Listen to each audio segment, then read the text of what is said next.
1. Myself, natural talent, and bittersweetness. Ranta, don't get too separated from us, Haruhiro warned as he circled behind the Kobold foreman Mogzo had engaged, looking for an opening to exploit. Not that it was hard to find. There, again now, the Elder Kobold's defense was full of holes. He could easily take it down. Haruhiro watched as the Elder's tail swiftly swished all around, but he had grasped the pattern of its movements now. If Mogzo attacked in A way, then it would react with B, then do C next, and if not C, then it would do D for sure. Haruhiro was able to predict its movements. He was confident he could finish it quickly with either backstab or Widowmaker, but he didn't close in. He didn't want to finish it. Simply killing it was not his goal. He wanted the line to appear for him. That hazy, indistinct line that glowed like fire. He wanted to be able to see it. Master Barbara of the Thieves Guild had once told him, the line that you see, feel, perhaps is a better way to describe it, appears once or twice to anyone who's accumulated enough experience. She had also said, it's not like we can will it to appear by concentrating hard or anything. And though she told him, that's not a bad sign, she also warned him, but don't be mistaken, it's not anything special. It appears once or twice to anyone who's accumulated enough experience. But it had appeared more than once or twice for Haruhiro, and it had appeared for him bright and distinct when he killed Deathpatch. If the line hadn't appeared, there was no way Haruhiro would have been able to kill the Kobold boss. Deathpatch would have left Haruhiro behind and gone after everyone else, maybe even killed them. How many would have died? The line had saved Haruhiro, had saved them all, but it appeared by coincidence. It just happened to appear for him, and if that was the case, then it had been pure luck. Haruhiro had just gotten lucky. If fortune hadn't been with him, then everyone might have died. Haruhiro didn't want to believe that they had been saved by nothing but fortune. He didn't really understand his own reasoning, but he did know for certain that he wanted to see the line. He wanted to be able to see it at will. If he could make it appear whenever he wanted, then he would be invincible. Not that he had any ambitions to become godlike or anything, but he did want to be strong. He wanted this strength to turn the tide of battle when it mattered. Thank, came Mogzo's finishing blow. Line, come on, appear, come on, appear, line. Haruhiro begged, but diagonally down Mogzo's sword came, behind the rage cleave technique came all of Mogzo's terrible physical strength in a single crushing blow. Mogzo's sword cut a good 20 inches down into the Elder Kobold's shoulder, rending the chainmail at war as if it didn't exist. Mogzo's strength was unbelievable. It wasn't all muscle though, it was also his new sword, the chopper. Everyone had given suggestions for the name of Mogzo's new sword, but in the end Ranta's suggestion the chopper was adopted. The sword was of average length at about 4 feet long, but its blade was incredibly thick, and though it had a cross guard, its overall appearance was that of a giant meat cleaver. It was the sword previously owned by Deathpatch, but Mogzo was also making very effective use of it. He kicked the Kobold foreman down with a grunt, then brought a blade down onto its head, cracking its skull open like an egg. Next, Mogzo shouted, "Damn, awesome and badass," Haruhiro thought. Haru, Mary called, while he was being awed by Mogzo's prowess. Why yeah, Haruhiro yelled back, what the hell are you doing? Ranta railed. Ranta was the last person Haruhiro wanted to hear that from, but he had to admit he'd been a little spaced out just now. Lately, they had been hunting Elder Kobolds in the residential-like third stratum of the Siren Mines. Most Elder's talismans fetched high prices at the market, and after they eliminated Deathpatch, the third stratum was a relatively safe place to do their hunting. The income they garnered here was very stable. That wasn't to say that the danger was zero, however, this was still enemy territory and they would pay a price if they let themselves become complacent. Mogzo had taken out the foreman, leaving only 2 Kobold workers. Ranta worked on Kobold A while Yume and Mary teamed up to take on Kobold B. But just then another elder leading 3 little piggies, workers charged towards them from a little ways off. Right when they thought the remainder of the fight would be a breeze because the toughest of the bunch was down, the world went and threw a wrench in their plans. 6 of them. Just as Haruhiro finished a head count, Mogzo yelled thank you, and crushed Mary and Yume's opponent, Kobold B. Make that 5. Haruhiro amended, take this. Ranta locked blades with Kobold A and shoved in hard. It was his new Dread Knight skill, Expel Frenzy, where he'd press in with his sword to hold back an opponent who had gotten in too close before leaping back and putting more distance between them. It wasn't supposed to be a flashy technique, but Ranta had a way of over-exaggerating anything he did. Haruhiro had to admit, though, that Expel Frenzy did have the potential to combine well with other techniques. Anger Thrust. Ranta had executed the technique outside of range, but took a step forward to make up for it and drove his sword into the base of Kobold A's throat. It was instant death for the Kobold, and Haruhiro reluctantly admitted that Ranta looked kind of cool for a split second there. It wasn't just his fighting techniques that had improved, Ranta was also equipped with a new helm. The bucket-shaped helmet that he had been so partial to was damaged beyond repair, so he bought a new bassinet helm, complete with a pull-down visor. It was used, but painted black, and Ronta had said something dumb about that, making him look like a Kickus Dread Knight should. Well, Haruhiro had to concede to that a little now, because Ronta did seem very Dread Knight-like in that split second of a moment. 4 more to go. Haruhiro yelled, slightly flustered as he began to call out orders again. He was the leader, after all. Magzo, you've got the elder. Ronta, take one of the workers and take it down fast. Me and Yume will take the other 2. Magzo engaged the elder with a shout. When they locked blades, Magzo executed Spiral Slash, and pressed the attack, forcing the foreman back. Hatred's cut. Ronta leapt at Cobalt C. His initial attack was deflected, but Ronta kept pressing forward, unleashing an offensive flurry. Yume attacked Cobalt D head-on, and when it countered with a swing of its shovel, she performed a low somersault to avoid it. Her new skill, Fox Vault. It was actually considered to be a Kukri-based technique, although Haruhiro didn't see why. The weapon was never used directly. Yume closed in again on the surprised Cobalt D and executed her sweeping slash and cross-cut combo, forcing it to retreat. Whoa, Haruhiro shouted, though he wasn't trying to make a ruckus or anything. Dueling a single opponent wasn't really a thief class forte. Cobalt E swung its shovel at Haruhiro multiple times while Haruhiro deflected its attacks with SWAT. The shovels were used for mining, but made with metal from handle to tip, so they were also effective as weapons. SWAT was mostly a defensive skill, but if the opportunity arose, Haruhiro could also use it to create an opening in his opponent's defenses. He did so now as Cobalt E brought its shovel down in a wide arc. Haruhiro dodged rather than deflecting with SWAT. Cobalt E realized the danger and quickly drew its weapon back in. It attacked again, but this time with a smaller, more compact swing, going more for speed than power. Now, Haruhiro thought and deflected Cobalt E's shovel with SWAT. It wasn't the usual SWAT, though. Haruhiro put strength behind the technique to force the Cobalt's shovel off to the side and away from its body. The Cobalt was now wide open. Haruhiro stepped in towards it, using his left hand and right forearm to grab and arm lock Cobalt E's right arm. Cobalt E yelped when its elbow became immobilized, even as Haruhiro swept its feet out from under it and brought it to the ground. It was the new technique that Master Barber taught, or rather, pounded into him, arrest. And while it felt nice when he executed it perfectly, it wasn't really a flashy technique. While Cobalt E was still on the ground, Haruhiro stamped his foot hard on its jaw. A Cobalt head was shaped like a dog's. Their bite was powerful, but the bone structure was delicate. The way their jaws were built made them especially vulnerable to attacks from the side. Cobalt E was now unconscious, or close enough. Umbrelect Pramdus, cried Shihoru. A fuzzy, black seaweed-like shadow elemental shot from the tip of Shihoru's staff, flying through the air in a tight spiral. Yume, watch out, Shihoru warned. Yume ducked with a yelp as the shadow elemental flew past where her head had been. It hit Cobalt D straight in the face and began to seep into its body through its ears, mouth, and nose. Cobalt D's movement ceased, its body stiffening like a wooden board. Shihoru's new technique, Shadow Complex, was a spell that literally got into the heads of enemies to bewilder them. She had picked up this particular spell because she wanted more offensive abilities and, indeed, unlike Phantom Sleep, it would work even on alert and strong-willed enemies. The spell choice suited Shihoru very much and was incredibly useful in combat too. Even as Yume watched, Cobalt D suddenly tossed aside its shovel, looking incredibly confused. Yume attacked furiously with her kukri, punctuating each swing with a shout. By the time Cobalt D regained its senses, it was too late. Yume had shredded up its body so badly that there would be no counterattack. Arg. Ronta finished off Cobalt C with the Expel Frenzy, Anger Thrust, combo he had been so enamored with lately. Magzo's grunt came from nearby, and Haruhiro wondered if the elder was putting up a tough fight. No, that's not the case. Haruhiro realized the elder seemed to have found an opening and was bringing its sword down on Magzo's left arm, but only because Magzo was purposely letting it. Magzo was now equipped with a steel fald that protected his waist and steel vambraces on both arms. Both were bought used but had been refitted by an armorer, and Magzo had also acquired a new fighting technique to complement his heavy armor. The Elder Foreman's sword came down on Magzo's arm with a heavy clang, but glanced off. It wasn't simply a normal deflection though, it was the Steel Guard technique. He didn't belong to the Warriors Guild, so Haruhiro didn't really know the details behind it, but it was some sort of special way of reinforcing one's armor with one's energy so that all the enemy's attacks would bounce off.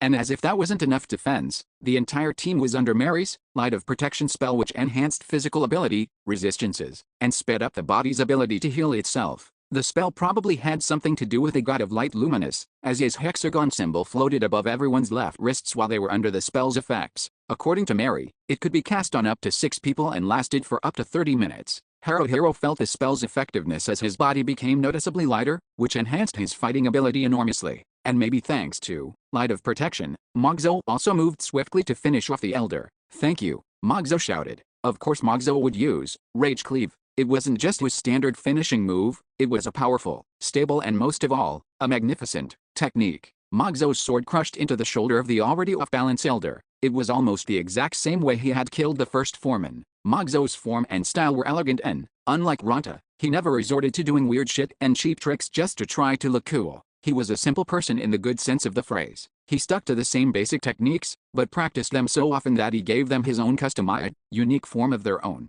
Maybe Haruhiro was overstating it a little, but there was no doubt that Rage Cleave, in Moxo's hands, had gone from an average, run-of-the-mill technique to a devastating killing blow. Of course, Rage Cleave's effectiveness must also have been affected by things like the user's physical strength, proficiency, and weapon quality, among other factors, but what made it so effective for Moxo was undoubtedly his timing. Whenever he recognized an opening, Moxo used it. The precise timing with which he used Rage Cleave made Haruhiro want to give Moxo a standing ovation every time he saw it. In fact, he wanted to applaud Moxo even now. Should he actually do it? As Haruhiro considered that, Ranta attacked Cobalt D from behind. Yume already had it on the run, but Ranta's attack finished it. Ha ha ha. Yes, got my vice, Ranta proclaimed. Stupid Ranta, Yume shouted. Yume could have handled it alone. What was that? You were gonna kill it with your own hands? Miss Washboard, seeking blood like a wild beast? Huh, you wanna devote yourself to Lord Skullhill too? Ranta offered. No way, Yume replied. Yume is a hunter who loves the white goddess Eldritch.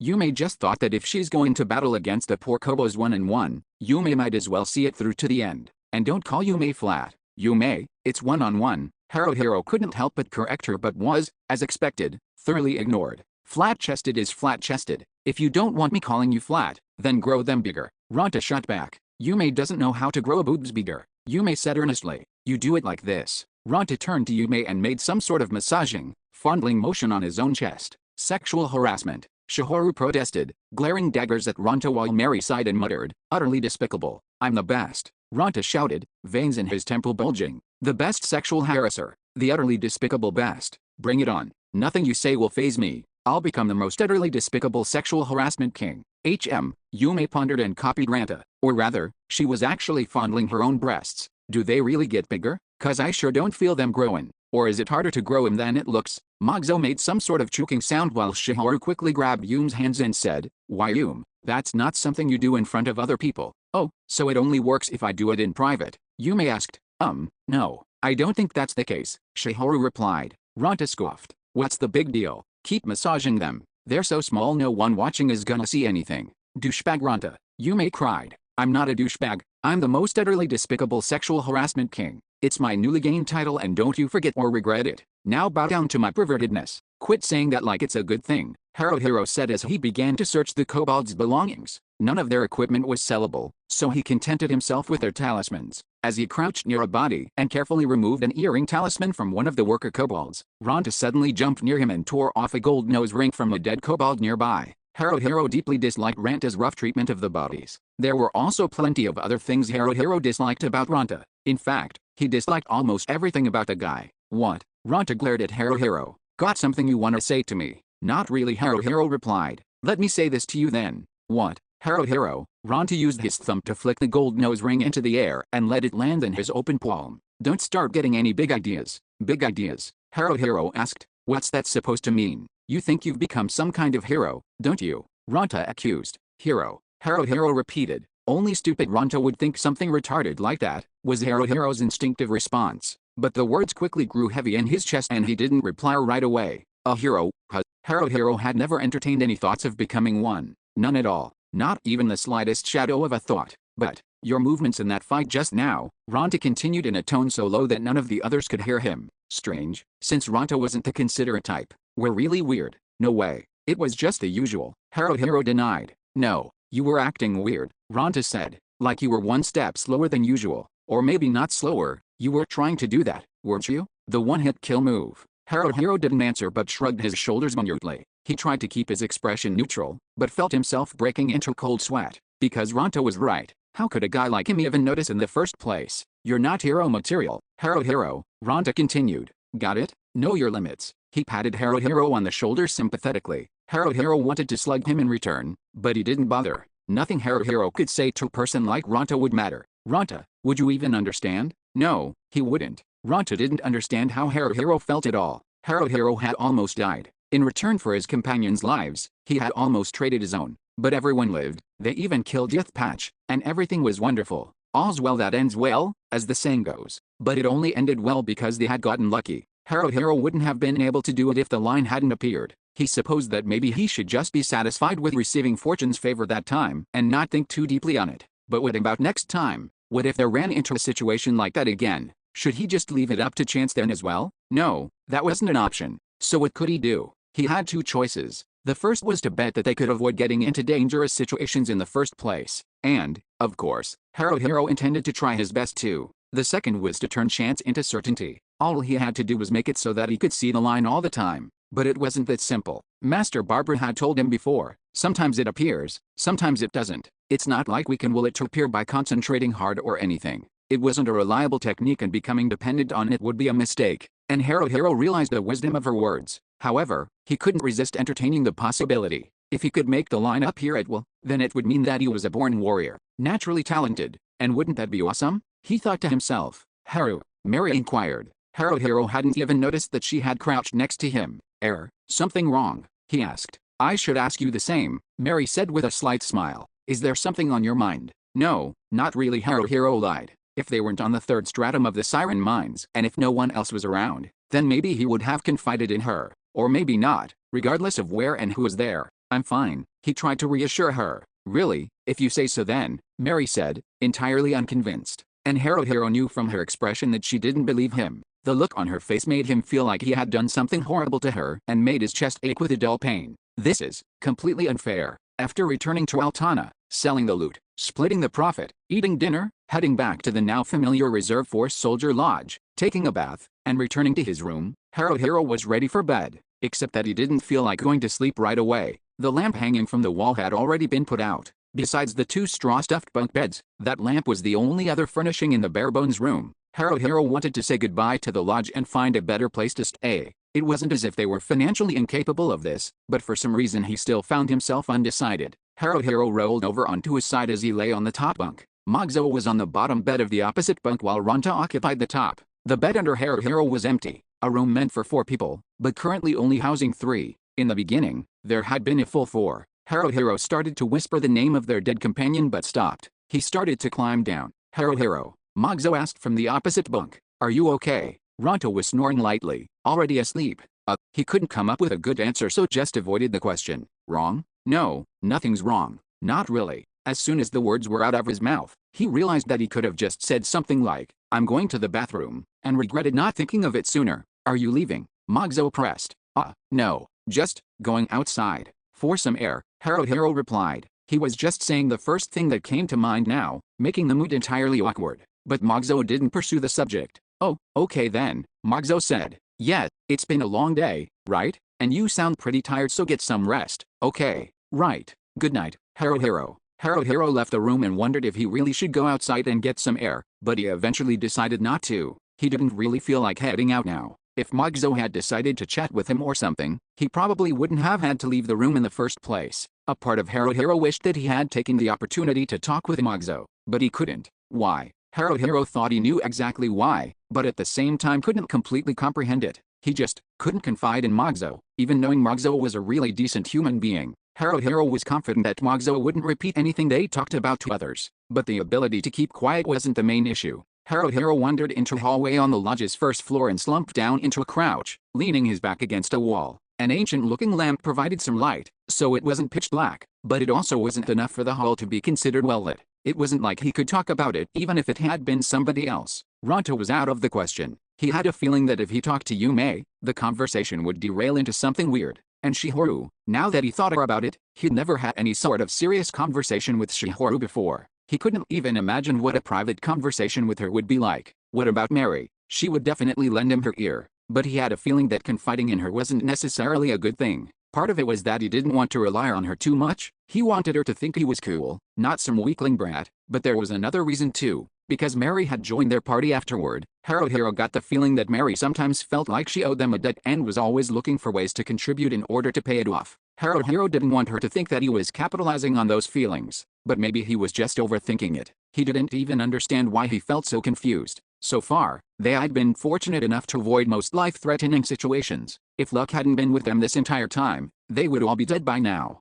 They had been extremely unlucky that Deathpatch appeared right after the fight with Mary's former companions, and Hero had been extremely lucky in killing him. The good and bad luck always balanced out. Maybe he was just dissatisfied. He was constantly thinking about the team, wholeheartedly and desperately. He was always weighing his choices and considering everything, all for the sake of his companions. Yet what about the others? They were just enjoying life without a worry in the world. All they had to concern themselves with was learning new skills, buying better equipment, and becoming stronger. And though they had gotten stronger, they were still the bottom of the barrel as far as reserve force soldiers went. Just because they had killed Deathpatch, and Kemiri from the Daybreakers had bought them a round of drinks, it didn't mean that they were top class or anything. Because it wasn't their fighting ability or skill that had defeated Deathpatch, but sheer dumb luck. And that was something Hero must never forget. Why didn't any of the others understand something that simple? It was only Hero. Only Hero realized that it was pure blind luck that had saved them. Was it really okay to leave things like this? Overconfidence was dangerous and led to horrible things.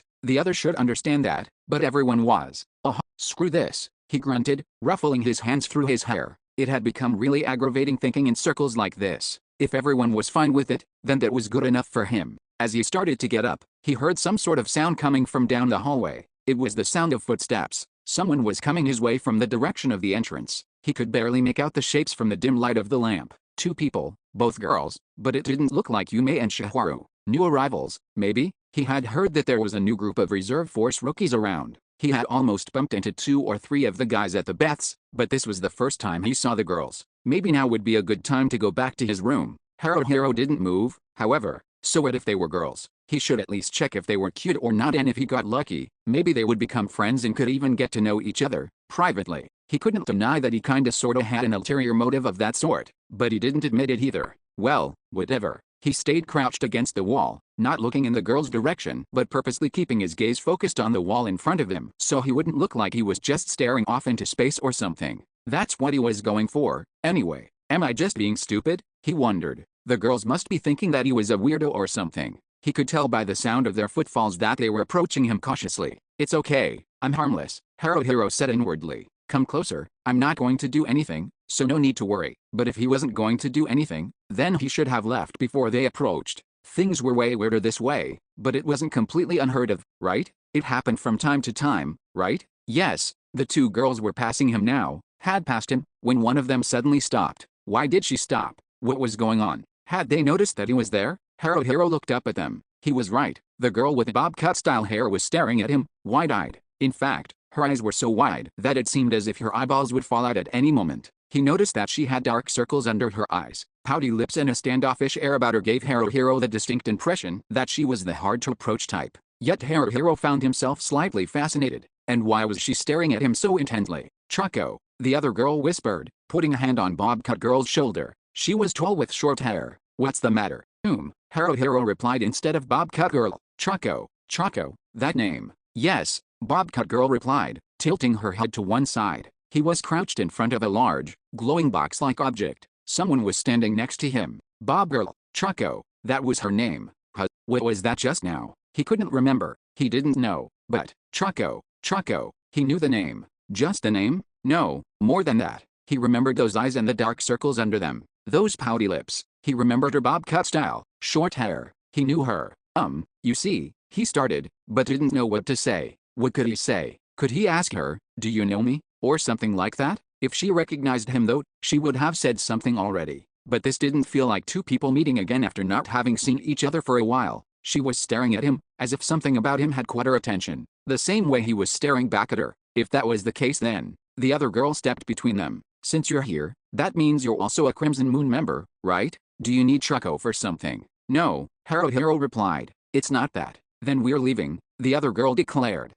Okay, Hero said. Let's go. Choco the girl prompted, and Choco replied. Okay. The 2 of them left briskly, but before they disappeared from sight, Choco turned to look at Hero. Their eyes met, but Choco quickly spun back around. Hero might have made her uneasy, maybe surprised her a little, perhaps even really surprised her. Choco, Hero whispered, and if Choco could hear him, it probably would have made her feel even more at ease. Could she really be the same person? Nah, Hero told himself. It's gotta be a coincidence. Walk up. Arg, what the hell? What happened? An accident? Fire? Hurricane? Earthquake? An elbow? Stupid retarded Ronta had elbowed him in the chest, smack on the breastbone, jolting him awake. What the hell, Ronta? Haruhiro raged. Quit doing dumb shit and leave me the hell alone. I've had enough of your stupid antics. No need to get so pissed off, Ronta said. You were sleeping like the dead and I had no idea when you were gonna get your ass out of bed, so I did you a favor and politely woke you up. I couldn't fall asleep last night so I was up late. Haruhiro roared. What's wrong with me sleeping in?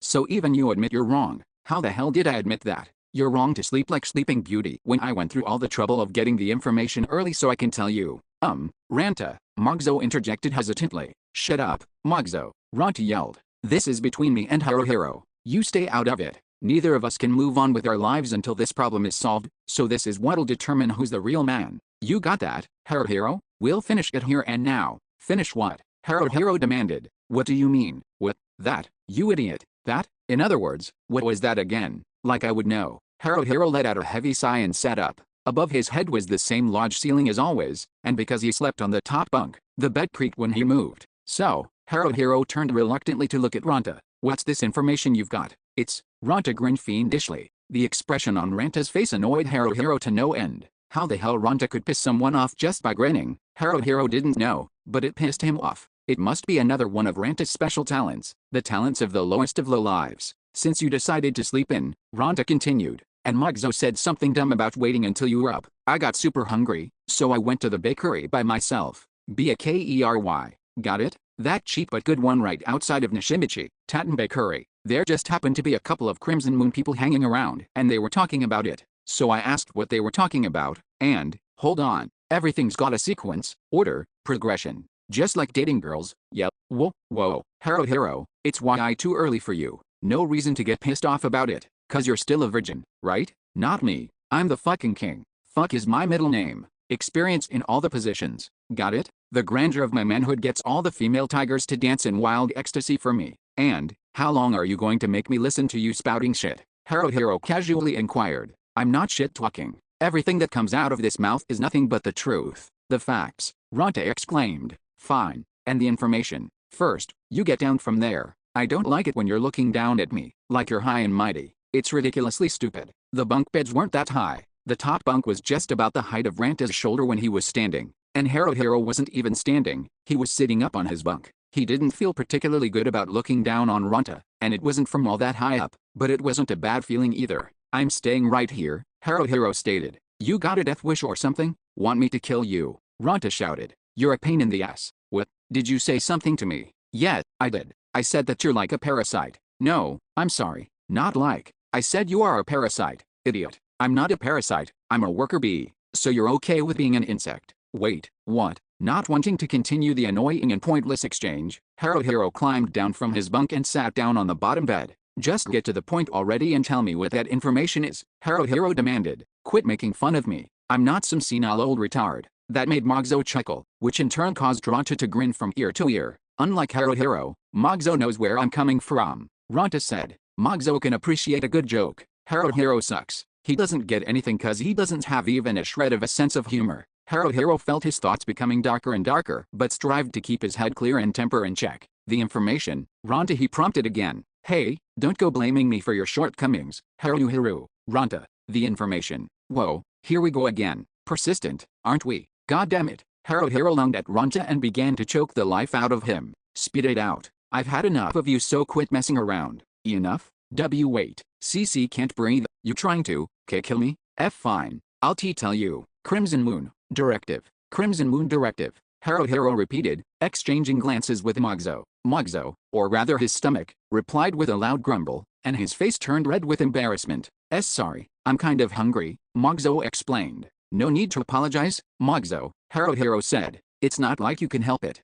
There's some bread over there. Why not have some of that? That's my bread, Ronta shouted. I'm the one who bought it at Tatten's cheap but good bakery just outside of Nishimichi. I bought it, it's mine, and I'm not sharing. Since Ronta was being such a selfish greedy guts, Haruhiro and Magzo decided to go into town together to grab breakfast somewhere else. Not wanting to be left out, Ronta tagged along with him, ostentatiously eating the bread he had bought while they walked and haughtily explaining the Crimson Moon Directive to them. Apparently, a directive was a set of orders given to the members of Crimson Moon's Altana branch. At least, they were called a set of orders, but compliance was not enforced. It remained up to the individual members themselves whether or not to respond to the directive. However, those who were capable of carrying out a mission given but chose not to do so without a good reason tended to lose respect amongst their fellow Crimson Moon members. That basically meant that if it was a reasonable directive, everyone was expected to just carry it out without complaining too much, and there was also another incentive for agreeing to participate in missions: monetary compensation. A portion of the payment was given in advance when they signed up, and the rest was paid upon successful completion of the mission. If someone were to accept the advance payment but not do the work, a monetary penalty would be applied. If it was judged that the person had acted with malicious intent, they would also be summoned to appear at Crimson Moon's headquarters. Failure to obey this summons would result in a bounty being placed on their heads. Bounties were also considered directives and were placed on criminals or dishonest merchants. Some Crimson Moon members actually liked collecting this sort of prize money and made a living out of it. They were aptly called bounty hunters. Compensation for taking on a directive wasn't paid in cash, but rather a thin bronze coin that served as a payment certificate of sorts. The coin could be exchanged for cash at your zoos or any financial institution contracted with either the regular army or Crimson Moon. Hero and Mogzo decided to stop for breakfast at a food stand in Laborer's Alley that specialized in a noodle dish called soras. The food stands in the area were packed with workers since early morning, and it was much livelier here at this time of day than the marketplace in the Altana's northern sector. Soras was a dish with yellow-colored wheat noodles and broiled meat in a salty broth. Hero didn't think it was all that good when he first tried it, but it reminded him of something faintly familiar, so he ended up coming here to eat every now and then. Every now and then soon became habit, and in the end, he developed a fondness for the dish. Hero and Mogzo blew on the hot broth as they ate, slurping the noodles vigorously. Even as he munched on his bread, Ronta couldn't stand just watching them eat and ended up ordering himself a bowl of noodles too. "Man, this is awesome. So good. Soras is the best," Ronta declared. "Quit making a scene, and your runny nose is dripping snot into your bowl," Hero admonished. "I can't help it. It's running like crazy." Hero, you just don't get how good Soras is." "Soras is really good," Mogzo agreed, working on his second order of noodles already. "Or not, Mogzo, that couldn't be your third bowl already?" Hero asked. "Well, yes," Mogzo admitted. "It's so good I can't help it." "Damn, Mogzo," Ronta exclaimed. "You're a worthy rival. Alright, but I'm not gonna lose." He turned to the middle-aged cook. "Hey mister, another order of soras, coming right up," the cook confirmed. "How?" Hero grunted, taking his time bringing the noodles to his mouth with a wooden fork. Yeah, it was good, but he couldn't stuff himself full this early in the morning. His stomach couldn't take it. "But you know, Mogzo," Ronta continued, "good as this is, could we make it ourselves if we tried?" Mogzo hesitated. Why yes, I suppose we could, maybe, but the broth is..." "Nah, we definitely could," Ronta insisted. "The soup's just throwing stuff in a pot and boiling it till it looks done and tasty." "Yep, no problem. I don't think it's that simple." "Really? Doesn't seem all that complicated. What's in the soup anyways?"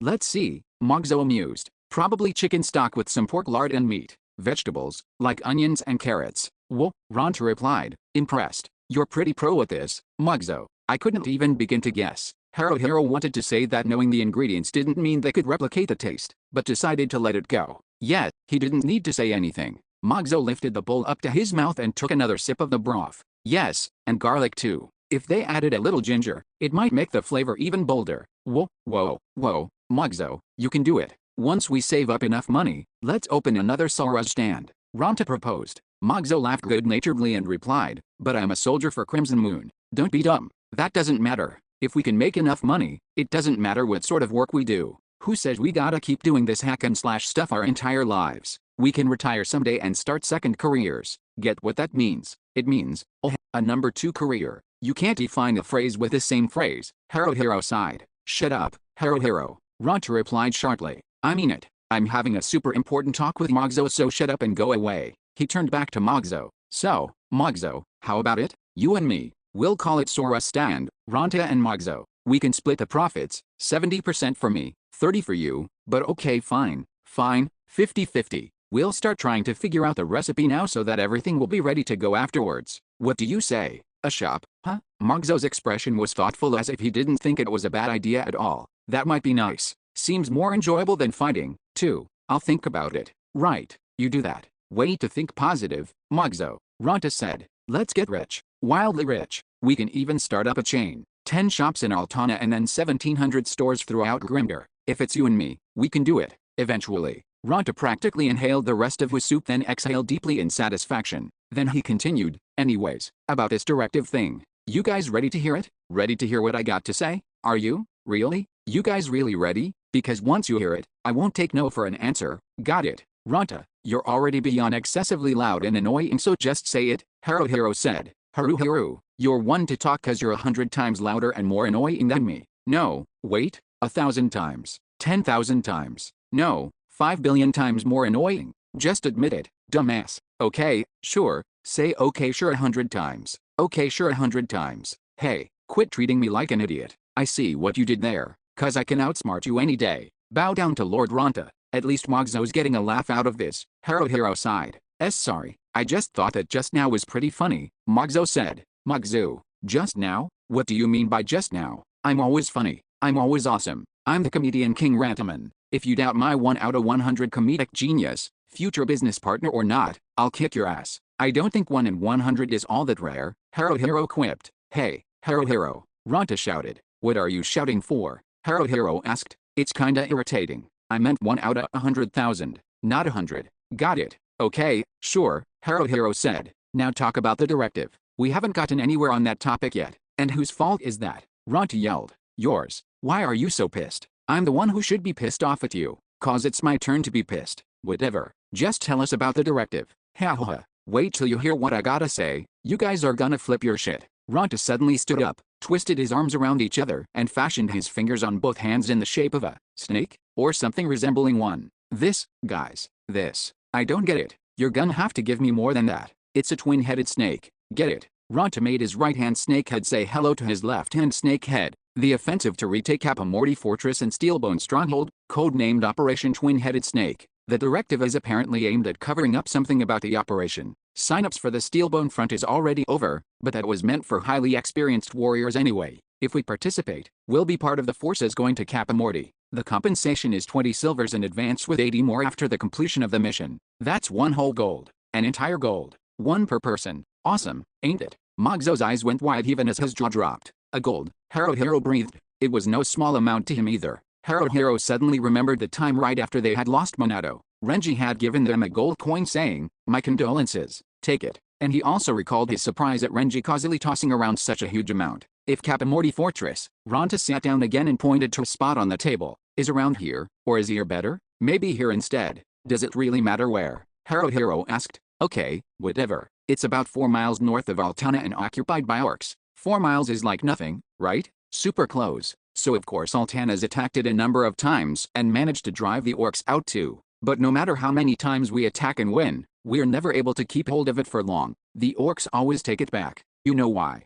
Mogzo crossed his arms over his chest and tilted his head a little. Not enough patience? Or something like that. Of course not. No way. The correct answer is, here. Ronta pointed with the index finger of his other hand to a different spot near the edge of the table. Steelbone Stronghold. It's about 25 miles west of Kapamorty, by the side of the Great Funryu River. If you follow the river upstream, you'll soon enter into what remains of the Nanaka Kingdom. You guys know that what means? Probably not. The Nanaka Kingdom. It's orc territory now. The entire kingdom's been taken over by the orcs. They use ships on the river for transportation, commodities, soldiers, you name it. Kapamorty is a super small fortress, but when it gets attacked, the orcs send some sort of message upriver. Then Steelbone sends reinforcements back. Haruhiro's brows furrowed in thought. But it's 25 miles away. The orcs have a special type of unit called a dragoon, Ronta said, striking a strange pose. It looked like some kind of animal, an octopus, maybe, but they're not dragons or anything, just huge lizard-like beasts called dragon horses, and apparently they run ridiculously fast. At top speed, it only takes them about an hour to cover the distance between Steelbone and Kapamorty. I see. Mogzo smacked his right fist into his left palm. That's why we are attacking both sides simultaneously this time. Right on. I knew you had the brains to be my business partner. Ronta snapped his finger, or attempted to, but no sound came out. He tried several times but had to give up in the end. Stupid dry skin. Haruhiro sighed, blaming it on dry skin. What do you have against me saying my own skin is bad? You my evil mother-in-law or something? Oh, what? Quit pretending. You wanna fight me? Isn't attacking Steelbone and Kapamorty at the same time pretty much the same as declaring open war on the orcs? Haruhiro asked instead. Oh, so you're ignoring me now, eh? And didn't you know? We humans are already in a state of war against the orcs and undead. Have been since forever ago. Yeah, I got the idea, but it's just been skirmishes here and there. Nothing really huge, Haruhiro pointed out. We attack each other whenever we get the chance, if that's what you mean by skirmish. Orcs attacked Altana a while back, didn't they? Ronta said. Oh yeah, Ishagran, I think was his name. The guy Renji killed. Yet, this operation is probably partially in retaliation for that attack, at least originally. But this time, it's not just some casual poke to annoy them. Altana's army is serious about retaking and holding the fortress. They already failed to hold the fortress a number of times, so I guess they've decided to stop repeating the same mistake. Ronta laughed haughtily as if he was some sort of master strategist, schooled in the military practices of Altana's regular army. The more Ronta explained though, the more it seemed like open war to Haruhiro. Sounds like a pretty dangerous move. It's not just Crimson Moon that'll be attacking the fortress, right? Haruhiro asked. Nah, of course the regular army will be there too. They're the main force, we reserve force members are just supporting them. Are you retarded or something, Haruhiro? Use your head a little. Quit looking sleepy all the time and wake up. Haruheroine. Quit making fun of my looks or I'll backstab you. And what the hell is a Haruheroine? You just don't get my jokes, do you? Haruhelium. Ronta, I swear I'm gonna. Mogzo interrupted. How many? I mean, how many people are participating in the operation? How many? Ronta stroked his chin. Let's see, about 500 or 600 from the regular army, plus 100 to 150 from Crimson Moon for Kapamorty. The fighting looks like it's going to be tougher at Steelbone, so I heard that Sauma's Daybreakers, the Red Devils, Dock's Berserkers, Time and Max's Iron Knuckles, and Shinohara's Orion clans will all be over there. Crazy, ain't it? It's almost like they were saying small fry aren't needed there because we just get in the way and die. Why Ronta just had to add that last bit of information even though it was completely superfluous. Haruhiro could guess. Ronta was thinking that the tough fight was going to be at Steelbone, while Kapamorty would be taken down with ease. He probably even thought that maybe Kapamorty would surrender as soon as Altana's army and Crimson Moon marched up to the gates. Anyways, Ronta had his arms twisted together again and was making a snakehead hand snap at each other. An entire gold. It's decided then. We're gonna do it. Let's go get ourselves signed up right now. There's only 3 more days before the deadline, so gotta strike while the iron's hot or some phrase like that. Whatever. Let's head over to headquarters. Hold on. Mogzo beat Haruhiro to it. Shouldn't we at least ask the others? What? Why? Who cares about them? About that? The convo's gonna be. We gonna do it? Yeah, let's do it. Okay, go, and everyone's gonna agree, so no worries. They're just girls, too. No, you can't just assume that, Haruhiro said, rubbing the back of his neck. Let's get everyone together tonight and talk it over. Besides, we've still got plenty of time before the deadline. Ronta frowned, exhaling noisily through his nose. Fine, whatever. The next time he says inconsiderate things like that, I'm going to reply by punching him in the face, Haruhiro decided. After a day of work in the Siren Mines, selling their loot at the marketplace, and eating dinner, everybody was now gathered at Sherry's Tavern. I'm gonna have beer, the manly drink for men, declared Ronta. Tea then. Me too. Mogzo followed suit. Mead for me, said Haruhiro. Same, said Mary. You'll have a lemonade. It's bubbly and fun and great. Yume giggled. I'll have that as well, Shihoru said. Their order arrived in no time at all, and Ronta raised his cup, even though no one had asked him to do the toast. Everyone's here? You guys ready? All right. Cheers. Everyone responded with variations of cheers, clanked their beverage vessels together, and drank. Ronta and Mogzo gulped their beers, Mogzo simply because he was thirsty, Ronta because he didn't want to be outdone by Mogzo. Haruhiro, sipping his sweet and slightly sour mead, didn't understand why Ronta had to be so contrary. Why did that kid always have to make everything into a competition? I win, Ronta shouted, slamming the empty ceramic cup onto the table. He'd better have been prepared to pay for that if it broke. Take that, Mogzo. I win, you lose. Wahahaha. Oh, okay, Mogzo agreed. Unable to finish the entire contents of his own cup, he placed it back down on the table. That's pretty amazing, Ronta, downing it all in one go. Damn straight, I'm the man. You said it all, Mogzo. That's why you're my future business venture entrepreneur partner. Yume blinked, uncomprehending. Entrepreneur partner?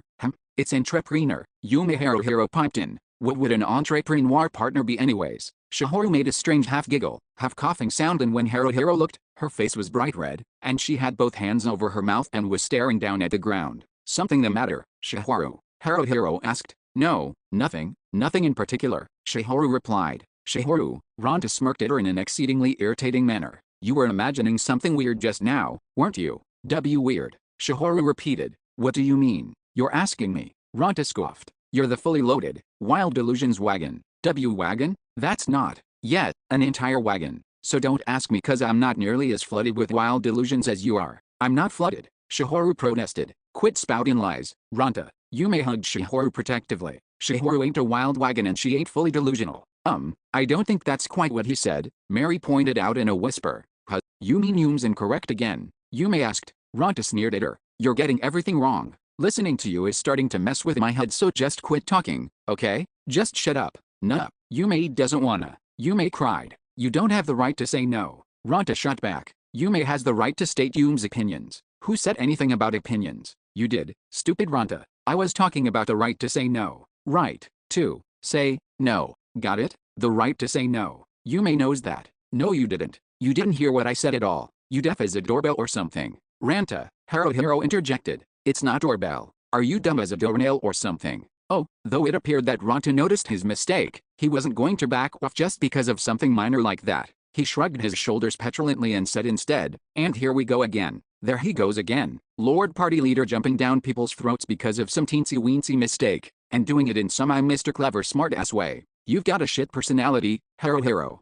Like you're one to talk, Haruhiro said mildly. If you don't want to hear it from me, then quit making me say it. So watch your mouth, idiot. Hey, Mogzo. Haruhiro turned to Mogzo instead. Just a bit of advice. You're definitely better off not making that little lump of fecal matter your future business partner. Your Sora's shop will never make it. Haha. Mogzo laughed it off dryly, expression uneasy. Sora's shop? Mary asked, tilting her head slightly. Haruhiro started giving everyone a brief explanation about the conversation between Ronta and Mogzo at the Sora's stand. And Ronta suggested to Mogzo that when they save up enough money, they could quit Crimson Moon and open up a Sora's shop. He finished. Yume pondered softly. Sora's is that ramen-like noodle soup, right? Ramen, Haruhiro echoed, and for the briefest of moments, a salty, almost remembered taste sprang to mind. Ronta crossed his arms over his chest. Ramen, ramen. Shihoru touched a finger to her lips. Mogzo leaned further over the table. Ramen, what is? Mary started, expression troubled. What is it? This ramen. Oh, it's. Yume's eyes darted this way then that way. Ramen's that, it's good. It's that, the thing. What was Yume talking about again? Haruhiro scratched his head. I forgot. Ramen. We were talking about ramen, Mogzo said firmly, unusually forceful. We probably all know it. Yes, Sora's is very much like ramen. When I first tried it, I had a feeling it tasted like something I knew. It tastes like ramen. I couldn't remember then, but I do now. I loved ramen. Ranta. Ronta said, startled. What? Let's do it, Mogzo replied. Start a shop. Oh, but I don't want it to be Sora's, Mogzo continued. I want to make it a ramen shop. While we save up money, we can keep experimenting with the flavor. And once we've got it right, let's do it. Let's open a shop. A ramen shop. A smile spread on Ranta's face, and for once, it wasn't one of his aggravating, snarky smirks. He put a hand on Mogzo's shoulder, squeezing tight. Yeah, you can be the chef and I'll manage the finances and everything else. I'll make it a huge success for sure. Right. Mogzo agreed. Haruhiro wanted to say that although it was all good and well that Mogzo was the chef, Ronta only put himself in charge of the finances because he didn't want to contribute any money to the venture himself. But Mogzo seemed so excited by the idea that Haruhiro didn't want to put a damper on his feelings by saying anything negative. No need for him to be a wet blanket, after all. Besides, plans like that were still in the distant future, so far away that it probably wasn't worth seriously thinking about at the moment. Nobody even knows what things are going to be like a year from now, Haruhiro thought to say, but kept it to himself, too. He wasn't about to tell them to quit dreaming or say anything cold and insensitive like that. Besides, he didn't think it was a bad thing for them to dream of the future. In fact, Haruhiro was just a bit jealous of their ability to dream, because he couldn't think any further into the future than tomorrow, or perhaps 3 days at best. Even if he wanted to, he couldn't, because there was a very big decision that had to be made within the next 3 days. Guys, Haruhiro said, there's something we've got to talk about, and since everyone's here, he gave them the details of the Crimson Moon Directive, and when he was finished, Ronta leapt up from his seat and shot a fist into the air. Of course we're gonna do it, Ronta exclaimed. No need to even think about it. We get a gold for participating. 100 silvers. We gotta do it. No choice but to do it. We're gonna do it.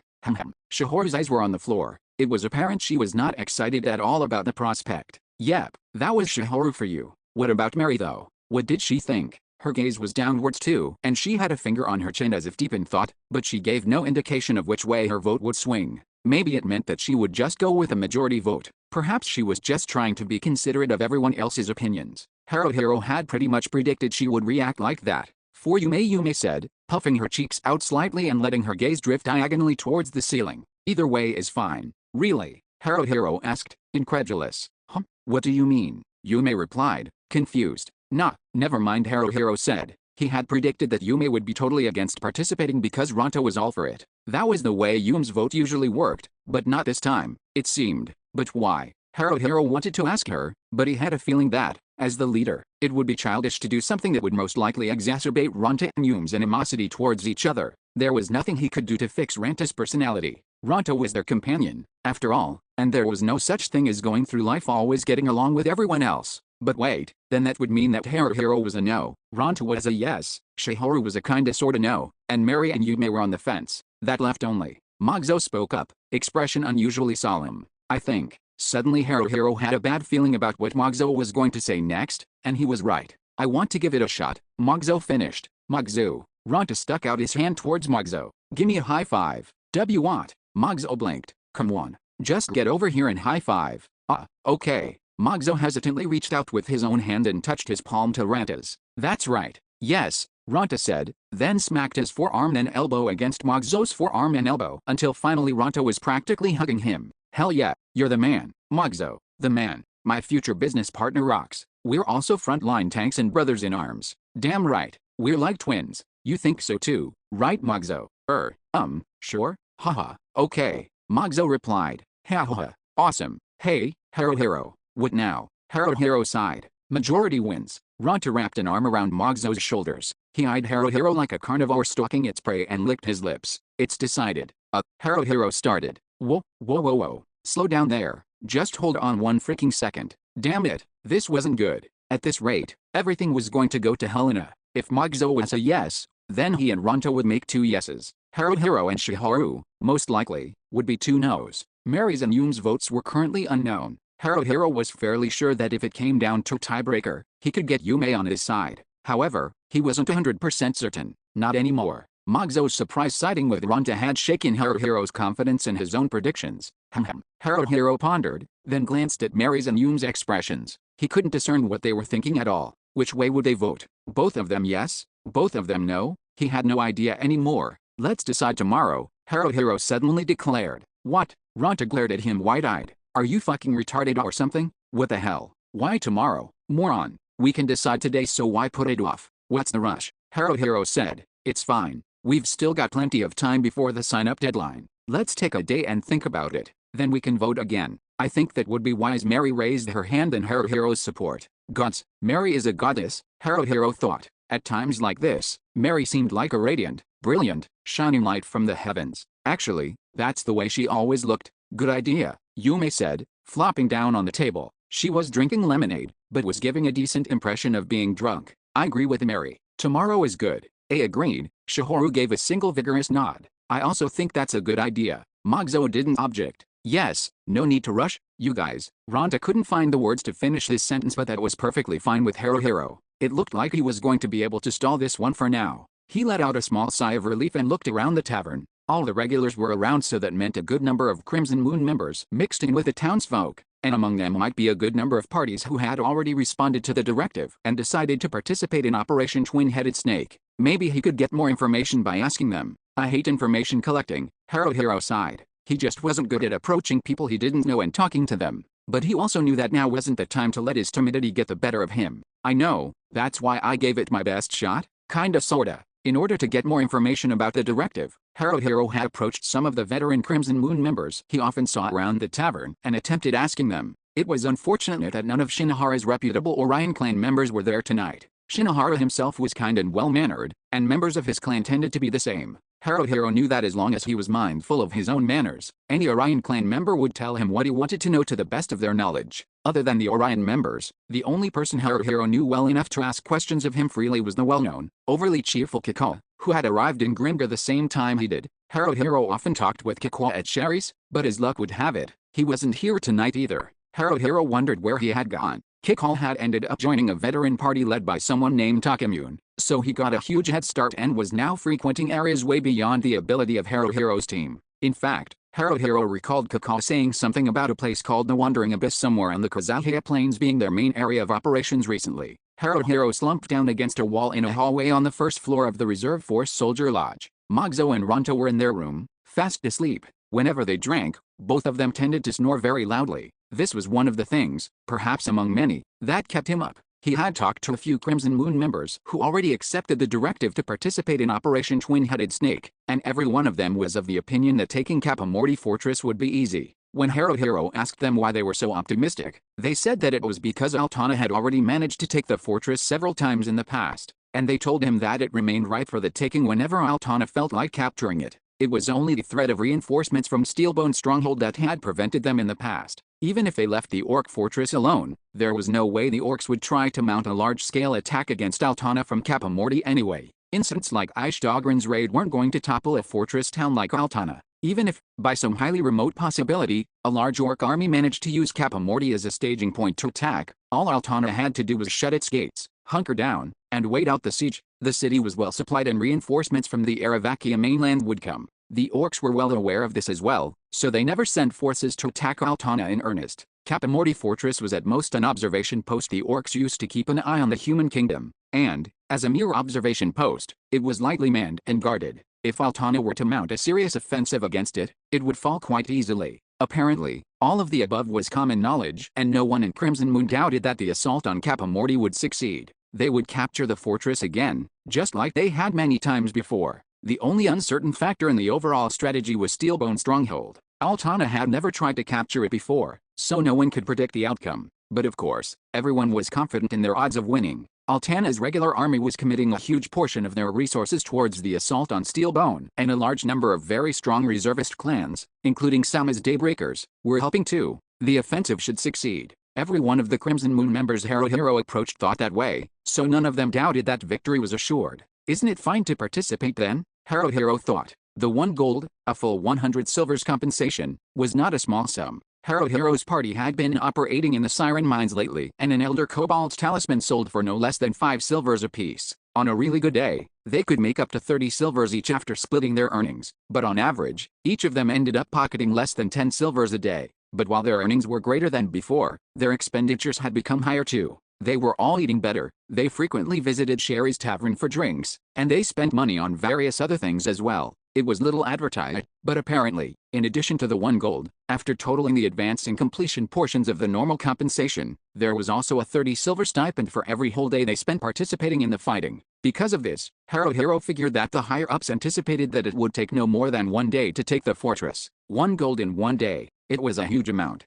Enormous, even. It tempted him sorely. It was going to be an easy fight and the amount of money they would earn was appealing. Why, then, was Haruhiro so hesitant about signing up? After they exited Sherry's, Haruhiro had considered going back to confer a little more with Mary. She had a habit of staying for another drink or two after Haruhiro and the others called it a night, so if he went back, he would have had a chance to talk to her alone. But he didn't. Why? He couldn't quite put his finger on it, but recently he felt as if there was some sort of wall between them. He had no idea when that wall had popped up, but it was constantly there, not just when they were in the tavern. And it wasn't just with Mary either. It was a wall between him and everyone else, separating Haruhiro from the rest of his companions. Maybe it was just a feeling, maybe he was overanalyzing it. They were a team. How was it possible for him to be on one side while they were on the other? But the reality was, the gap was there. Everyone else was now self-assured. They had found their confidence. Haruhiro also agreed that each of them had grown stronger. They could handle anything the third stratum of the Siren Mines threw at them with ease. With the danger of death patch gone, no one felt that they couldn't handle any fight they faced. As a team, they were strong enough to take on groups of 7 to 8 kobolds at a time, if it came down to that. Of course, it depended on how many elders were mixed in there, but 1 elder could be considered the equivalent of 2 or 3 normal kobolds. Fighting 3 elders was about the same as taking on a group of 5 worker kobolds. If they really had to, they could probably handle it. Not that Haruhiro would ever want to put the team in such a risky situation. And that was the crux of the matter. He didn't want to take any unnecessary risks. The lives of his companions were the most important thing to him. It was the one thing that was constantly on his mind. He didn't want any deaths. He wanted to keep casualties to a minimum. If he could, he would keep the number of deaths at 0. Yes, 0 was the ideal. No matter what happened, he didn't want anyone to die. But fear was always with him. The possibility that 0 might become 1 or more terrified him during all their fights. But none of the others felt that way. Only Haruhiro. Even fights that he knew they would win scared him. They could overestimate their own ability in a given battle, lose and die. Maybe they would go into a fight overconfident, do something weird, and pay with their lives. Maybe someone would make a slight mistake and it would end up costing someone their life. Haruhiro couldn't say that any of the above was out of the realm of possibility. What am I thinking? Haruhiro whispered to himself, holding his head in his hands. Does this mean I don't trust my companions? Or was it just himself that he didn't trust? Was it really okay for someone like him to be the leader? Can a party with someone like him as a leader survive? Or was he overthinking things again? It's not like they had failed in any spectacular way since he became the leader. It was just the possibility of failure that he was afraid of. The possibility that if they messed up, someone could be permanently crippled, or even end up dead. What the hell? Had that possibility never occurred to any of the others? If so, didn't it mean that they were taking everything way too lightly? Or maybe they were entirely too optimistic? No, Haruhiro knew that, in the end, it came down to one fact: none of the others was the leader. They could be carefree because they didn't bear the burden of responsibility. Haruhiro heaved a deep sigh. This train of thought was starting to annoy him, though he felt that he'd been writing it often lately. I should just care less, he thought, and not think about it too deeply. Let the majority vote make the decision of whether or not they would respond to the directive. If the team wanted to participate, then that was that. But, Haruhiro said out loud, shaking his head, it wasn't right. He couldn't just neglect his duty as leader. Suddenly, Haruhiro heard someone let out a small gasp a little way down the corridor, along with a sound of footsteps. The footsteps stopped and Haruhiro figured that seeing his crouched form in the middle of the hallway must have surprised whoever had come. Maybe they thought he was some weirdo lying in ambush or something. When Haruhiro looked up, he saw a girl with a bob-cut hairstyle standing with her toes pointed in towards each other, looking nervous. Haruhiro let both his hands fall to his sides, after which the girl resumed walking towards him. Her approach wasn't scared or timid, but still cautiously slow. Haruhiro figured that she probably intended to pass him without a word. Of course that was what she was going to do. What was she doing out here in the first place though? It was late enough that everyone should have gone to bed, and Haruhiro hadn't thought that anyone else would still be awake. He had to admit though, that perhaps a small part of him had been hoping that he would bump into her again.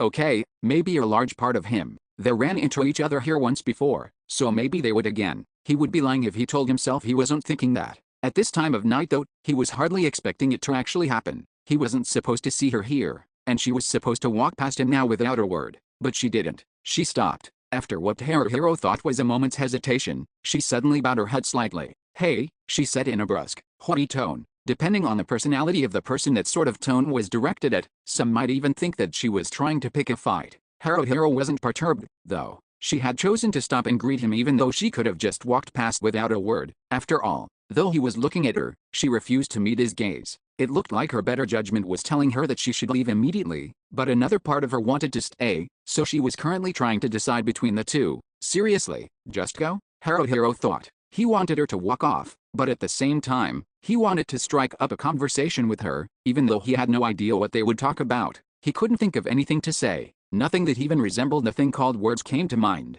Hell, since words wouldn't come, he resorted to chuckling instead, which elicited a sigh from the girl. She started to leave. Wait, what? She demanded, stopping. Nothing, Haruhiro said. Whoa, what was he going to do now? He had asked her to wait without thinking, and now his mind had gone blank. Completely white. No, that was a lie. It wasn't white, but maybe a sort of blue. What? Do you mean by what? Just what? Yeah, nothing, I guess, Haruhiro blabbered. I see, she replied. Yeah, he answered. Bye. Hold on. What? She demanded again. He asked. What? What's what? I mean, he said. Crap. There's no way she wouldn't think that he was some weirdo on drugs or something by now. Maybe he should apologize? Was this a good time for an apology? Would that be weird too? Too sudden? Maybe. Crap. The girl gave a small snicker, but quickly covered her mouth with her sleeve. She was laughing. Weirdo, she said, the bottom half of her face still hidden behind her sleeve. Am I? Maybe, Haruhiro replied. Weirdo. And freak, she clarified. No way, Haruhiro protested. Yes way. You serious? No way. What are you doing here then? She asked, glancing left and right. I'm not doing anything weird. I just had some stuff on my mind. Like a normal person, Haruhiro explained. Even though he hadn't said anything funny, the girl seemed like she was about to laugh again, but was doing her best to contain herself. What are you doing out here, Choco? We're friends now or something, Choco said. Mind your own business. Sorry, I was just... But the question came so naturally that it almost felt like a friend casually asking another friend. Haruhiro couldn't think of anything to say that wouldn't make things even more awkward than they already were. But the truth was, he did feel a sort of familiarity about her. Choco narrowed her eyes at him. So it's your hobby to get close to every girl you meet? You don't seem like that kind of guy though. No way, Haruhiro denied. What you see is what you get. I don't chase after girls, so I guess we're not friends. It's fine. What? If we were friends? Choco stated. Really? Haruhiro replied, doubtful. Yet, I get the feeling that. Never mind. Get the feeling what? I want to know. Haruhiro pressed. I can't say it. Really? Fine then. Okay, Choco agreed. No, it's not okay. Tell me even if you can't tell me, Haruhiro said. Dork, Choco replied. Haruhiro's eyes went wide and he felt his pulse suddenly speed up. What was that just now? Dork. Choco's words, he had heard it before. Or he had a feeling he had. He had a feeling that it wasn't just some common, everyday word. Or at least it wasn't a word he had heard before. No, that wasn't right. He had heard it before. Choco, Haruhiro started. What? You don't remember, do you? Your life before coming here? No, I don't. I don't either, he said. I don't remember my family or my friends. Same. So then, for example, I might think that I met the others in my party for the first time after arriving here, but that might not be true, right? So you're saying that you might have known them from before? Choco asked. I'm saying that the possibility is there, Haruhiro corrected. Yeah, true. Then maybe we knew. Her gaze fell on him for the briefest of moments before she looked away again, each other. Haruhiro took a deep breath before saying, it's possible. But, Choco began. Yeah, I know, Haruhiro agreed. It doesn't mean anything if we can't remember it. Wait, you can't just, Haruhiro stopped. He intended to say, you can't just dismiss it like that, but he realized that she was right. It didn't matter what had happened between them or what their relationship was in the past if neither of them could recall it. They could have been friends, family, even lovers, but if they couldn't remember, then they were nothing to each other now. By the way, I don't think I ever asked you your name, Choco said. My name, Haruhiro repeated. He felt like someone had just punched him in the gut. She doesn't even remember my name. Then he realized, of course she wouldn't. They've only just met. Maybe it was a coincidence after all. It was a simple coincidence that he had known another girl named Choco before he arrived in Grimgar. The Choco who was standing in front of him now might share her name, but she was not the person he knew. The way he seemed to recall having heard the word dork before too, that was just a feeling. Only his imagination. My name's Haruhiro, he finally replied. Haruhiro, Choco repeated, her eyes narrowing slightly. Again her gaze flicked to Haruhiro then away once more. How about I call you Haru then? Haruhiro didn't reply immediately. Strange. This was just too strange. He felt almost moved to tears and he had no idea why. Yume and Mary called him Haru, and that was how everyone usually shortened his name. But he had a feeling that he had been called Hiro before, by someone, at some time. Sure, Haruhiro finally managed. That's fine. Fine, Choco said. She bent down towards him, scrutinizing him closely. You okay? Haruhiro rubbed his eyes with a finger. I'm fine. Why? Choco didn't seem to believe him. Haruhiro stood up and stretched. I should get some sleep, he finally said. It's really late. What are you doing up anyways? Taking a walk, she replied. Couldn't sleep. Yet, it happens. Sometimes. Then maybe we'll meet again here. Sometimes. It didn't matter if neither of them could remember their pasts. What matters now is what happens from here on out. The Choco standing in front of him now was slightly sullen, unfriendly, and hard to approach. She had large eyes that resembled those of a small animal, full of caution and avoided the gazes of other people. However, on the occasion that her eyes did meet his, it made his pulse quicken. This was his type of girl, probably, or at least he was rather interested. Wasn't that good enough of a reason? Choco, are you a thief? Haruhiro asked. Choco hesitated for a second before asking, how did you know? From your clothes. I'm a thief too. Yet, you look the part.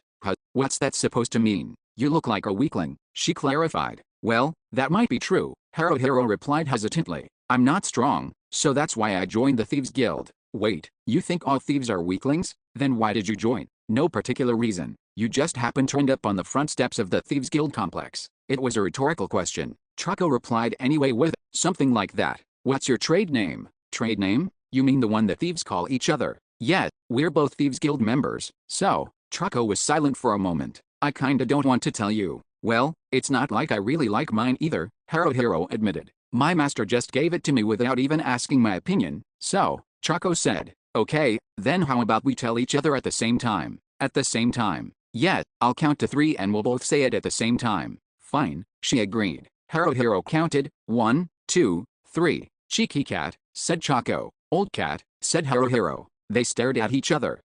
Choco was the first to break the silence with a small snort. What? Demanded Haruhiro. Kman, old cat, are you serious? Yeah, I know. I was told it was because my eyes make me look sleepy all the time so I look like some old geezer, Haruhiro explained. Yeah well, mine probably came from the way I glare at people, Choco said. Just the way you glare? I get the feeling it's your mouth as much as your eyes. Maybe, so we're both cats, Haruhiro pointed out. Crazy coincidence, Chaco said. Yeah, I know, Haruhiro agreed. Was it really just a coincidence though? Of course it was. What else could it be? Does your mentor happen to be Master Barbara? Who? Never heard of her. I guess not. Master Barbara is a member of the Thieves Guild. She's also a mentor. A woman. Your mentor is a man then? Haruhiro guessed. Yeah, he's scary, Chaco said. Master Barbara is terrifying too, even if she's a woman. Then why don't you just quit? From what I hear, the other guilds are just as tough. No easy roads. Doesn't seem like it. I hate this work your butt off kind of thing, Chaco remarked. I think an easy life is the best life too, Haruhiro said. Too much work otherwise. Yeah, I'm always thinking this is why I too much trouble and I don't want to bother right off the bat with everything. Same, I see, Chaco said. Yes, Haruhiro replied. Is your party also going to participate in the directive? The question took Haruhiro completely by surprise. It felt as if he had been hit in the chest with a blunt object. Also, Haruhiro asked, you mean your party is going to fight Ed Capamorty? In the offensive? It wasn't my idea and I don't really want to do it. It sounds really dangerous, Chaco sighed. The breath of air made her front bangs puff out. But yeah, we're signed up. Alright, majority rule. It was the following night. After the usual day of work, they were once more gathered around a table at the back of Sherry's tavern. Drinks were ordered and delivered to the table, but no one had made a move to take their respective cups as of yet. Haruhiro glanced at his companions one by one. Ronto was leaning back in his chair, arms crossed over his chest, pompous look on his face. Magzo's expression was solemn, but his nervousness was apparent. Shihoru's gaze was glued to the floor while Yume seemed to silently plead, can we get this over with already? Mary was her usual cool and collected self. Haruhiro took a deep breath. The question is whether or not we sign up to participate in Operation Twin-Headed Snake. Those for participating, raise your hand. Me. I say yes. Both of Ranta's hands shot straight up into the air. Magzo's followed a little more tentatively. Yume raised her hand slightly, then lowered it again, then raised and lowered it again. Mary remained still, as if frozen in place. When Haruhiro started to lift his hand up, Shihoru followed suit, just like he thought she would. She looked from her own hand to Haruhiro's and then back to her own again. Ho! Yume breathed in a strange tone. Mary's eyes widened in surprise. Magzo blinked several times and tilted his head to one side. With her, Ronta jumped out of his seat, looking from raised hand to raised hand as he counted. 1, 2, 3, 4, 5, 5. Ranta, Haruhiro sighed. You can't count both your hands. What? No, I didn't. Ronta denied. No way, I'm not that retarded. Oh wait, oops. Yeah, I did. So, 4. That's still the majority. Yeah, I guess it's decided then, Haruhiro said. We'll sign up to participate. Ronta started to say. What? Majority wins, so what's the problem? Haruhiro asked. Or, no problem. Wait, hell yeah there's a problem. Haruhiro, what the hell? You want to participate now? Why the sudden change of head? Change of heart, Ronta Haruhiro corrected. The right way to say it is change of heart. Whatever. Shut up, Haruhiro. No one cares about that. Ronta ranted. There's no way a big spineless chicken like you could say yes, so what are you up to? Spit it out, Haruhiro. No, wait, I got it. I know exactly what you're scheming. You figured that you'd lose the vote if you said no, so you decided not to go against everyone else and changed your vote to yes. I'm right, aren't I? 'Cause that's something you'd totally do. Ronta slapped Haruhiro several times on the back so hard that the sound echoed. What the hell? Quit that shit already. Haruhiro raged silently as his anger started to grow. Why did Ronta have to do such goddamn annoying things all the time? Because Ronta was Ronta, that's why. Quit making assumptions about me, Haruhiro replied, knocking Ranta's arm away. I wasn't thinking that at all. Besides, if you didn't have my vote then you wouldn't have gotten your majority. Quit getting caught up in tiny details. Ronta shot back. What are you, a magnifying glass or something? Magnifying glasses can't vote. See what I mean? Tiny details. And you're so brash that you look at everything way too broadly? Haruhiro said. I'm the king of broad. I'm the vassal of the broad king. Broad-armed, broad-minded, and broad-hearted, Ronta proclaimed. The correct term is big-hearted, Ronta Mary pointed out icily. Ronta croaked, falling silent for a brief moment before recovering with, Haruhiro, you still haven't answered my question. Why are you agreeing? Hack it up and shit it out. You've got such a dirty mouth. Ronta Yume frowned. His entire existence is dirty, Shihoru added, regarding Ronta as if he was something that just crawled out of a sewage pipe. Entire existence? Whoa, that was pretty harsh. But Haruhiro doubted that Ronta would be affected in any way, so maybe he should just let it pass. He had to admire the thickness of Ranta's skin, though. If it were any other guy being told that by a girl, their feelings would be hurt pretty badly.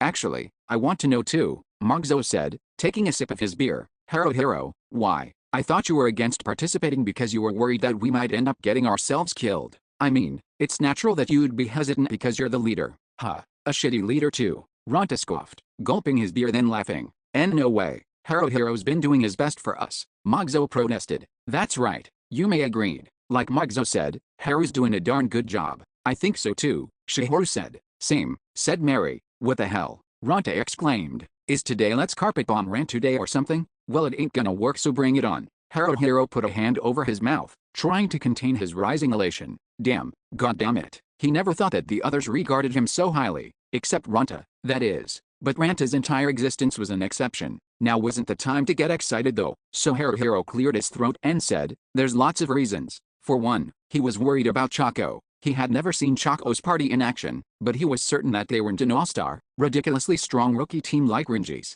If they were, then they would have already made a reputation for themselves, and Haruhiro would have heard the talk. So the party Choco was in wasn't particularly strong, and they were less experienced than Haruhiro's team, and yet they had signed themselves up to fight orcs at Kapamorty. It was just too reckless. Haruhiro was certain that they were in over their heads. Haruhiro knew that he wouldn't necessarily be able to protect Choco even if his team participated. They were not on the same party, after all, but if he was at least in her general vicinity, then maybe there was a chance that he could help her if she got in too deep. But he couldn't tell the others any of this. Of course there was no way he could tell his companions that it was the reason he voted yes. Besides, the possibility of being able to aid Choco was just a bonus. Haruhiro had made his decision based on what he thought was best for his team. First of all, Haruhiro continued, the money. The 1 gold and 1 day payment we get for participating is huge, and if the fighting goes for 2 days, then it's 30 silvers on top of that. Also, there's several other bonuses being offered, right Ronta? Yeah, Ronta shrugged as if it was no big deal to him. He was probably acting nonchalant in order to look cool again, but as usual, he was failing. There's bounties being offered for the orc officers, the commander of the garrison and his subordinates and stuff. It's not like we need to force ourselves to go after those targets, Haruhiro said, placing a hand on the table surface. But that's the thing, see.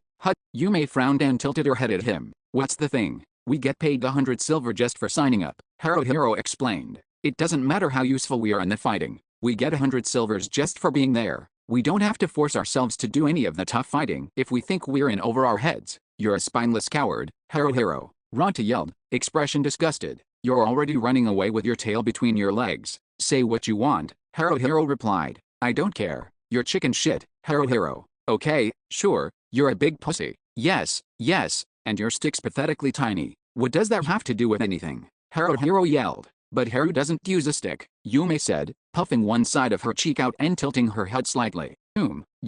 I don't think he meant that sort of stick, Shihoru whispered. Haruhiro was a little curious to find out exactly how Shihoru intended to explain it to Yume, but instead interrupted. Anyways, his change of heart was something that he had spent a lot of time thinking about. In the end, he came to the conclusion that news of Choco's party participating in Operation Twin-Headed Snake was no more than an opportunity for him to rethink his position. It didn't have any influence on his final decision, which he had made after a prolonged internal debate. Everyone's well-being at the end of a fight is more important than doing flashy things and showing off, Haruhiro continued. Or at least that's what I think. But this isn't an easy job where we can get away with never taking any risks. We've got to gain more experience, make ourselves stronger while finding a way to survive. It's said that rookies aren't considered real warriors until they've killed an orc, so sooner or later, a time will come when we're going to have to fight orcs. If that's the case, wouldn't you guys rather do it during a large-scale operation where we'll have help from other Crimson Moon members? All the factors look really favorable.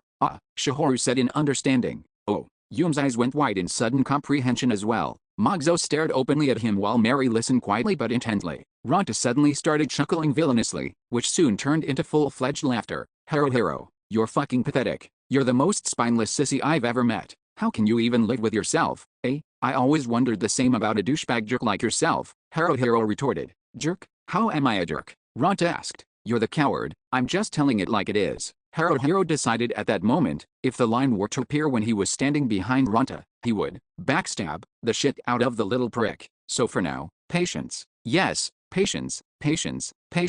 Good. The more he talked back at Ronta, the more stubborn the other would become, so it was best to let it go. Besides, even if it was blind luck, or the party that killed Death Patch, Haruhiro said instead. And now the Kapamorty opportunity got dropped in our laps, so it may be a stretch, but it feels like it's meant to be. Whoa. Mogzo jumped up in surprise. Haruhiro was equally surprised to see someone as big as Mogzo make such a sudden motion. I get it now. Morty means death in some language or something, right? Death and death. I never thought of that before. Wow, Yume nodded. Yume never thought of that neither. Death Patch and Kappa Morty do have the whole death thing in common. Death Patch always makes Yume think Cabbage Patch though. Not Kappa Morty Yume, Kappa Morty. Hero corrected automatically as if it had become his natural role. But at least you got the death part right. Yume, are you really against participating in Operation Twin-Headed Snake?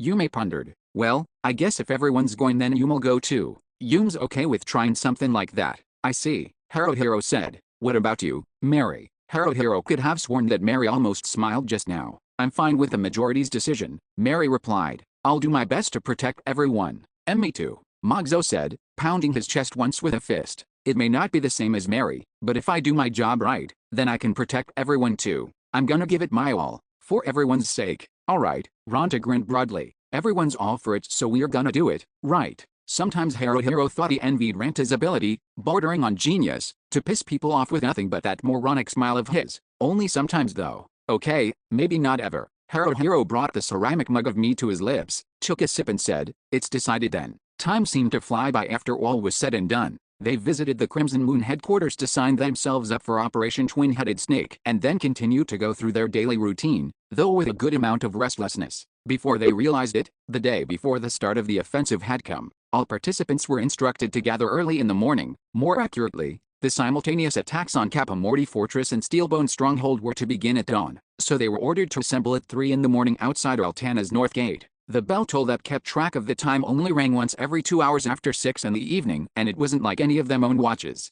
Watches were indeed sold in the marketplace, but only someone like a dwarvish craftsman was able to make such things. They were so outrageously expensive that Hero's eyes almost fell out of their sockets when he saw the price tag. Luckily for them though, there was a wall clock near the entrance of the Reserve Soldier Lodge they could use to keep track of time. The goal was to wake up at 2 o'clock, or something like that. Well, as long as one person woke up, they could rouse the others, so Hero figured that it would work out one way or another. In order to prepare for the early start tomorrow, they all went to sleep right after the sun had set. Rather, they all climbed into their bunks and made a valiant effort. Damn it, I give up, Ronta declared loudly as he flailed about on his bunk in the pitch-black room. Ronta was always tossing and turning in his sleep, but this time Hero joined him. I can't force myself to sleep this early, Ronta continued. Why yet? Mogzo agreed. I like getting a lot of sleep, but this is too early, even for me. Let's go then, Ronta replied loudly. Let's bum rush it. Bum rush what? Hero said, and quit being so loud. Just because you can't sleep, doesn't mean others aren't trying to. Ronta, where are you planning to go? Mogzo asked quizzically. The girls' room of course, Ronta said gleefully. Hut, Mogzo replied in disbelief. Hero sighed. Don't be dumb, Ronta. What would we even do if we went? We could do that, Ronta said stubbornly. That? Hero asked. Of course, that, Ronta said. What's that? Ronta paused. Oh, yeah, Hero persisted. What? What's what? Ronta said. Don't ask me, Hero said. You're the one who started it. Quit saying stuff when you've got no idea what you want to say. I'm thinking about it right now, Ronta insisted. I'm thinking really hard. Mogzo? Go for it. Me. Mogzo stuttered. Hang in there, Mogzo. You can do it, Ronta encouraged. Just a little more. Arm wrestling. Mogzo finally ventured. What? Don't be an idiot. Ronta spat. No one goes to the girls' room to arm wrestle. Are you a pervert or something? We're gonna go for that. For boobs. Hero said. What? Hero. Ronta exclaimed. What's that for? You like boobs too, don't you? You're a man, aren't you? All men love boobs. How do you know what I like and don't like? Hero challenged. Aha, so you're saying you hate them? Ronta shot back. So if you got boobs shoved in your face right now, you'd just turn away? Even if they were massive triple D side? I don't think I'd just turn away, admitted Hero. What about you, Mogzo? You like boobs, right? Asked Ronta. Well, I guess, just as much as the next guy, replied Mogzo. Forget it, Mogzo, advised Hero. We don't have to join Ronta in his stupid conversations. Oi, Ronta shouted. You guys admitted it, so it's decided. The male primates within us are calling, so let's go. You still haven't told us what we're going to do when we get there, Hero pointed out. We're gonna fondle, of course, Ronta declared. Fondle and rub and fondle some more. That's rape, Ronta Hero said coldly. Nah, no one said we're going that far, Ronta protested. It's like a massage. We're just gonna massage their boobs. It's no problem. We're totally safe. You'd still lose your decent human being status. Okay, yeah, Ronta admitted. Exactly. But you know, Ranta continued a much more serious tone. There's no point if it's unwanted, anyways. She's gotta say, please Ranta, touch me here, or it's weird. The girl's gotta want you to do it, you know. Ranta, Haruhiro began. What's up with you all of a sudden, idiot? I'm at my most gentlemanly at times like this, said Ranta. Besides, you guys know right? Even Yume and Shihoru want a knight in shining armor in their lives. They're girls after all. Magzo nodded, as if he found himself agreeing with Ranta's point. Haruhiro turned onto his side. And that's what all girls want. Hell yeah, said Ranta. Girls can't resist a good romance, even if they tried. Especially secret romances where forces of nature and overprotective dads and stuff try to break them up. Yeah, okay, not a good example. Forget that. But seriously, all girls have nothing but romance on their minds all the time because they're girls. Yume and Shihoru are thinking about it even now. They're talking about it. Shihoru is saying he's my type of guy, and Yume is saying I like him, to each other right this moment. I know it. I highly doubt it. Haruhiro, you seriously don't understand girls at all. Girls are strange creatures that don't need to eat as long as they have love. If they happen to trip and fall, it ain't regular falling, it's falling in love. If they fall 7 times, 8 of those will be in love. That's what girls do. So, Haruhiro, what about you? What about me? Haruhiro asked, who's the girl for you? What? The question took Haruhiro by complete surprise. Yume's and Shihoru's faces suddenly appeared in his mind's eye. Who appeared first though? He didn't know. They kept switching places with each other, fading away then appearing again. Who? How about I take a wild guess for you? Ranta offered. It's Yume, isn't it? Why do you say that? I'm right, aren't I? If it was just about looks, then it would be Mary hands down, but she's way out of your league. Shihoru has high-value boobs, and I guess her face can be considered sorta cute, but she's got a pain-in-the-ass personality, and she's immune to the usual pickup lines. The way I see it, for a guy like you with zero self-esteem who's also indecisive as shit, an airhead like you's your only bet, and being cautious is a bad thing, Haruhiro said. How is it a good thing? Ranta retorted. It's annoying as fuck and ain't gonna win you points with the ladies. Quit being so wishy-washy and try saying stuff confidently for once. Ranta, you know you're unpopular with the ladies, too, said Haruhiro. Even if it's for totally different reasons. And besides, Ranta's guess was totally off. Haruhiro would have told Ranta that he was completely wrong, but he was under no obligation to politely correct Ranta's flawed thinking. Besides, the line of questioning itself was moot. Haruhiro simply didn't look at any of the girls on his team in a romantic way. At least so far, or so he thought. Maybe. Ranta scoffed. I'm bursting with gentlemanly charm. You just can't see it because you can't score a date with a girl to save your life. Whatever. I've lost interest in you, Haruhiro. Magzo, who do you like? Magzo hesitated. No one in particular. No way, Ranta said. There's gotta be someone. When you've got boys mixed with girls, there's gotta be someone. Male sort, separate, and select available females by base instinct. You make us sound like savage beasts. Putting it that way, said Magzo. We're living creatures, aren't we? Ranta replied. Gotta be savage while we're still young. What are we gonna do if we ain't? Damn straight. So, Magzo, who are you gonna mate with? Ranta, Haruhiro, tone warning. What? Ranta said. What do you want, Haruhiro? I'm just saying it like it is. Boys chase after girls because it's in our nature, and that's the truth. But Ranta, Magzo started. I don't think of it like that at all. Then what do you think?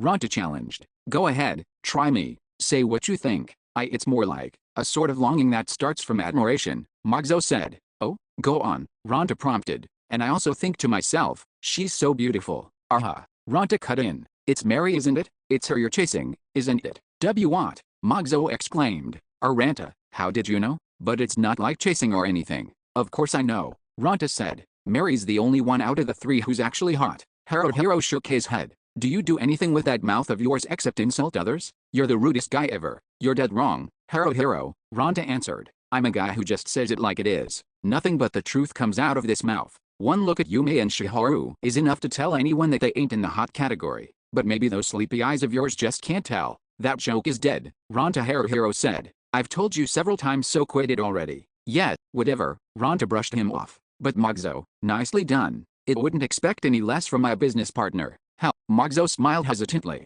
But I really do think so. I think she's beautiful. And you know, Ranta continued. Mary said it before. She said she prefers you out of the 3 of us.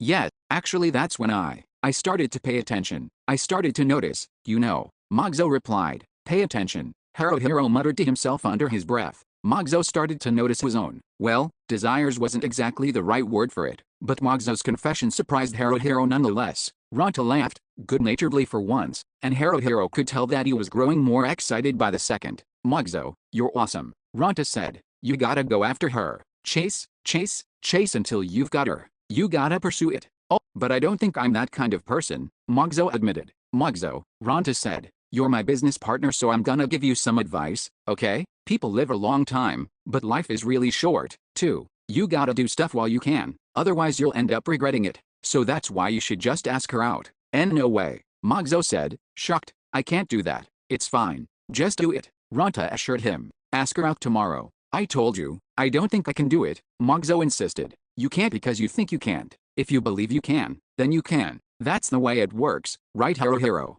Haruhiro replied. I dunno. I guess so, and don't drag me into this all of a sudden. Dumbass. Ranta spat. You don't support Mogzo. Friends support each other. You're his friend, aren't you? Support. Haruhiro repeated. I'm not being unsupportive of him. You don't want him to be happy. Ranta continued. No, I do. So that's why it's better if he just asks her out. He's gotta ask her out. Do the will you date me dance. What the heck is that? Haruhiro said. The will you date me dance. The traditional dance you do when you ask someone out. Ranta explained. It has been done since the lost ages. Why? Because I decided just now. Mogzo, get dancing. I won't be able to fall asleep if I do, Mogzo said. Oh, right, Ranta conceded. I don't really want to see you try to bust out any moves either. I just wanted to say it, because I'm first class. More like third class, Haruhiro quipped. I don't want to hear that from a fifth class person, Ranta shot back. What about you then, Ranta? Haruhiro said instead. You asked me and Mogzo, but you never told us who you prefer. Yet, Mogzo agreed. Tell us, Ranta. Me? You guys talking about me? Ranta said. You guys really want to know? I don't know if I really want to know, Haruhiro admitted. Call it morbid curiosity. I think I want to know, Mogzo said. You guys really want to know? Ranta asked. Actually, I don't really want to know after all, Haruhiro replied. I really want to know, Mogzo said with conviction this time. Well, Ranta said, if you guys want to know that much, then I guess. Although he couldn't see in the pitch-dark room, Haruhiro got the feeling that Ranta had just turned over on his bunk. Actually, Ranta made it really obvious that he had turned away from them. Did he do it on purpose? Yeah, he totally did. Like I would tell you, retards. He finally said. What the hell, Ranta? Exclaimed Haruhiro. That's just mean, Ranta accused Mogzo. Ranta laughed in response. No one is gonna get Lord Ranta to give up his secrets so easily. But I've got both of yours now. Not fair, Haruhiro said. Yet, it's completely unfair if you don't tell us, Mogzo chimed in. If you guys really want to know, then get over here and try making me tell you, Ranta said. But you won't be able to no matter what. Yeah we can, Haruhiro said darkly. I'll twist your arm off if I have to, Mogzo declared. Whoa, whoa, whoa, Ranta shouted. Mogzo, ow that hurts. Guys, wait arghh. The sky was still dark but the vicinity just outside Altana's northern gate was lively and boisterous. The division assigned to the attack on Kapamorty Fortress was called the Azure Snake Brigade. The soldiers from the regular army consisted of 500 warriors, 100 paladins, 100 hunters, and around 70 priests. They were led by Brigadier General Ren Waters. 37 Crimson Moon parties were assigned to the Azure Snake Brigade as a detached brigade, totaling 197 reservists under Commander Bree, short for Brittany. Others were present too, including townsfolk who came to see the brigade off and curious onlookers, as well as with opportunistic merchants attempting to sell their wares. There must have been over 1,000 people gathered. No wonder the area was full of clamor and noise. On the other hand, the force being sent to Steelbone Stronghold, called the Ruby Snake Brigade, consisted of 1,000 warriors, 300 paladins, 200 dread knights, a 300-member strong cavalry unit, and a healer corps composed of 500 priests. The regulars of Ruby Snake Brigade alone were 1,800 men strong and were led by General Graham Lassentor himself. Add to that 55 Crimson Moon parties, over 300 highly mobile reservists centering around Sama's Daybreakers, and it was a force to be reckoned with. Altana's defense was left to the remaining members of the regular army under the command of Brigadier General Ian Laddie. Haruhiro had heard of both Laddie and Lassentora, but knew neither personally. General Waters had been standing near the doors of the North Gate the entire time. Manly and handsomely clad in shining off-white armor, he looked like the old-fashioned, meticulous sort. While he didn't seem like a bad person to Haruhiro, he seemed to regard the reservists with a condescending air, which made him come off as just a bit arrogant. Emblazed on his armor was the hexagonal sigil of Luminous, the god of light, which must have meant that he was a paladin. The Azure Snake Brigade ranks were formed up in a way that could be easily understood, even to those uninitiated in military matters. Paladins and priests stood closest to General Waters,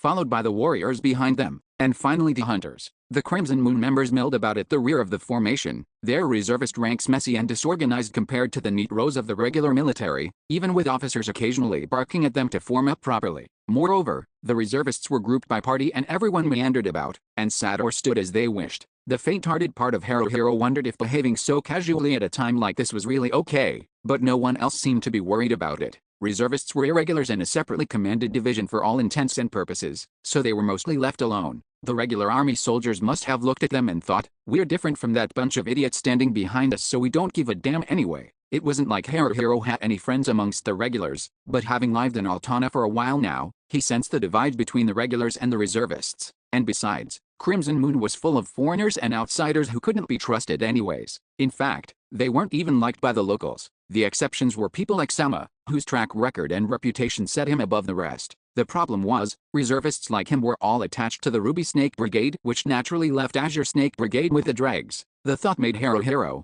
whose party was at the rock bottom of the dreg pool, want to crawl under a rock to hide. There was one clan among them that deserved at least a passing glance. However, the Wild Angels, led by Kajiko, stood out like a sore thumb amongst the other trash-tier reservists present. The Wild Angels were an exclusively female clan, and all of them were dressed in white cloaks with a white feather affixed to their headgear, be it a helm, cap, bandana, or headband. Not only were they all women, they wouldn't even let men come anywhere near them. If a guy tried to approach, he would be threatened loudly until he was forced to back off. All of the Wild Angel members were scary, especially the tall, terrifyingly beautiful Kajiko, who wielded a katana-like longsword. It was her eyes. Haruhiro swore that one look from those eyes was enough to kill. There was one other party here that gave off the same air of overwhelming formidability. Team Renji. Renji and his party arrived at the same time as Haruhiro, but the grandeur of Renji's presence among the reservist ranks alone was like a low rumbling echo, and Haruhiro found that the side of his towering, fully upright form was so radiant that he couldn't stand looking at the other directly for long. Slung across Renji's back was the sword that had once belonged to the orc Aishidogran.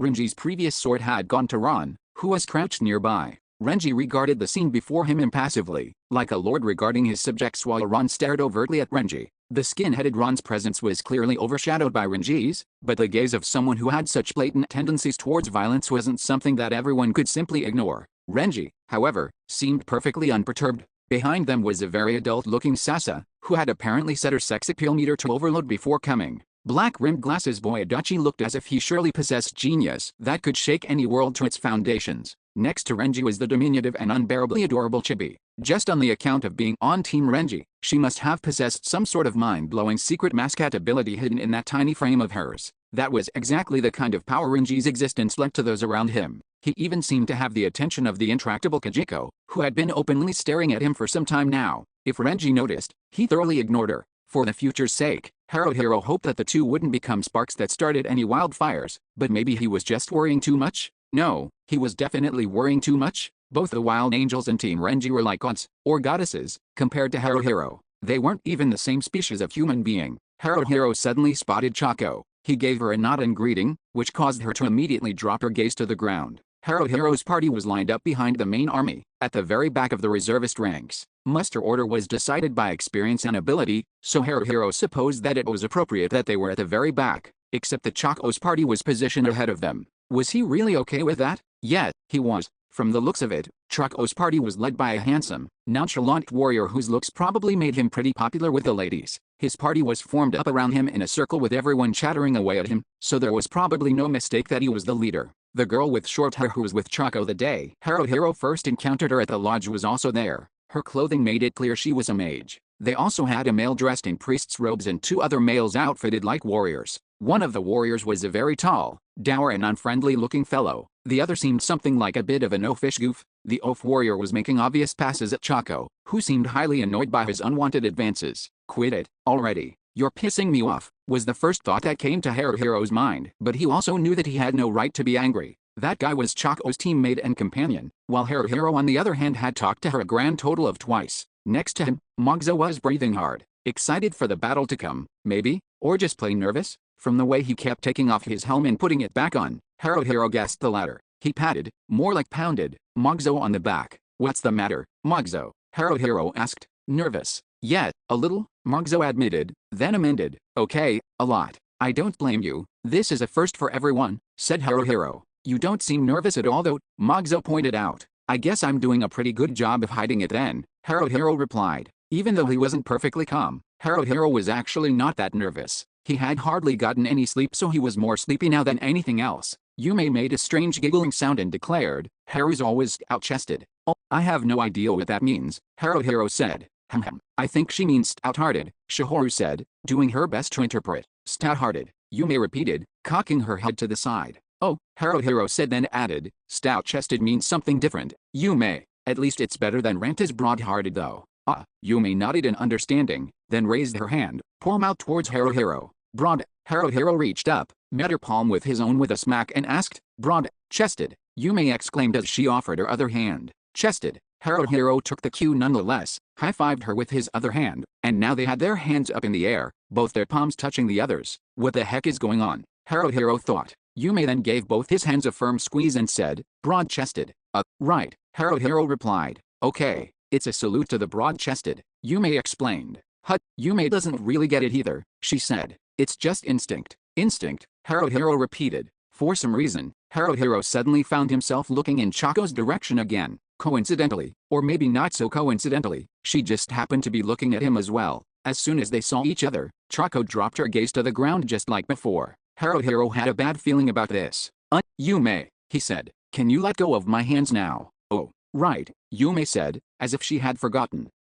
Haru? Hey, Haru. Why yes, Yume noticed just now, but why are your hands so warm? No idea. Haruhiro touched his left palm with the fingers of his right hand. Yume was right, it was pretty warm. But isn't this normal? He didn't know though, because it wasn't like he noticed these sorts of things. Mogzo had returned to nervously putting on and taking off his helm repeatedly once more. It seemed like Mogzo's nervousness wasn't so easily dissipated. Still, Haruhiro had a feeling that it wasn't a good idea to just leave him in that state and was about to say something reassuring, but Mary beat him to it. Mogzo, she called. HRMPH. Mogzo half yelped. HRMPH. What's an HRMPH? Mogzo's expression was akin to that of a land animal encountering a deep-sea fish. For the first time, Mary placed a hand on his shoulder and said, deep breaths, Mogzo. Deep breaths, Mogzo asked, but did what he was told anyway, inhaling then exhaling slowly. Good, Mary said. Nice and easy now. Alright, Mogzo inhaled again, then exhaled once more. One more time, calmly.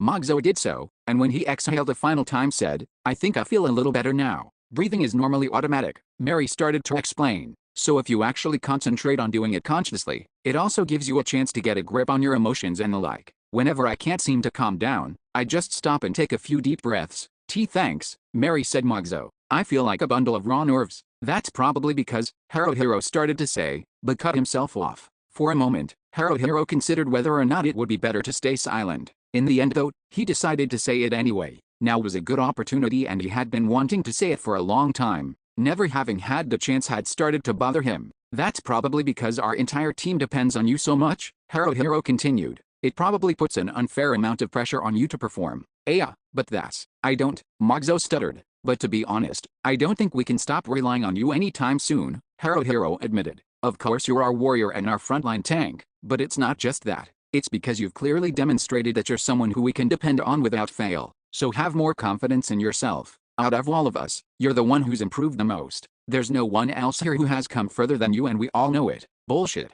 Ronta sprung to his feet like an angry ape. I'm the one who's improved the most, retard. Forget Mogzo. If Mogzo is level 25 then I'd be level 30. Isn't the difference too modest for you? Haruhiro said dryly. What? Ronta exclaimed.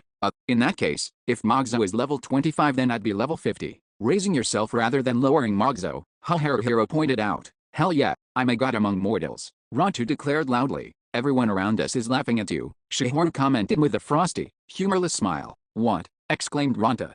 Seriously, Yume thinks Mogzo's Amazon, said Yume. If we didn't have Mogzo, we'd be in real trouble. He's like our meat shield. The corners of Mary's mouth twitched ever so slightly as she repeated, meat shield.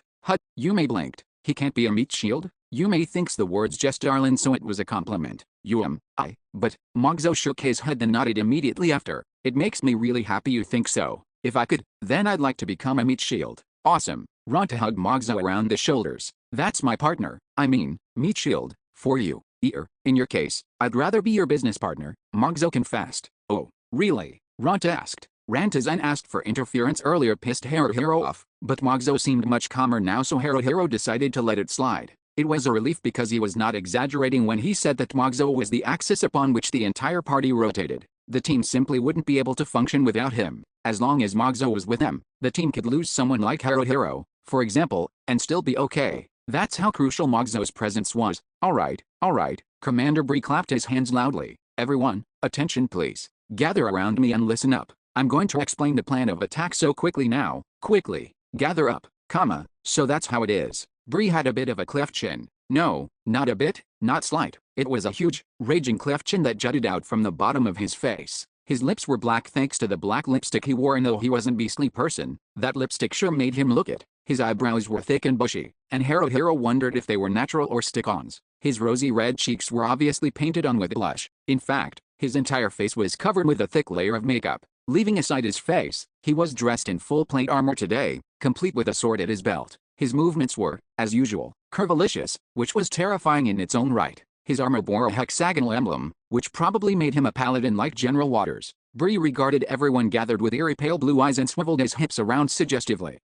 And that's the status of the immediate area around Kapamorty Fortress. Bree finished. To summarize, the fortress is surrounded by scattered orc camps centered around lookout posts. Each of these camps consists of 2 to 5 guards. I'm sure most of you already know this, but some might not, so I'm just making sure we are all on the same page. What we call Kapamorty Fortress actually includes the main fortress, plus the lookout posts and all the camps. Everyone still following? Any questions? No? No questions? Good. I can't be bothered to answer them anyway. On to the main fortress then. Bree spread a map face up on the ground and drew a lamp over to illuminate it. It was a drawing of the main fortress area of Kapamorty Fortress. The heights of the walls surrounding the fortress are as follows. Bree continued. The main gate is located in the southern wall and about 20 feet high. The eastern and western walls are both lower at around 13 feet. Opposite of the main gate is the northern wall and rear gate, standing at more or less 16 feet. Just inside of the northern wall is a set of outer stairs that leads to the rooftop. These stairs are the only way to reach the first floor because no other access point exists.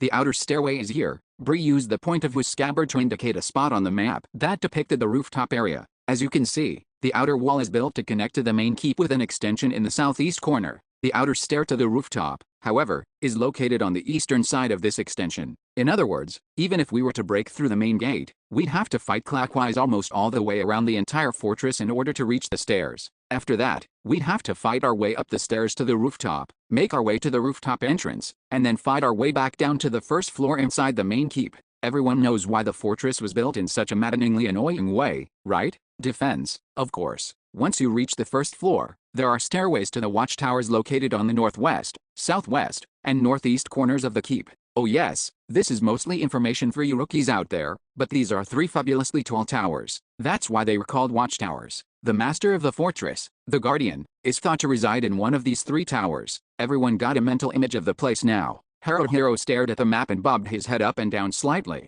That was the place they were about to attack. He still had trouble believing it. Next is an overview of the attack strategy. Bree shifted his sword to one hand and started to casually spin and twirl it around. It looked like a pretty heavy weapon, but he was handling it as if it was feather light. Our attack will begin at first light, but no worries. It'll be fine. We're detached from the main army, so our role is to create a diversion. We move in first to attack the eastern and western walls. After we lure the enemy into diverting enough of their forces to deal with us, the main army hits the south wall and breaks through the main gate. Divide and conquer. 20 parties will stay with me to attack the eastern wall. We'll be called the Green Storm Regiment because of my fabulous green hair. The remaining 15 parties will hit the western wall under Kojiko's command. How about we call you the Wild Eagle Regiment? Pretty good name, right? Kojiko raised a single brow and replied, yeah, not bad at all. I've already divided the parties into their respective regiments, Bree said. I'm only going to call out members of the Green Storm Regiment, so pay attention. Ready everyone? Here we go. You,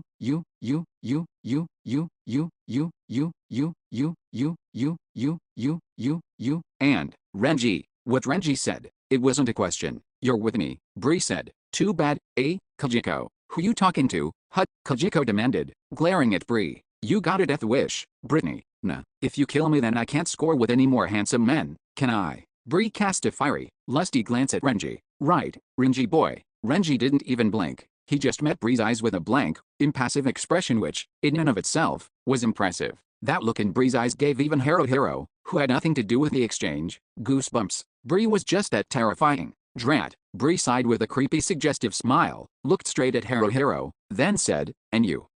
Haruhiro stuttered. Yes ma'am, I mean, sir. Lastly, Bree pointed to the leader of Choco's party. You guys. That makes 20. Everyone else is with Kajiko. Got it. Everyone responded and no one made any motions of disagreement. Even if they didn't like where they had been placed, no one had the guts to bring it up with Bree. He was obscenely creepy. Kajiko, you've got a watch, right? Bree asked. Yeah, Kajiko raised the pocket watch dangling underneath her breasts for Bree to see. Oh my, Bree said, looking as if he was going to make a comment on the object resembling a pocket watch he was holding in his own hands, but thought better of it and said instead, someone's spent a pretty penny somewhere. No, no, no, this won't do at all. You make mine look like a POS. Kajiko snorted. That's because yours is a piece of shit. Let's get one thing straight, Bree replied. Mine is expensive because it's old, okay? It kind of stops working randomly sometimes, but whatever. As long as we've got watches, we can coordinate our timing. I'll let you know what time to commence the attack later. For now, let's talk attack plan.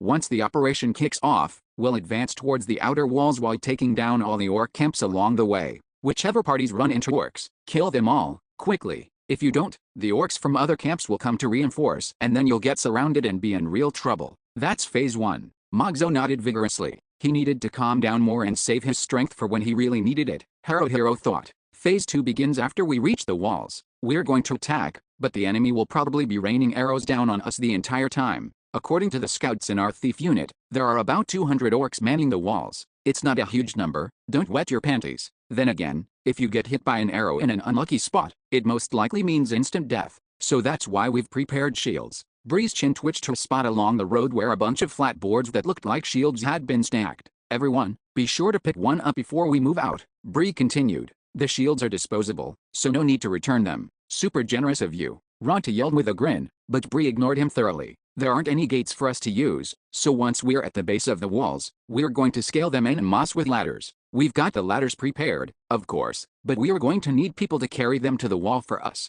The ladder carriers' jobs will be to get the ladders to the proper spots, assemble them, and then run them up the walls. We've got 4 ladders each for both the Green Storm and Wild Eagle regiments. Kajiko will be in charge of assigning the ladder carriers for her regiment. As for my regiment, the glorious ladder carriers will be. Hero had a bad feeling about this. He always turned out to be wrong whenever he had a good feeling about something, but his bad feeling predictions were always spot on, and this time, he hit the jackpot once again. Bree pointed to Hero and then to the leader of Choco's party. You people will be in charge of the ladders, Bree ordered. What? Ranta's frown was so deep that Hero thought his jaw might twist off. What the hell? Why do we have to be the ones with this sucky job? We gotta carry shields and now you're making us carry ladders too? That's way too much baggage. Ranta, Hero thought. You've sure got guts. Before Hero could say anything out loud though, Bree drew his sword and put the tip to Ranta's throat. I'm the commander, said Bree. If you disagree with my orders, then go home. Of course, I'll have to ask you to return the advance payment you received. And no way. I mean, it's not that I don't want to. I can't. Ranta's gaze dropped to the ground as he gave a small snort. I spent it all. Hero almost fell over with astonishment. Already. Shut up, Hero. Ranta yelled. It's my money so I can do whatever I want with it. How I spend it is none of your business. Yeah, but, in that case, Bree raised his sword slightly so that it touched the underside of Ranta's chin. Stay quiet and obey orders. The moment you disobey is the moment a bounty gets put on your head. BB bounty. Ranta repeated. That kinda sounds like a bad thing. Shahoru shook her head. Not kind of. Mary's gaze was glacial. It's unequivocally, irrefutably, indisputably bad. You know. Bree withdrew his sword and gave it a spin. The ladder carrier's job is vital to the success of the assault. They need to avoid fighting to the utmost of their ability, reach the base of the wall in one piece, and when they're there, bam, run the ladders up swiftly as possible. It's a cool role for cool people. Cool people, Ranta repeated, as if tasting the word in his mouth. His mouth then twisted into an unseemly grin. Well, I guess if that's the case, then I gotta do it. If it's that important of a job, then no one else is cool enough to do it, right? We'll do our part too, the oafish warrior from Choco's party pointed out. Shut up. Ranta shot him a vicious glare. You guys are you, I'm me. Besides, you guys are rookies that got here after us, so you got no right to steal your elder's spotlight. Octopus balls. I'm not an octopus ball. The other protested. Squid head then. Ranta exclaimed. Whatever, the warrior sighed. I don't care anymore. Ha ha ha ha. I win, you lose. Ranta gloated. The short-haired girl in Choco's party eyed Ranta like she had just spotted a cockroach on the side of a room and said, scumbag jerk. Hero buried his face in both hands. I don't think it can get any more embarrassing than this. At any rate, they were assigned to transport the 4 ladders, so that's what they would do. As the more experienced team, Haruhiro would have liked to take 3 and leave Chaco's team with only 1 to worry about, but it was just not possible. 2 each would be the most appropriate considering that the ladders were a little over 6.5 feet tall. More importantly, each one consisted of 2 halves. When assembled, they would stretch to over 13 feet high. That meant there were actually 8 ladders total that needed to be carried up to the base of the wall. Haruhiro, Ranta, and Magzo would take 1 each while the 3 girls handled the remaining 1. Chaco's party consisted of 4 boys and 2 girls, so he guessed that the 4 boys would carry 1 each. Considering that each of them also had to carry shields, Haruhiro got the feeling that they had just been assigned the most labor-intensive role of all. They might not even make it to the wall before someone dropped from fatigue. And now, Bree swung his hips around and thrust his butt out straight into the air. It's the main army's job to penetrate the keep and clean up all the resistance inside, but I'll go over the enemy troop strength just in case. Like I said before, we estimate the fortress garrison is 200 orcs strong. Most of them belong to this Eshu clan. Members of this clan dye their hair black and sport red tattoos on their faces. They're all equipped in a similar manner with single-edged swords called garii, bows and arrows, fur-covered shields, and red plate armor. Just because they're assigned to guard the outer walls doesn't mean they're weak, so don't be mistaken. The orcs within the keep are a mix of various clans, so they aren't the most unified bunch. Supposedly, it seemed like the hardest part of their job was going to be getting the ladders to the wall. The reservists' role was to be a diversion. If they really did run the ladders up and start going over the wall, the enemy would probably retreat rather than only get distracted like they were supposed to. If that was the case, then the ladder carriers really did play a critical role. Ladder carriers were supposed to avoid the fighting, so the bottom of the barrel teams, Haruhiros and Chacos, had been assigned to the role, but if they failed, the entire plan would fall apart. The Guardian, Zoran Zeshu, is the chief of this Eshu clan. Zoran darling is so big that you'll know him when you see him. His hair is black and gold, and I'm told that he dual wields a pair of swords. He's also surrounded by an honor guard of about 20 orcs at all times, and they're all pretty nasty customers. Oh, there's also a couple of orc shamans mixed in. They're lightly equipped and don't wear armor or helms, so you should recognize them pretty easily. I'm sure a few of you here have never fought shamans before, so be on your guards. Orc shamans have psionic and insect swarm control abilities. Their magic is also very different from ours. They don't rely on verbal chants or physical gestures to cast spells, so their attacks can take you by total surprise. They can make a fight extremely tough, so if you encounter one, make sure you prioritize taking them down first. And what else? Oh yes, the smoke signal. Smoking kills, you know, Yume commented offhandedly. Yes, Bree replied. Someone gets cut down, and blood everywhere, no more breathing, death?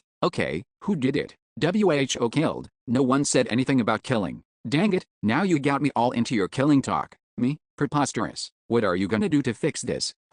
Yume hesitated. Are you angry at Yume? Maybe. I am not angry. Bree shot back. Do I look like some 6-year-old brat throwing a tantrum to you? Oh gosh, replied Yume. Yume's sorry, Captain Bree, but Yume's lending you her ears properly. Really? Now is not the time to be lending me anything. Bree said. I want you to be all ears. Got it? But I guess you don't have to be if you don't want to. If not all ears, then what? Yume asked. Yume's curious now. Just drop it, exclaimed Bree. Shut it and let me talk. It's not that I don't like you. I do. But you're distracting me, so shush. Zip it. Shh. Yes, ear. Now then. The smoke signal, Bree went on. Whenever Kappa Morty gets attacked in Moss, the orcs send up a smoke signal to alert Steelbone Stronghold. I'm sure they'll send the signal right away like always, but this time, Steelbone's got their own troubles. Even if Kappa Morty requests reinforcements, they won't come. Don't be surprised by the signal and don't stop advancing.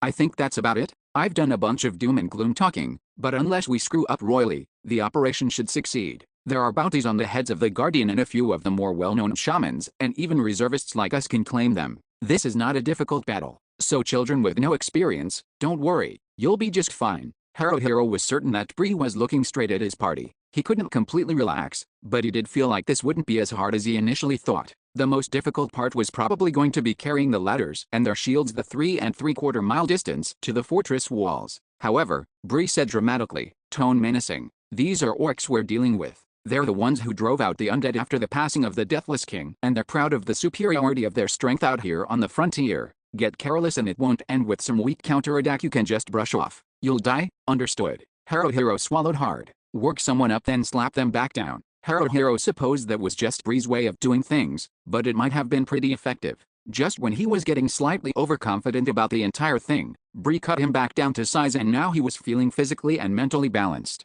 Bree licked his black painted lips with a pink tongue and said, come along then, my kids, summon those fighting spirits and let's be off. It was almost dawn. No one moved or made a sound. Everyone was even trying to keep their breathing to a minimum. In the profound stillness and silence, Idiot Ronta suddenly pressed his hands over his mouth and leaned forward and back again. A sneeze? What the hell? He was trying to suppress a sneeze? He had to be goddamn joking. What the heck was he thinking? Oh crap.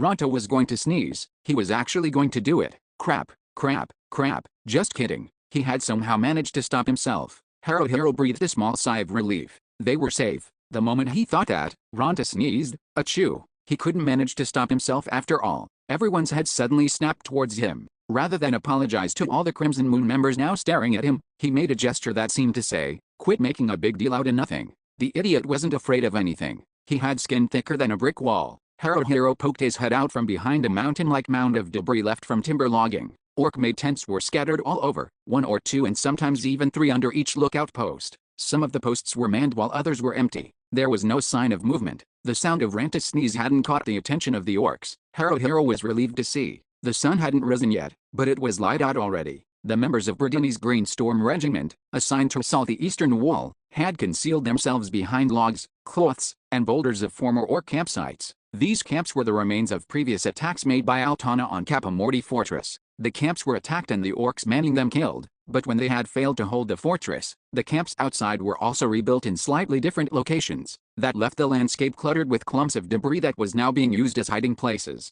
But even if they were all hidden, Harohiro had this uneasy feeling that they would be discovered any time now. Maybe it was just his nerves. Playing the hide-and-wait game was nerve-wracking. Can't we just start and get it over with? He wished. That was almost preferable to what they were doing now. The fortress and its 3 watchtowers formed a sort of corner shape and loomed in the distance like an omen. The fortress walls were made of stone, held together by some kind of black-colored mortar that filled every crack and crevasse. Some kind of pattern was painted on it in red, a word or maybe a letter. It was also studded with spikes made of either metal or wood, a measure clearly more for defense than decoration. The western and eastern walls were both 13 feet high. It wasn't an impossible height, but still too tall to scale without ladders. The orc camps were littered with animal carcasses. Some had been picked clean while others were not so picked clean. The latter were animal heads, and had been placed on spikes or strung up on sticks and arranged in neat rows. So that's why this place was called Capomorty Fortress. It was the fortress of dead heads. Harohiro hoped his head wouldn't end up like that. Nah, I've got nothing to worry about, right? Harohiro's attention went back to the ladder he was carrying under his arm. It was heavy, but more than the weight, the damn thing was just bulky and extremely unwieldy. The square plank that he was going to need to shield him from orc arrows was slung over his back with rope. That thing was bulky and unwieldy too. Bree suddenly stood up. He glanced at his pocket watch, nodded once, and raised his hand. Harohiro's breath caught in his throat. It was about to begin. Bree then lowered his hand with a swift chopping motion. "Attack," he commanded. Battle cries filled the air almost immediately, and Harohiro couldn't tell whether it was from their regiment or the wild eagles. Go, go, go. Take out the orc camps. At Bree's command, the reservists streamed out of their hiding places behind the debris and charged the camps as ordered. "Seekman, we're going to." Harohiro's voice came out more high-pitched than intended. He hoisted the ladder under his arm and followed everyone else from the tail end of the Green Storm Regiment formation. "O light, under the divine grace of Lord Luminous," Mary chanted. "Light of protection." A hexagonal symbol appeared above his left wrist and he suddenly felt his body become lighter.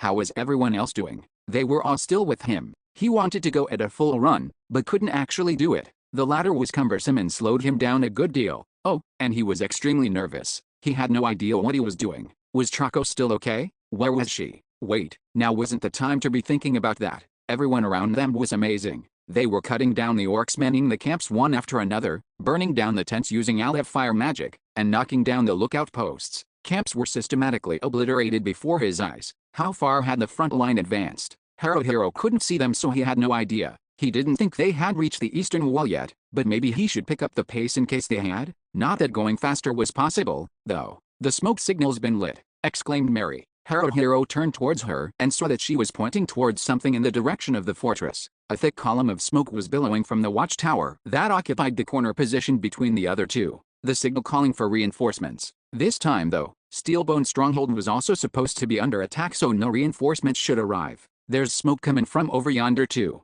Yume cried. Yume was right. Several pillars of smoke were also rising from a distance in the west. What was that supposed to signify? Maybe it was one of many relay stations along the way to Steelbone. The stronghold was 25 miles away, so there was no way they'd be able to see smoke coming from Capomorty directly. Wait, isn't that 2 columns of smoke rising from the relay station? Harohiro wondered. Suddenly it clicked. Smoke signals weren't used only by Kappa Morty. If Steelbone got attacked, it would light up a signal too. Both locations were being attacked, so both were trying to communicate to the other. That meant the Kappa Morty orcs would now know that they couldn't rely on Steelbone to send reinforcements. If they thought that reinforcements would come, they would probably attempt to hunker down and hold out until help came. But if they knew they couldn't expect reinforcements, how would their strategy change? Would they fight desperately to the death, attempting to resist to the end? Well, Hero figured that the higher-ups would have already considered that possibility. It wasn't something the rank and file needed to concern themselves over. All they had to worry about was doing the job assigned to them, which meant the ladders. Once the other reservists had taken care of the camps, they'd run the ladders up the walls.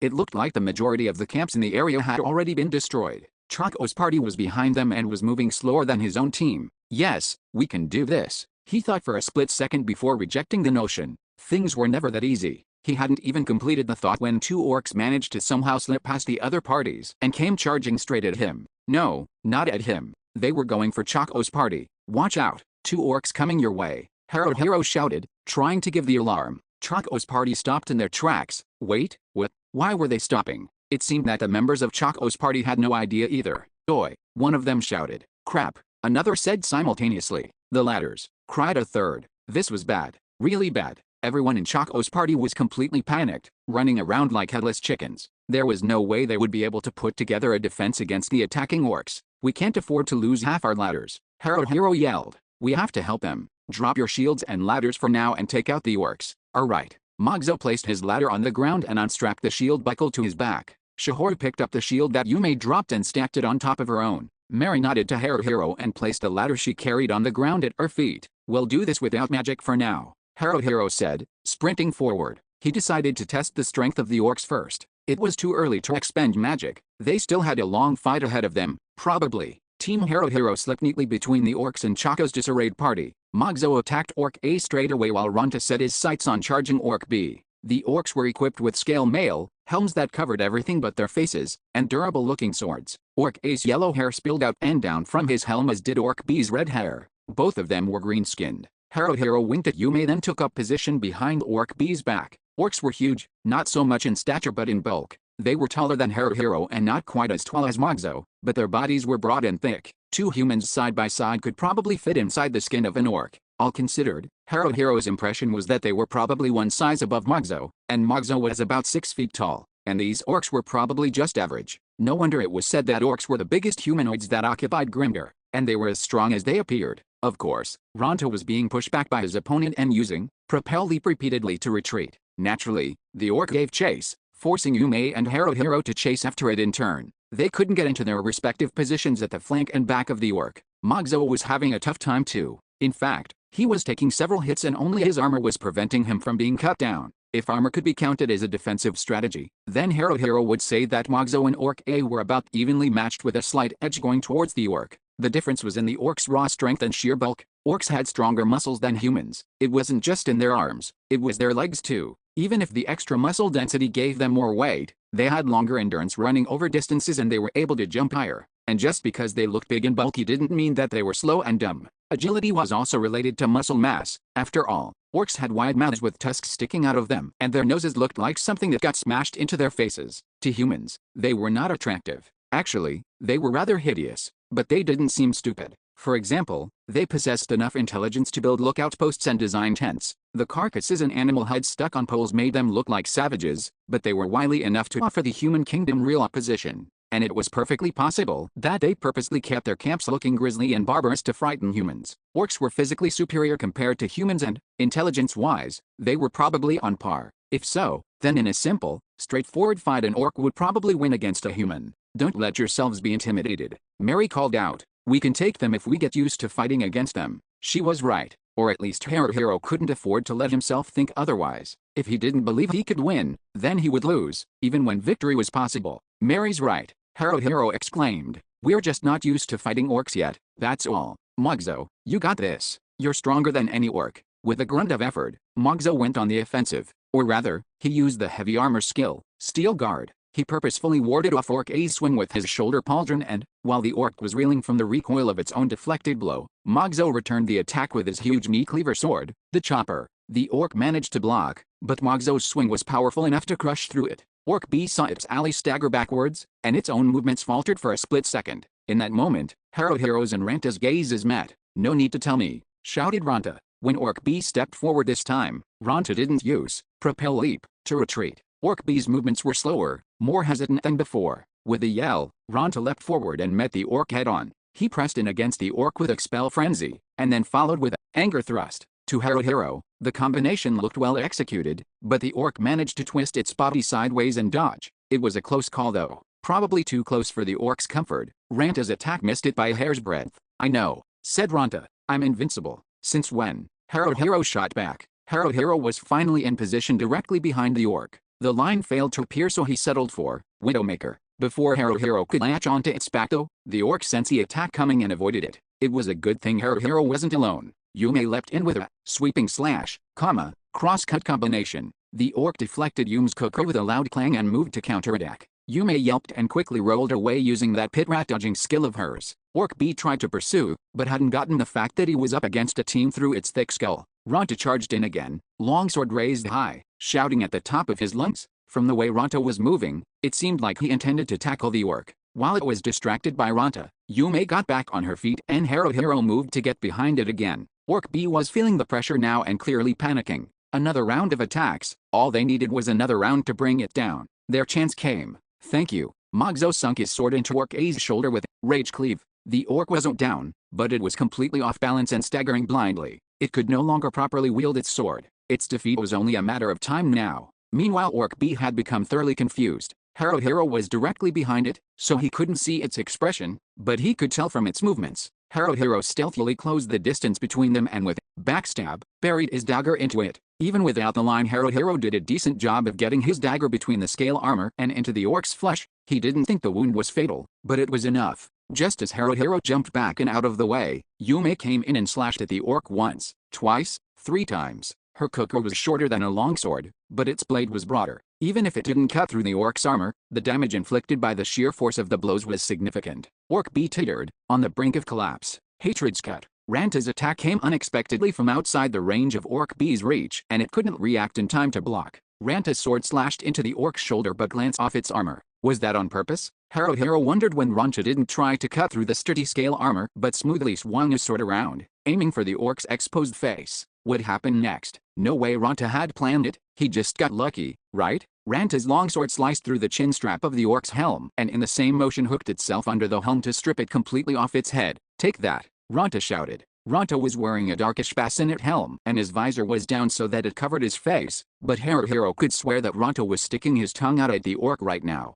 He brought his sword up and then cut. Actually, it was more like struck the orc over and over. The orc went down under the rain of blows, but Ranta didn't let up and didn't stop pounding away at it. By now, Mogzo had finished off Orc A with Rage Cleave. Orc B, too, soon stopped moving. Only then did Ranta finally relent. Choco's entire team was backing away from them, appalled. This time though, Haruhiro didn't criticize Ranta for his savagery. It might have been gruesome to watch, but Ranta wasn't in the wrong here. Cruel as it was, there was no stopping until the enemy was dead. Living creatures hung stubbornly on to life. When death came, it came quickly. But while living creatures clung to life, they fought viciously and desperately, attacking and counterattacking through injury and pain. Ahahaha. Ranta laughed. "Got my vice and graduated from virginhood. Congrats to me." That was true enough. No one was injured, and Mary and Shiharu hadn't been forced to use magic either. "We were Amazon." Yume jumped with glee. "Whoa," Ranta snickered. "For being tiny AAA cups, they sure jiggle hard when you, ow, quit punching me.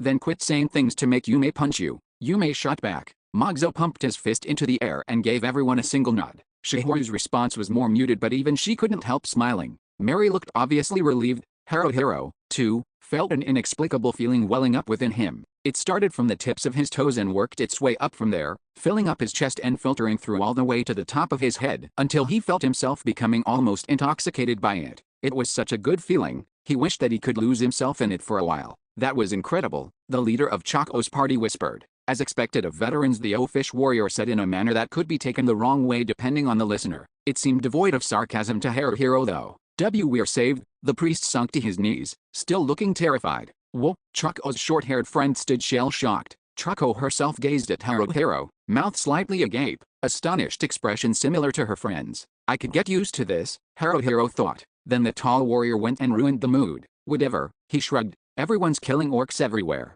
It ain't no big deal. Hey, Ronta pointed his bloody longsword in the warrior's direction. Quit being a frickin' wet blanket when people are trying to feel good about themselves. What are you, wet blanket man? Am not. What's a wet blanket man supposed to be anyway? The warrior retorted. How the hell am I supposed to know? Replied Ronta. You're the one who said it. Shut up. Shut the hell up. Just 'cause you're tall doesn't mean. Ronta started. Ronta, enough. Haruhiro made his way back to the area where he had dropped his ladder and shield. Now wasn't the time to bicker with the obviously socially awkward warrior. We gotta get the ladders to the wall. Haruhiro quickly slung his shield behind his back and tucked his portion of the ladder back under his arm. A few of the other reservists were already at the wall. Team Haruhiro ran as fast as they could and Chako's party followed slightly behind. All the orc camps they passed had been obliterated, their former occupants now corpses. Suddenly Haruhiro thought that Yume was shouting something like, Rose, Rose, before he realized that she was actually crying, arrows, arrows. Orcs were lined up at the top of the outer wall, bows and arrows at the ready.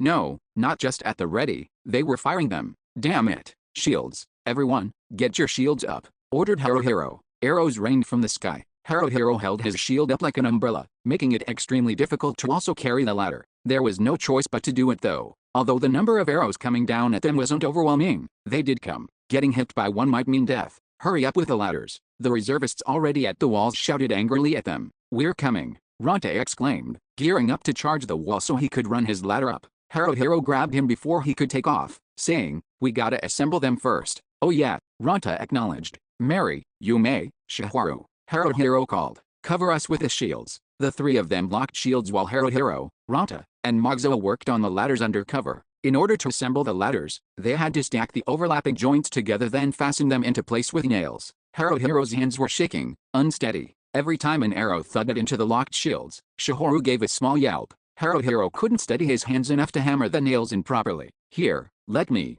Magzo was suddenly with him. He took the hammer from Haruhiro's hands and steadily pounded one nail after the next into place. He tested the connections by pulling then pushing on them then nodded. Done. Let's go. Both the ladders were now assembled at their full 13 feet plus length. One person could no longer carry it alone so Haruhiro and Ronta took one while Magzo and Yume got the other. The orcs were growing desperate. The closer they got to the wall, the heavier the arrows rained, and the harder they hit. Arrows smacked into their shields at an incredible rate. Isn't this? Haruhiro thought frantically. We're being targeted? Crap, he shouted. Crap, crap, crap. Ronta and Yume, even Magzo was shouting now. Just a little further, we can do this. Someone, Haruhiro wasn't sure who, encouraged. Someone else said, we're okay. As long as we've got the shields, we're okay. Don't stop. Don't stop no matter what. If he stopped for even a split second, Haruhiro knew that he wouldn't be able to continue. They were going to get the ladder to the wall in a single attempt. There wasn't any choice but to get them there in the first attempt. He charged on, shouting who knows what, feet tumbling and tangling beneath him as he ran as fast as possible. Finally, they set the ladders against the spike-ridden outer wall.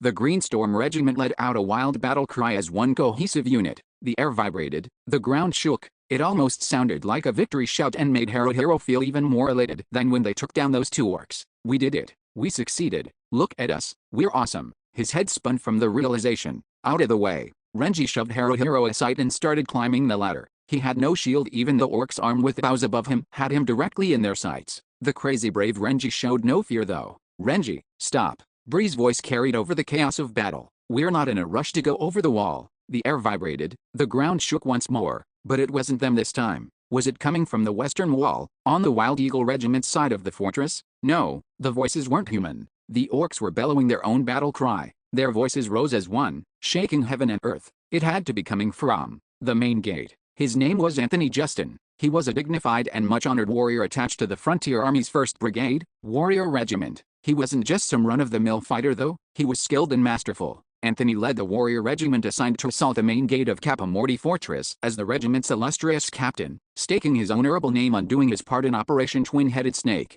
And he and his warriors had been steadily gaining ground since the assault began. Naturally, the most appropriate position for a warrior of whose skill and stature was at the front lines. Thus, he had been leading his courageous men in the charge upon the outer wall at the head of the main army. Deep in his heart, however, there was something about this entire situation that he deeply resented. The person named Ren Waters. Brigadier General Ren Waters was a cowardly old man who couldn't hurt a fly. There was nothing paladin-like about him. He was mainland-born and a spineless pansy. A real paladin would stand at the head of the army, would be willing to risk his own life to protect his fellow soldiers. In fact, Any frontier-born paladin with any guts at all would do at least that much, but that filthy mockery of a paladin, Waters, was different. He had surrounded himself with 100 other paladins and several priests in order to protect himself, positioned himself at the back of the main army, and then attempted to look as authoritative as possible. He was an idiot, a shameless, gutless retard, worse than garbage. He was a member of the well-known House Waters, but possessed none of the family's qualities. He should just die and rot in hell. Even if General Graham Lasantoro was unavailable because he was leading the attack on Steelbone Stronghold, Brigadier General Ian Laddie should have been the one to lead the formidable, peerless soldiers of the regular army in the assault on Capamorty Fortress. Laddie was born and bred on the frontier and had a reputation of being a warrior amongst warriors. Waters should have been left behind in Altana, cowering behind the city's fortifications like a newly hatched chick. This entire time, Anthony's men had been taking down the lookout posts and ore camps, braving torrents of arrows while charging the walls, and even now attempting to break down the main gate with battering rams. Yet Waters was doing absolutely nothing to contribute. All he had done was cry the order, "Move out," at the very beginning, and that was it. Even a 6-year-old brat could have done it. Altana's frontier army was composed mostly of soldiers who were locals of the area. They were rugged and tough, proud of their native roots, and they treated the spineless, cowardly soldiers from the mainland with contempt. Soldiers from the mainland talked big and were always quick to boast, but they couldn't handle a sword to save their lives. They were so pathetic, they deserved every bit of the scorn and bile thrown at them. In reality, when it was announced that Ren Waters had been assigned overall command of the Capamorty front, morale amongst the men had plummeted.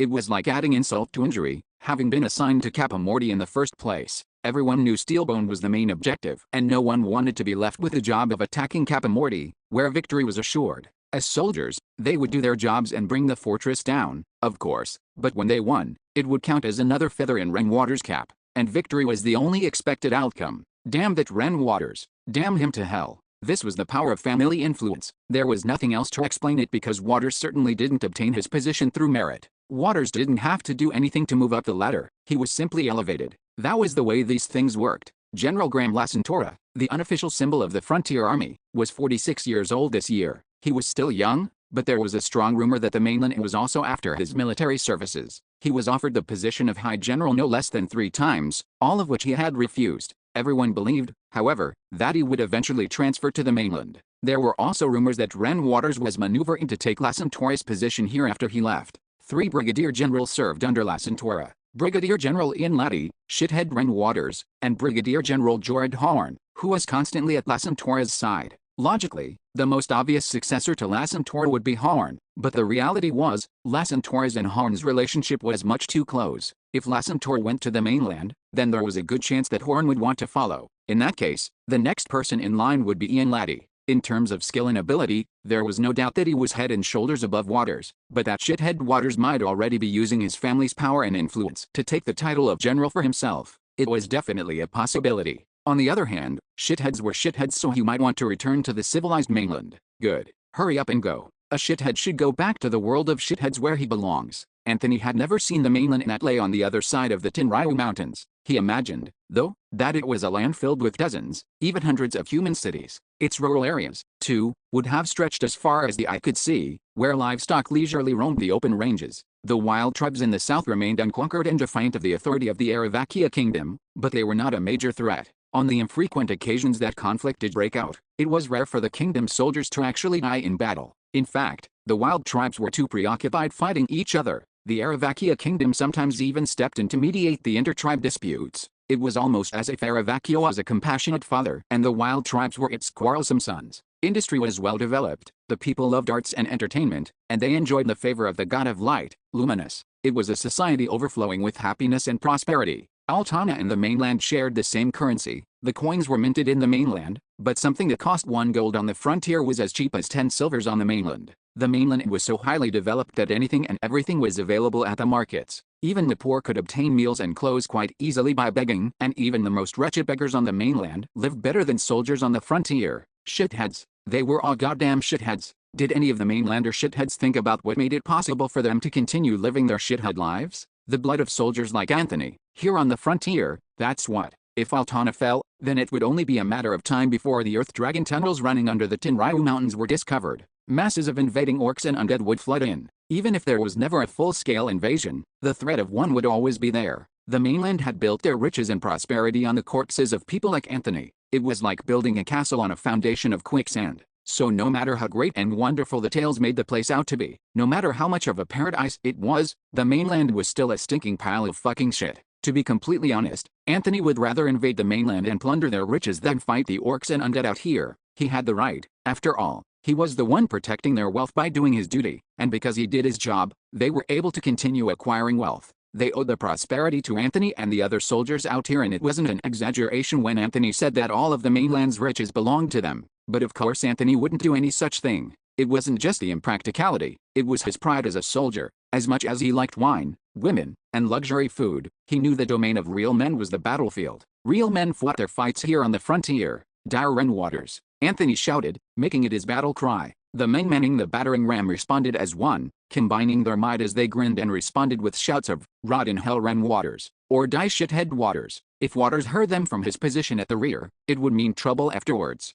But Anthony didn't give a damn. They would do their jobs because it was their duty as soldiers. Their pride as warriors was on the line. 3, 2, 1, charge, Anthony yelled, waving his sword. 3. Deafening roars of rage split the air. The goddamn orcs. They were jumping off the walls directly into the fray. The southern wall was more than 20 feet high. That was not an insignificant distance from the ground. But the orcs were fearless. They leapt off the wall without hesitation, even crushing some of the soldiers unfortunate enough to be positioned where the orcs happened to land. Those shithead mainlander soldiers constantly tended to underestimate orcs and other enemy races, but Anthony was true frontier bred and born. He had no such bad habits. He was wary of the daring and audacity of the orcs. They were unparalleled in both physical strength and toughness. The 10, no, closer to 20, men at the front of the formation who weren't expecting the attack from above were instantly cut down. Actually, not down, back. They were sent flying into their fellow soldiers in the deeper ranks. It happened in an instant. The men manning the battering ram were dead even as they stood slack-jawed at the unexpected angle of attack.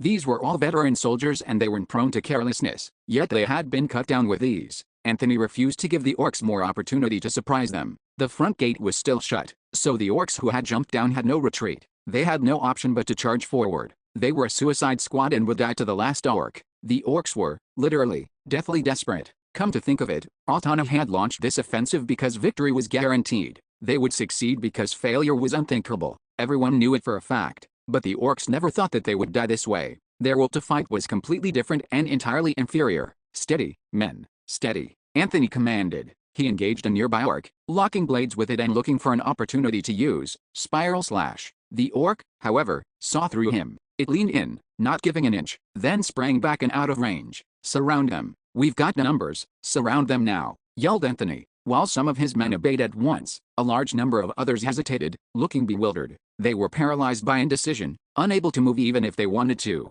Arrows descended from above again. The confusion in the ranks deepened and spread. We should retreat for now, a soldier yelled. Don't be a fool, Anthony exclaimed angrily, fending off an orc slashing sword at the same time. Our warriors' prides are on the line. This is the shithead Ren Waters' fault, but we've got no choice but to cover his sorry ass. Rise, warriors of the frontier. To me.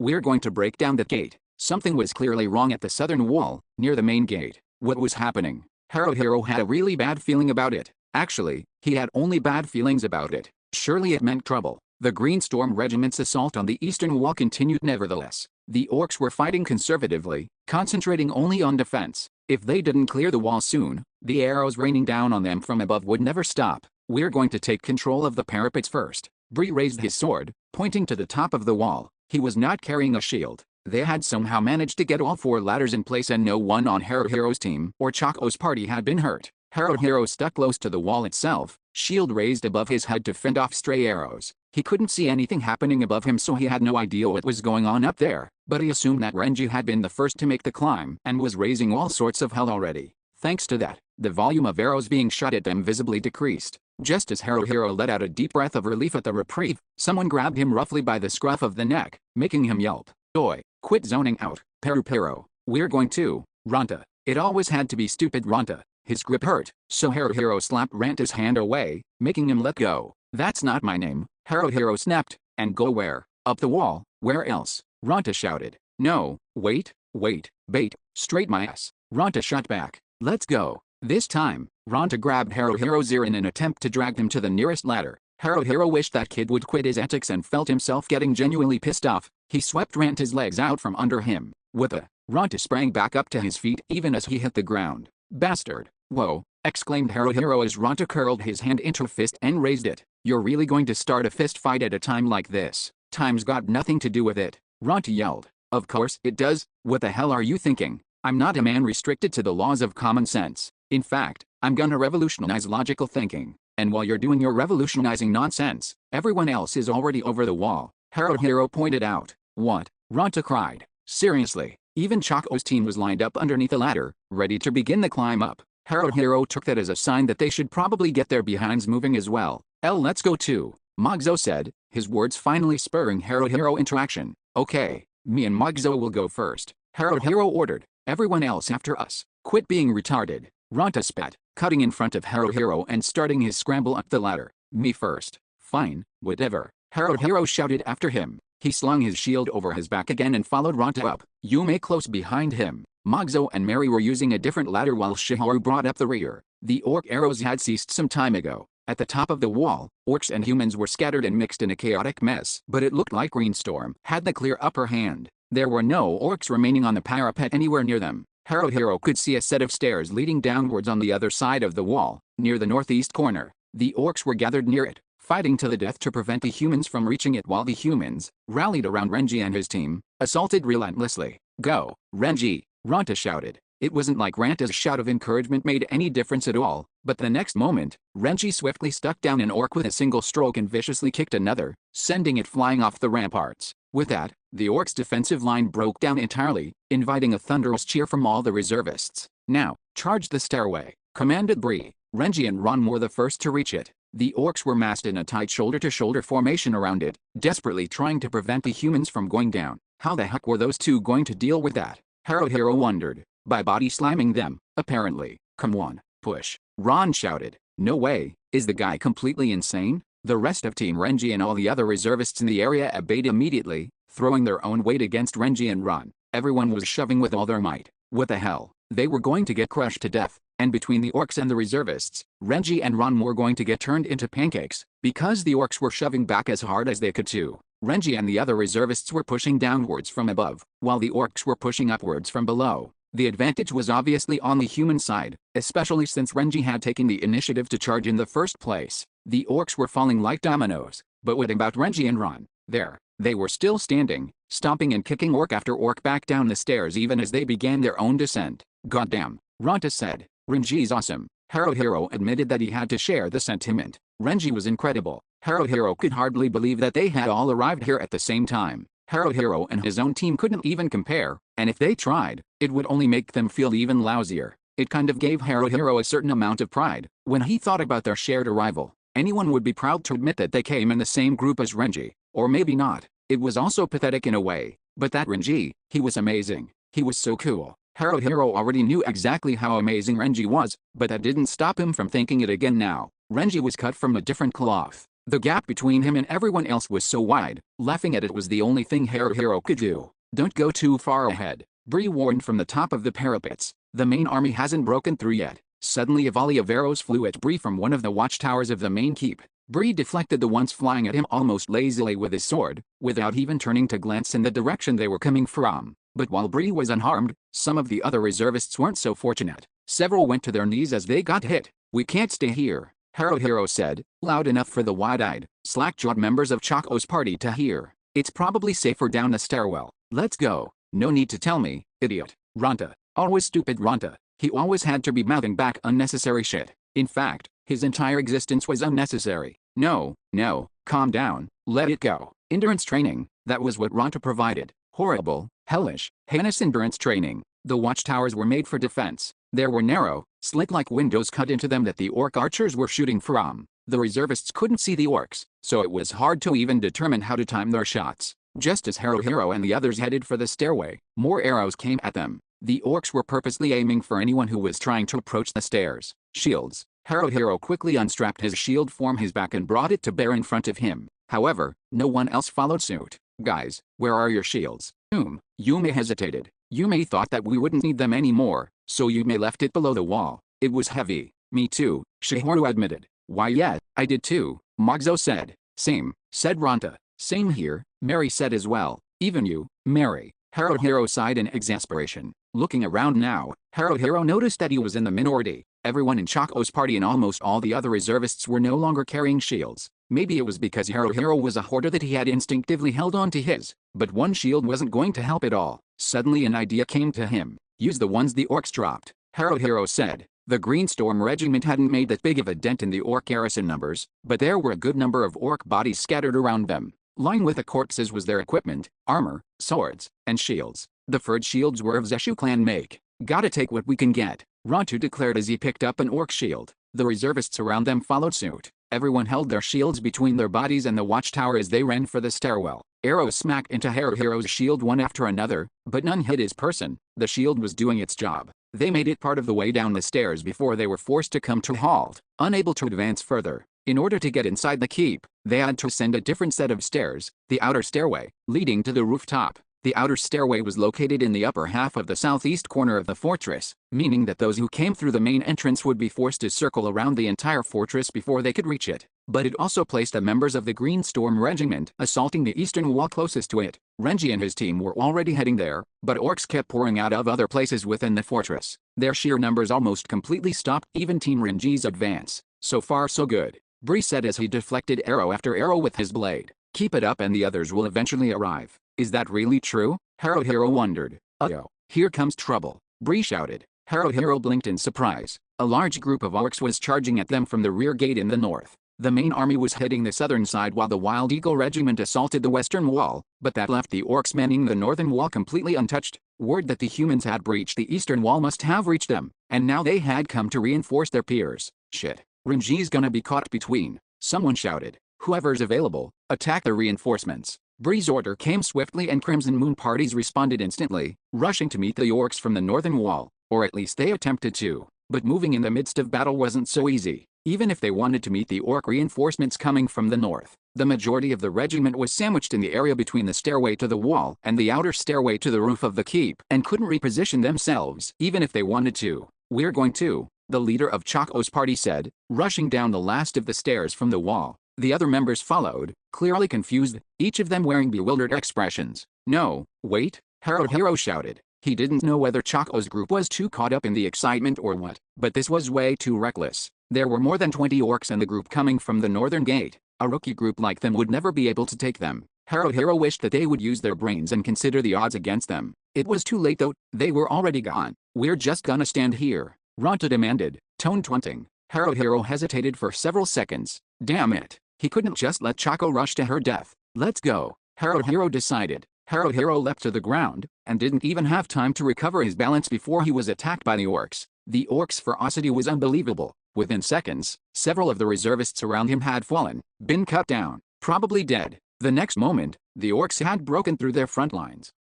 Make the 3 orcs were headed straight for Choco's party. The leader and the 2 warriors took 1 orc each, but it was clear they were completely out of their league. The oafish warrior was on the defense almost immediately while the other warrior was knocked flat on his behind before he could do much of anything. The leader, too, was being overwhelmed by his opponent and it was only a matter of time before he was finished. Their priest then rushed forward and attempted to strike one of the orcs with his short staff. Hero already knew the attack would be ineffectual. The difference in strength was just too great. Choco and the other girl, the mage, held tightly onto each other, trying to make themselves appear invisible. What the hell were they thinking? They might as well be shouting at the orcs to please finish them off first. And of course, the orcs didn't miss the opening. One of them moved to oblige the obvious death wish. Hero wanted to help them, but he was too far away. Umbrelect Pramdus, Shiharu. She had intervened when Hero couldn't. A black, seaweed-like shadow elemental shot from the tip of her staff in a spiraling motion. It hit the orc, who was about to turn Choco and her friend into 2 bloody stains on the ground, right in the face.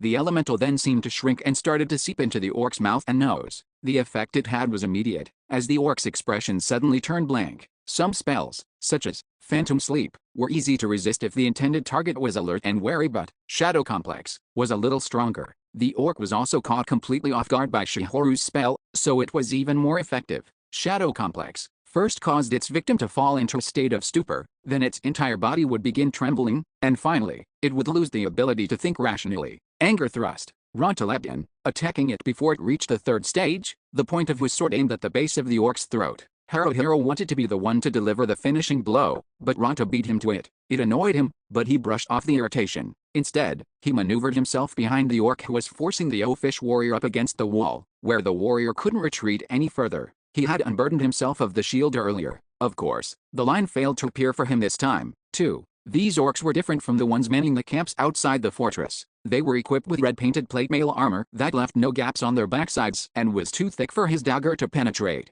Rather than backstab, he moved to put the orc in a full Nelson hold, and rather than locking his hands behind the orc's neck, he thrust his blade into the gap between its helm and breastplate. As soon as his dagger had punched completely through the orc's windpipe and arteries, Haruhiro jumped off of it. The O-Fish warrior then brought his longsword down hard onto the already staggering orc. The guy was fairly tall and had time to raise his sword high over his head, so his cut had a lot of force behind it. The orc fell, but the warrior didn't stop hitting it until he had completely stopped moving. Thanks, he said to Haruhiro, completely winded and gasping for breath. Rather than reply, Haruhiro assessed the situation around him. Another orc was going for Chaco again. Chaco, behind you, he shouted. Chaco leapt to the side and the orc's swing missed her by mere inches. It roared in rage or frustration, turned its sights on Haruhiro, and charged. Haruhiro knew that he couldn't take any orc head-on. It simply wasn't possible, so he gathered his wits and shored up his defense, concentrating solely on the orc's movements. It was armed with a single-edged sword. Haruhiro remembered the weapon being called a Garai.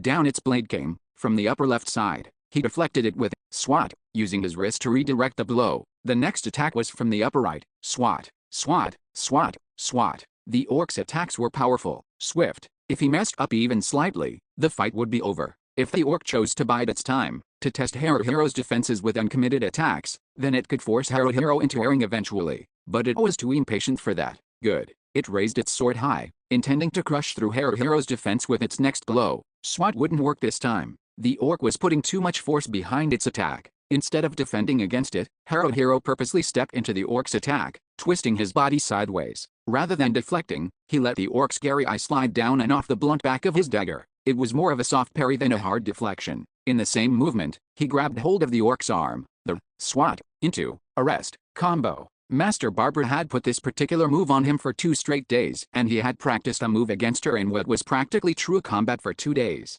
The orc's arm, however, wouldn't bend to let him complete the technique. It was too sinewy, too thick, so in a split-second decision, Haruhiro locked its elbow into place, and then swept out its feet from under it. The orc reacted instantly. Rather than let Haruhiro take it down, it threw itself into the fall, used the extra momentum to turn it into a roll, then sprang smoothly back onto its feet. In was in that very instant. Thanks. Mogzo leapt towards it, his fatal rage cleave descending from above, aimed for the top of the orc's head. There was no recovery. The blow split the orc's helm, and the head under it, clean in half down the center. Holy shit, Mogzo. Thank you, Chaco whispered, staring wide-eyed, hands clasped at her chest. She stared at him in half-stupefied state. No prob. Haruhiro didn't get a chance to finish his reply. He quickly grabbed Chaco's arm, dragging her towards him. Another orc was coming. Mogzo stepped in again, intercepting the orc, smooth as butter. Disaster was averted for now, but quite unintentionally. Haruhiro now had Chaco completely in his embrace. He quickly let her go, stepping away. Sorry, he said. Hiro, don't apologize, Chaco replied. You just saved me. Yeah, but, Haruhiro started. Maybe afterwards. Maybe what afterwards? Haruhiro thought to himself. What was he going to do afterwards? He had no idea, but he was too busy to think more about it right now. Haha. Ronta snickered loudly. Mogzo's bagged himself 2 orcs already. That's my business partner for you. Ronta was using Propel Leap unreservedly to keep the attention of one of the orcs on himself. Mogzo was furiously and relentlessly raining blows down on another. Shihoru concentrated on orcs further away, keeping them from approaching with her magic. Mary remained close to Shihoru, guarding her in case any orc went for her. Shihoru was in good hands with Mary. Haruhiro cast his gaze on Yume. All they had to do was fight like normal, support Mogzo and Ronta, and attempt to finish enemies off as fast as possible. Haruhiro. Ronta jumped backwards using Propel Leap. What's up with you and that girl? You really have time to ask me that? Haruhiro shot back. I got all the time in the... Whoa. Ronta yelped as he was attacked again. Yeah, sure, Haruhiro scoffed. Shut up, stupid Haruhiro. Ronta let out a guttural shout at the orc he was engaged with.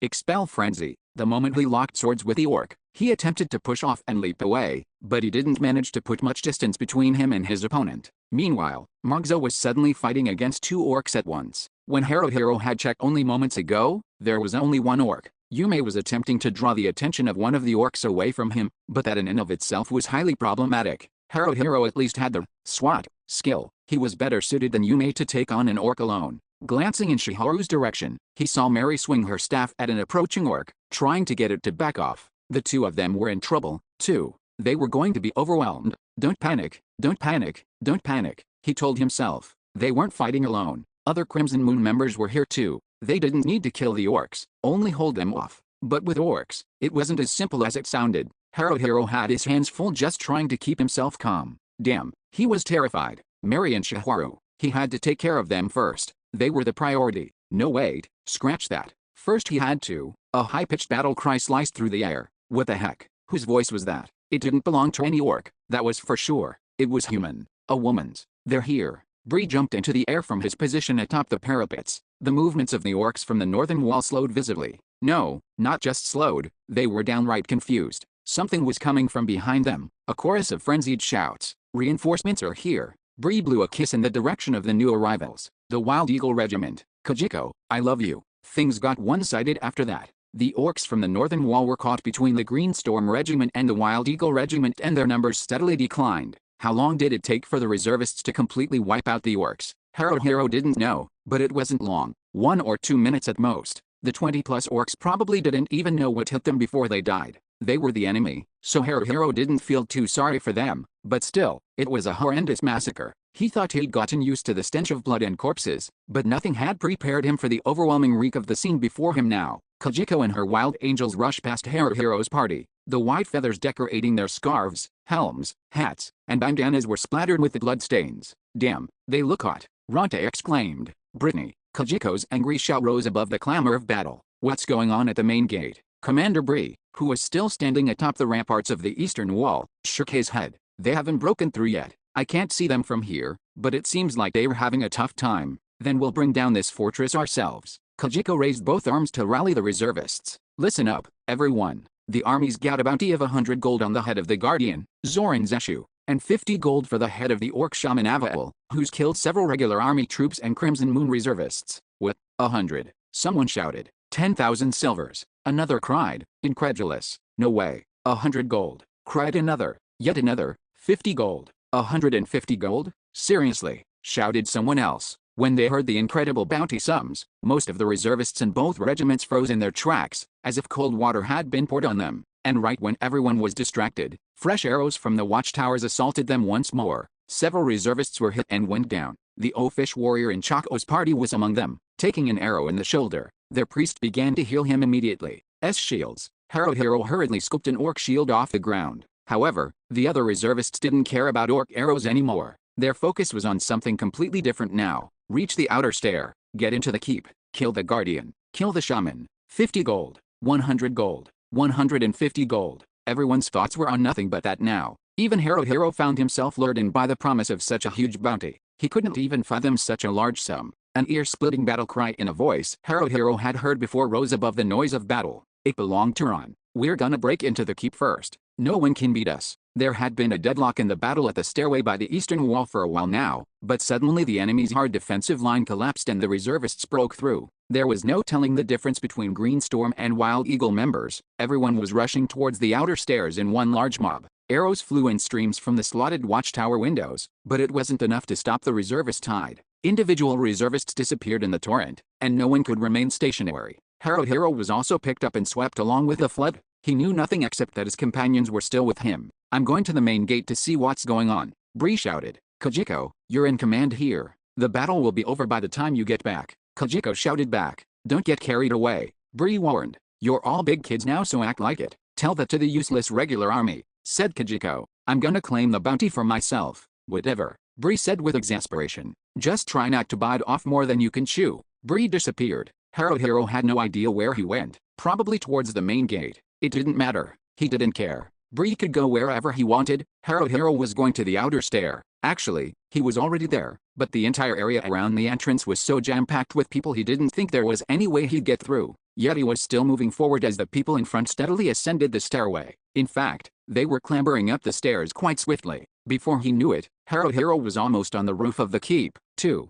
Whoa, what the hell? The arrows. There were 3 watchtowers at the corners of the keep and arrows were being shot at them from all 3. It was a cascade of orc arrows, a torrential downpour of the damned things. Hero barely managed to get his shield up in time. Several arrows lodged in his shield before he managed to cross the distance to the entrance of the keep. He ditched the shield just as he was shoved inside by the stream of reservists behind him. What about the others? Mogzo. Check. Ranta? Still here. Yume, Shihoru, Mary. Check.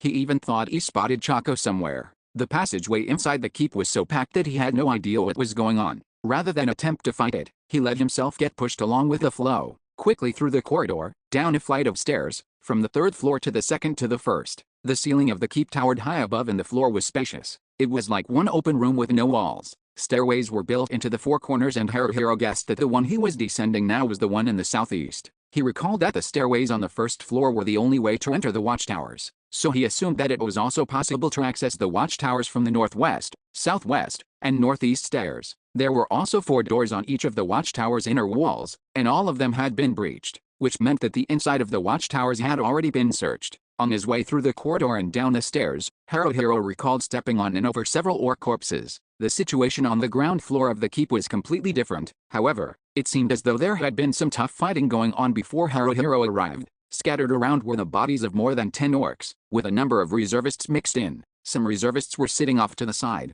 getting healed by their companions while others were not getting healed. Dead. In other words, now we find out which one holds the jackpot, said Kajiko. It seemed that the Wild Angels had taken the northwest watchtower, while Team Renji had claimed the southwest one. The other reservists had realized this and were going for the remaining northeast tower. Which one are we going for? Ranta asked, lifting his helm's visor and looking at each of the 3 watchtowers in turn. My vote's for the northeast one. We ain't gonna win against Kajiko and Renji. No, Hero said. He had to make a decision. So he decided before hesitation could set in and he started considering options too deeply. It was more instinct than cognition. We'll follow Renji, Hero announced. Are you retarded? Ranta snapped. We don't have any chance of claiming the bounty if we follow them. Does that matter? We never had a chance to begin with. Yume retorted. Idiot girl. Ranta shot back. Where's your self-confidence? Shihoru smiled sardonically. The person who claims that we don't have a chance if we follow Renji has no right to talk about self-confidence. Yet, well, Ranta said. I guess. Whatever. Let's go steal his kill then.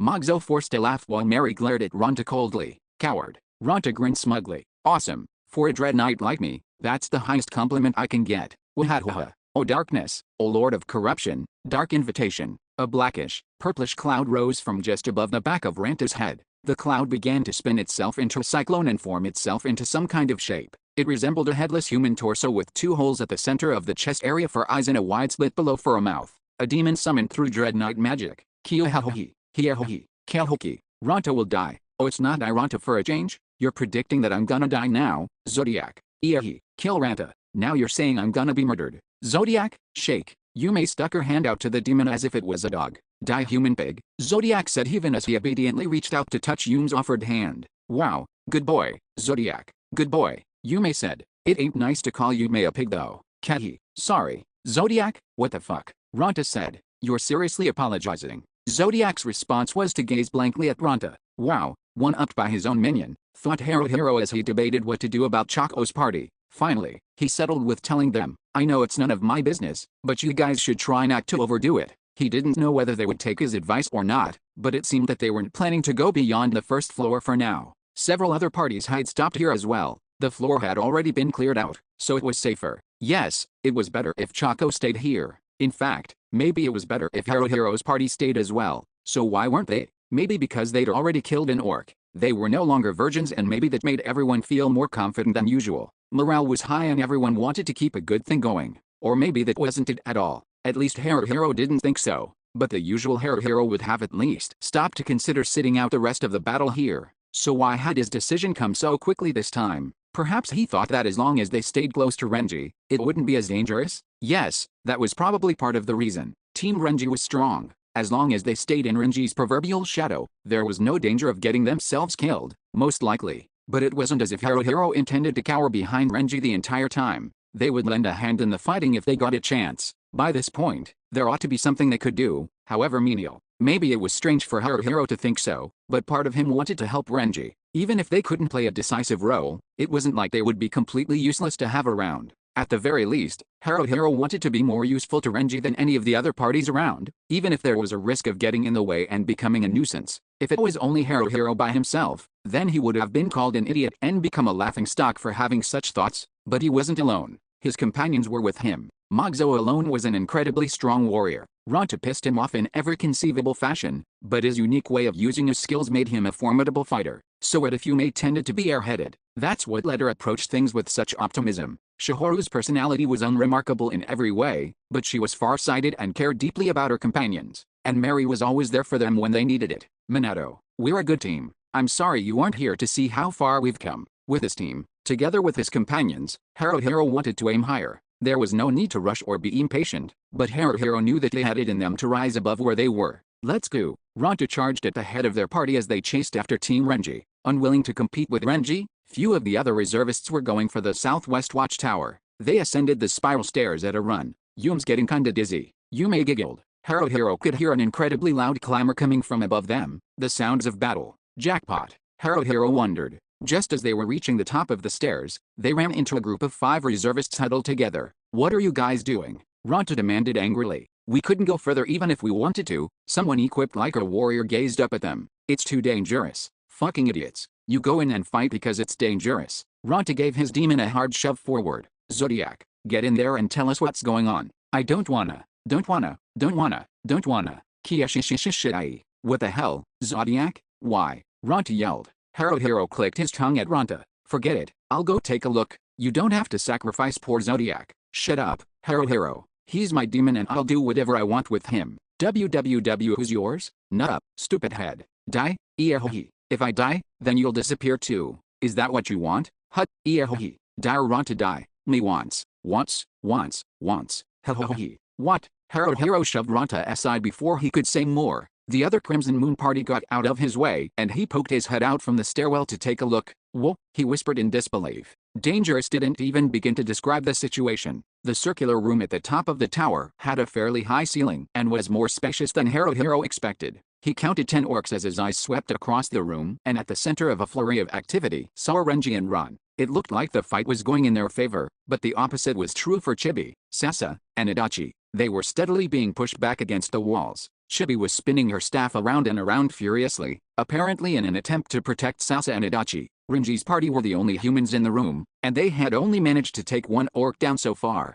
Haruhiro withdrew back into the stairwell. The situation's not good, he reported. Renji and Ron are fine, but at this rate, Chibi and the others, they had to get in there and help. But was it feasible? Haruhiro's team bailing Team Renji out of a situation even Renji couldn't handle? That had to be some kind of joke. But Renji was in a really bad situation. 5 versus 10. Team Renji might have been superhuman, but even they couldn't handle those odds, not against enemies as strong as orcs. If Haruhiro's party went in, they could at least even things out numerically. They would have to help Chibi's group first. Renji and Ron could hold their own for now. And if Haruhiro's team could free up Renji's other party members, then the fighting would become easier for Renji and Ron, too. Mogzo, head up and to the right. Haruhiro ordered. Protect Chibi's group. Me and Ronta will be right behind you. Yume, Shihoru, Mary, do what you think is best depending on the situation. Mogzo rushed in with a battle cry. God damn it, it's like babysitting kids. Ronta said as he followed. Why don't you try saying that to Renji's face? Haruhiro shot back. No way. Are you retarded?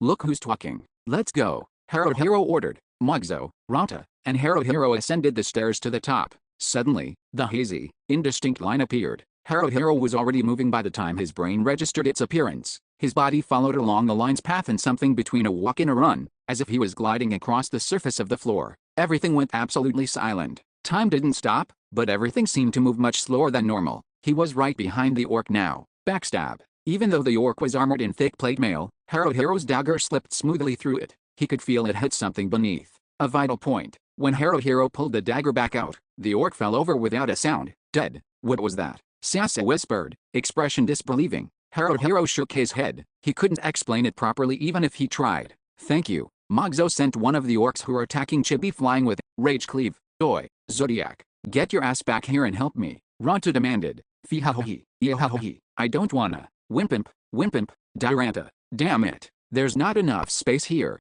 Ronta complained. Ranta's fighting style was based on avoiding direct clashes. He ran around until he saw a chance to strike. Oftentimes, it worked out quite nicely because it kept the attention of one enemy entirely on him. Yume, Shihoru, and Mary were up the stairs now. Renji, Haruhiro shouted as he used SWAT to deflect the blows of another orc, leaving Sasa with the opportunity to go on the offensive. He noticed that Team Renji's thief was very good with her SWAT skill. Haruhiro was above her in terms of raw strength, but Sasa was spry and agile. She moved rhythmically. Chibi and the others are fine, he shouted towards Renji. Renji's gaze shifted towards Haruhiro for a brief moment. He flashed Haruhiro a slight smile. Whoa, Renji's so cool. He was swinging Ishidogren's sword with all his might, but with the grace of a ballroom dancer. What kind of warrior technique was that? Was it a technique at all? He slashed at two orcs and brought both down, one immediately after the other. Ron also took one down using brute force, but Renji was already on his third. He lopped the next one's head clean off its shoulders. Jirumeagram fail cannon. A dodgy caster, blood freeze, spell and froze the legs of an approaching orc, but the orc kept coming in spite of it, so he cast another without hesitation. Jirumeagram Terra Cannon. The Ice Comet spell. The ice elemental froze the moisture in the air instantly as it sped towards the orc, creating a ball of solid ice that smacked the orc right in the face. It must have been as painful as it looked, because the orc went down to one knee. Sasa was already moving. Just as she passed by the orc, she slammed her dagger down into its neck. Haruhiro didn't even realize backstab could be used like that. It was a gorgeous mage-thief combination. Team Haruhiro, however, had no intention of being outstripped. Umbrelek Nemdus, Shihoru chanted. Shadowbind locked the orc in place. Mary held nothing back as she smashed her staff into it, and Yume followed up with a vicious slash while it was still dazed, sending it reeling backwards. Mogzo's turn now. Instead of rage cleave, he darted forward, sword extended, and rammed it through the orc's throat. It was the one-armed attack, speeding thrust. Of course the orc went down and didn't get back up after that. Haruhiro glanced around. The orcs? None. They were all dead. Damn it. Ron waved a bloody sword at Haruhiro and the others. We didn't need your help. You ungrateful. Ronta began, but one icy look from Ron and he immediately backed down.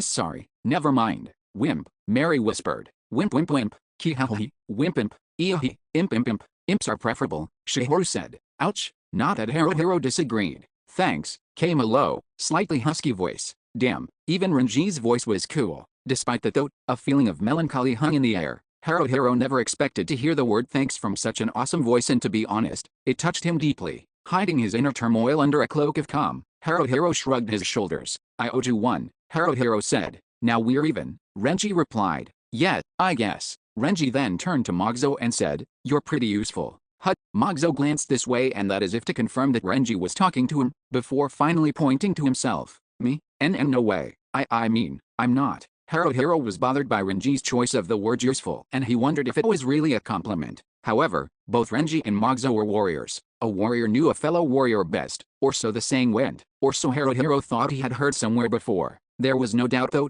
that one warrior was in the position to best judge another. Besides, it was no exaggeration to say that Renji was one of the most reputable members of Crimson Moon at the moment. Of course, being acknowledged by Renji in any way whatsoever was a compliment, and Mogzo deserved it. He was the best of Team Haruhiro. Anyways, Adachi pushed his glasses back up his nose. Now that he was calm again, there was a streak of sarcasm in his tone. Looks like we chose the wrong tower. Mind if we sit out the rest of the battle here, Renji? Renji didn't respond. Instead, he merely turned and headed down the stairway again. A shout suddenly echoed through the tower. What the? Ground level. Haruhiro didn't know whose voice it was, but it was nobody from their parties. Haruhiro tilted his head to the side. Ground level. Renji took off at a run. Haruhiro. Ronta slapped Haruhiro on the back. We're going to. What was going on? Haruhiro felt his heartbeat suddenly quicken. Strange. It was beating fast and hard. Ground level. What about it? He and the others flew down the spiral stairs. Down and down and down. His ears felt stuffy. All sound was muted. Weird. What was going on? Why did his senses feel so dull all of a sudden? He didn't know. Reason? Cause? The more he didn't understand, the more it confused him. He felt shaky on his feet. Down they kept going, one floor after another. Finally, he reached the ground floor. They were dead. The reservists. So many dead bodies. Crimson Moon bodies. The floor was littered with corpses. Orcs were present too. But why? The area was cleared earlier, so where had the orcs come from? And not just one or two, but a large group. Among them was one bigger than the rest. It was armored in bright, flashy scarlet plate mail from head to toe. Hair dyed black and yellow spilled from underneath its helm. It had one sword in each hand. It looked strong. Dangerously and deathly strong. Strong enough to dual-wield swords like they were made of tin foil. Zoran Zeshu. There was no doubt about it. The orc matched Bree's description perfectly. Zoran, the chief of the Eshu clan, whose head was worth 100 gold. The guardian of the fortress. Zoran swung his swords with monstrous strength at the leader of Chaco's party. It seemed like he was attempting to block Zoran's attack with his own sword, but he couldn't even get his weapon up in time.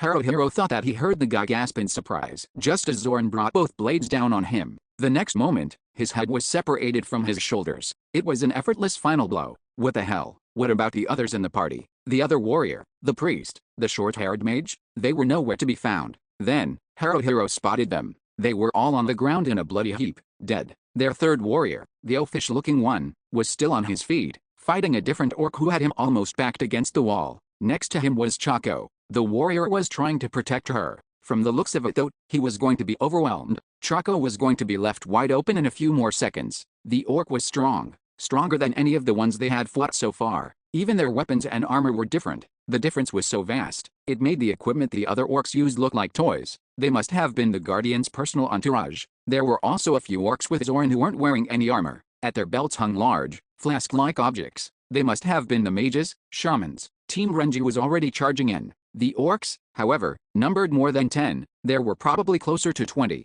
The ground level was also large and spacious. Illogically spacious. What was happening with the oafish warrior and Chaco? The warrior had locked blades with his orc opponent, but the next moment, he was down on ground after the orc kneed him hard in the stomach. Shit. This was bad. Really bad. Shit, shit, shit. Chaco grasped her dagger in both hands and raised it in a guard position, tip pointed at the orc. Her hands trembled and her body was teetering backwards. At this rate, she would be finished. Chaco, Haruhiro yelled, rushing towards her. Haruhiro thought that she turned to look at him in that moment, or started to, at least. But the orc brought his sword hard and fast down into Chaco's shoulder, burying the blade deep. He then drew it back out, kicked her off it and turned towards Haruhiro. No, once, twice, 3 times the orc's sword came slashing at him. All he could think about was Chaco. No way. Chaco, why? Why did this happen? No. Haruhiro held his head in his hands. He could hear himself saying something, but he didn't know what it was. He didn't know what anything was anymore. The vending machine was 1, maybe 2 minutes from his house. A little further up the road was a convenience store,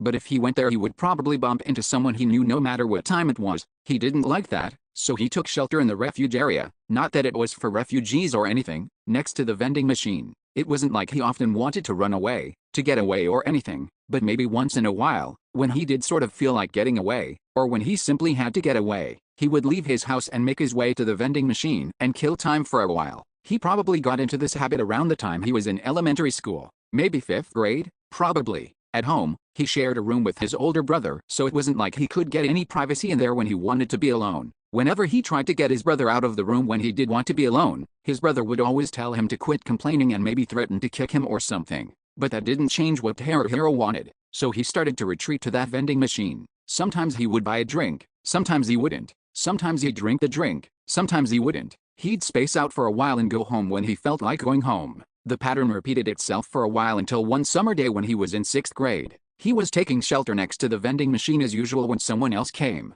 He considered hiding but there was nowhere to hide, and then he considered pretending not to know them. But he did because she lived in the same neighborhood. Chaco always wore her hair in a short bob cut that made her look like a Japanese kappa creature. He had known her since she was small, and he couldn't remember a single time her hair wasn't cut like that. In fact, whenever he thought of the word kappa, Chaco would immediately come to mind. She wasn't exactly the open, friendly type, and even now Haruhiro had no idea what to think of her. Even at school, she was slightly distant and aloof. Well, just a little bit because it wasn't like she didn't have any friends. However, rather than having any close friends, she was the sort that was merely included in a group.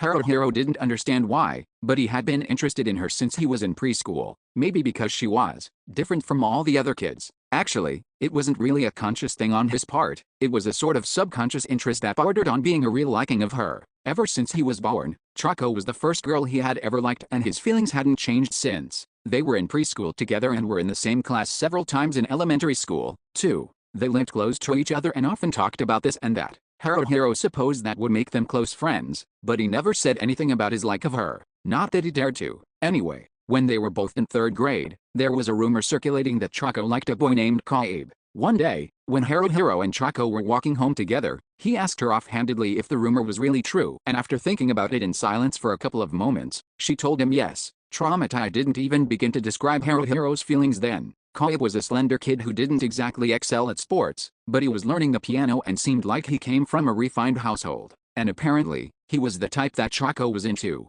Really? Really now? Was she really serious? No way. Koib was the polar opposite of Haruhiro, possessing all the qualities that Haruhiro lacked, but he and Haruhiro were friendly enough that they played together from time to time. Koib was a decent guy who didn't have anything unlikable about him and placed pretty highly amongst Haruhiro's friend ranking list. In fact, Haruhiro rather liked him, so Choco likes him. Oh, Koib's a good guy, right? I need to help her out even if I don't know how. Yet, or so Haruhiro thought and began to take steps towards it. Did Choco want him to deliver a note to Koib? Koib's family was pretty strict so he didn't have a cell phone, but if Choco wrote him a note Haruhiro was sure Koib would read it. He would probably even write a response back to her because he was a nice guy like that. Haruhiro asked Choco if she wanted to do that, but she declined, telling him that it was fine and that she didn't intend to do anything of the sort. When Haruhiro responded non-committally, she went on to say that it was a casual kind of like. A casual kind of like? Well, it wasn't like Haruhiro didn't try. He did. Stuff like attempting to get Choco and Koib to talk to each other, setting things up so that they would be alone, etc. When he thought about it now, it all seemed rather silly, but it was serious business back then. Koib was a good guy and Choco, well, Haruhiro liked her. At any rate, it was that summer day in 6th grade when Choco came to the vending machine. Haruhiro asked her what she was doing, but she told him not much, nothing, I'm just here. Then she went on to say that it was hot so she wanted a soda, but there were no sodas in the fridge at home, so here she was at the vending machine. They talked for maybe another 10 or 15 minutes after that, and from that day on, they would bump into each other at the vending machine now and then. Choco favored carbonated drinks, but during the winter she would buy canned corn soup. When she drank soda, she would make comments like, "Ow, my throat hurts," and when she drank the corn soup, she would yelp, "Wah," hot and blow on the contents to cool it down. Yes, this was the Choco he liked. However, it wasn't some sort of desperate, intense like, more of a natural, mellow, matter of course like. Yes, he liked those things about her and that continued for a long, long time. For her part, Choco was the type who was naturally attracted to boys. It didn't show on the surface, but she had a history of casually saying how nice X or Y a boy was and for the time being, thought of no one else but that person. She would only realize that she liked the person after she admitted to herself that she actually liked him, so it was almost like her fondness for the person grew more as she thought about how much she liked him. Haruhiro would ask if she wanted to go out with a person, and Choco would reply by saying that she didn't not want to go out with him, but she didn't really like him that much. No, not that much. And it wasn't as if Haruhiro didn't not want to go out with her, if he could, but Choco was always in love with some other guy and Haruhiro found himself unconsciously asking her about who she currently liked. Even if he wasn't truly interested in knowing, she always answered him earnestly, which made him put effort into attempting to hook the two of them up or at least help them to get to know each other better, even though he never really intended to. Choco, of course, never asked him to. Haruhiro did it all on his own. He often wondered why he did such things and couldn't find an answer. Probably because he was an idiot. He thought on more than one occasion. Choco was always impassive and expressionless, but when she talked about the boys she liked, she all of a sudden became animated and lively. At the end of their conversations, her cheeks would be a little rosy, making Haruhiro believe that she enjoyed such conversations, which made him happy in turn.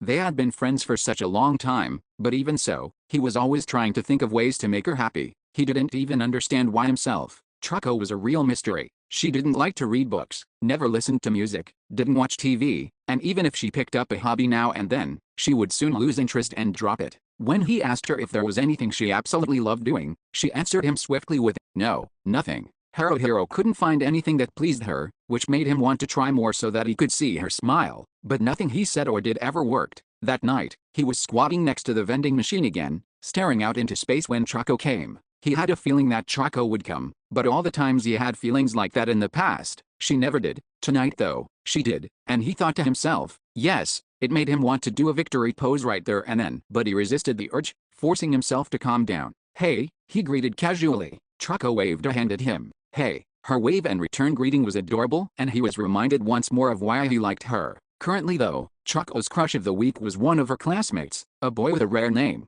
Hidemasa. Hidemasa was also a decent guy and good-looking too, which made Haruhiro wonder if Choco went for the attractive ones. Hidemasa wasn't super popular with girls, but from a guy's perspective, he was one of those people you had to admit was cool, even if you didn't want to. So it made him wonder why girls couldn't see that in him, too. No, actually there were always a couple girls secretly in love with him. Choco was right to like a person like that, and Haruhiro couldn't blame her. In fact, he supported her and wished her well. There was no way Haruhiro could win against competition like Hidemasa, after all, and in the long term, it seemed that Choco would be happy with a guy like him. Choco bought a soda, some sort of fruity soda. She pulled back the pull top to pop the can open and took a sip. Then her face scrunched up as a small sigh escaped her lips. Ow, my throat hurts, said Choco. Does it? Asked Haruhiro. Yeah, it does. If it hurts, why do you drink it then? Because I feel like it. Okay, I heard soda isn't really healthy, Choco said. It's not, Haruhiro confirmed. That's why sports stars don't drink it. Soda. I don't play sports. Then I guess it's okay to drink soda. I don't drink it that often, remarked Choco. I see you drinking it all the time, said Haruhiro. Only when I'm here. Oh. Then Choco went on to tell him in a bored tone about how she went to karaoke with Hidemasa recently. It seemed as if karaoke didn't interest her. Haruhiro also made it seem like he was equally disinterested as he listened, but he was actually paying close attention as Choco talked about the songs Hidemasa chose. They were all songs from popular artists, so everyone knew the melodies and got really into it. Apparently that was the type of person Hidemasa was, Choco said. And when Choco got tired after a little while into the karaoke session, Hidemasa approached her to ask if she was okay. That Hidemasa, he was a really cool guy. You see, Choco suddenly said, I'm not really good with paying attention to how other people feel, so I think guys who can do that are great. So it's like looking for things you lack yourself in others. Haruhiro asked, Hiro, you also think that I'm insensitive? I never said that. It's not like you go out of your way to make people feel uncomfortable. I guess I don't, Choco agreed. I don't think you do. You don't either, Hiro. Really? You think I'm a sensitive person? Haruhiro asked. To me. Yeah, we've known each other for a long time. Hiro, you don't have anyone? Choco abruptly inquired. Anyone what? That you like? You know, a girl. Haruhiro had no idea how to respond, and as he thought about it, his heart drummed hard in his chest. Even as he thought this was this big chance to tell her, a part of him was telling himself, chance? What chance? This isn't a chance at all. He thought he liked Choco, but what if he was wrong? He wasn't wrong, but he was. He didn't know how to put it. Or maybe what he felt went beyond a simple like. Maybe it surpassed a notion of like. It was almost as if what he liked or didn't like hardly mattered anymore, as long as Choco was happy. He felt like an idiot for thinking that, but that's the way he truly felt, or so he thought. Maybe it was because of the distance that they had always kept between them that he could talk to her the way they were talking now. Once she had a boyfriend, maybe these chats would come to an end too. Well, he'd cross that bridge when he got to it. It was an unrelated matter, anyways. Painful as it was, Haruhiro had always watched on the sidelines as Choco fell for other boys. He was used to it. But, yes, he liked her. Nope, no one. If there was, I'd tell you, Haruhiro said. Well, I don't really care anyways, Choco replied. That's mean. I always listen to stories about your crushes. Dork, she whispered inaudibly. Huh? Did you say something? Asked Haruhiro. Yeah, I did, said Choco. Sorry, I didn't hear you. Haruhiro had no idea what that was all about, but suspected that Choco had noticed. There was no doubt she realized that he liked her. She must have realized, maybe. Did she really? Suddenly, she crouched down next to him. Her shoulder was so close, it almost touched his. Her gaze was fixed on the ground in front of her. If you ever get a crush on someone, Choco started. Oh, tell me. Okay, I thought you weren't interested. Yeah, but tell me anyway. Okay, I will. Choco turned to look at him now. The corners of her lips curved up in a tiny smile while her eyes narrowed ever so slightly. Hiro, you wouldn't lie, right? Choco asked. I might, depending on the situation, Haruhiro said. But probably not to you, Choco. I know you wouldn't. Yet he was lying to her at that very moment. And she probably knew it. Because Choco, I've always loved you. I've loved you and only you for a long, long time. Not that he could tell her. Not that he would ever be able to tell her. Haruhiro remembered it all, or he had a feeling he did. He suddenly recalled many things, or he thought he did. But the memory left as fast as it returned. There was no doubt he had been able to grasp the memory for a moment, but it was out of reach again. A second ago, he had recalled everything, or what he thought was everything, since he couldn't be sure. But he couldn't remember anything now. Why couldn't he be sure? Why didn't he know? He had known a few moments ago. That feeling was the only thing that remained. Deep within himself, something remained. A feeling that something had once been there but was now gone, as if whatever it was had been pried clean off and left a hole where it had once been. If he were to inspect the hollowness, he could somehow make a guess at what it used to contain. Choco. The return of his memories of Choco, forgotten once more. He had a feeling that the memories had something to do with Choco.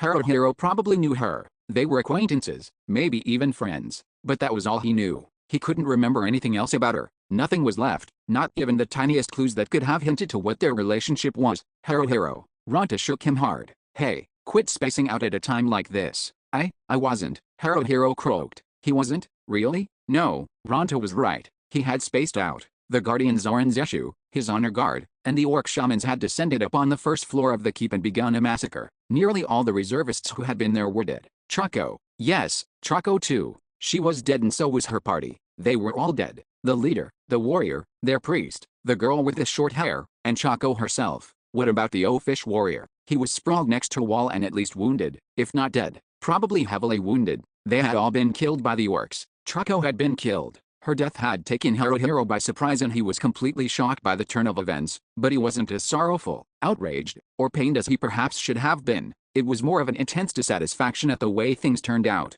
Was it really okay that things turned out like this? He thought to himself. He felt a sort of deep consternation at it. After all, they were both Crimson Moon reservists and she was his junior in the organization. They talked on occasion and, maybe they had known each other before they came to this world. And now she was dead. Haruhiro felt something was intrinsically wrong with his reaction to her death. He should have felt more than what he felt now. But he didn't. It wasn't a natural reaction. It was terrible for him not to feel anything more at her death. Yet he didn't know why it was terrible. They might have known each other, but he had no idea what kind of relationship it had been. Maybe they had been mere acquaintances and talked once or something and that was it. Now wasn't the time to think about it. Ronta was right. Their current situation needed his immediate attention. The remaining reservists, Team Renji included, were fiercely battling Zoran as a group, yet even Renji himself couldn't gain an upper hand over the orc leader. No, never mind gaining an advantage, Renji was barely able to ward off Zoran's powerful attacks in the first place. Renji was blocking and dodging desperately, unable to counterattack,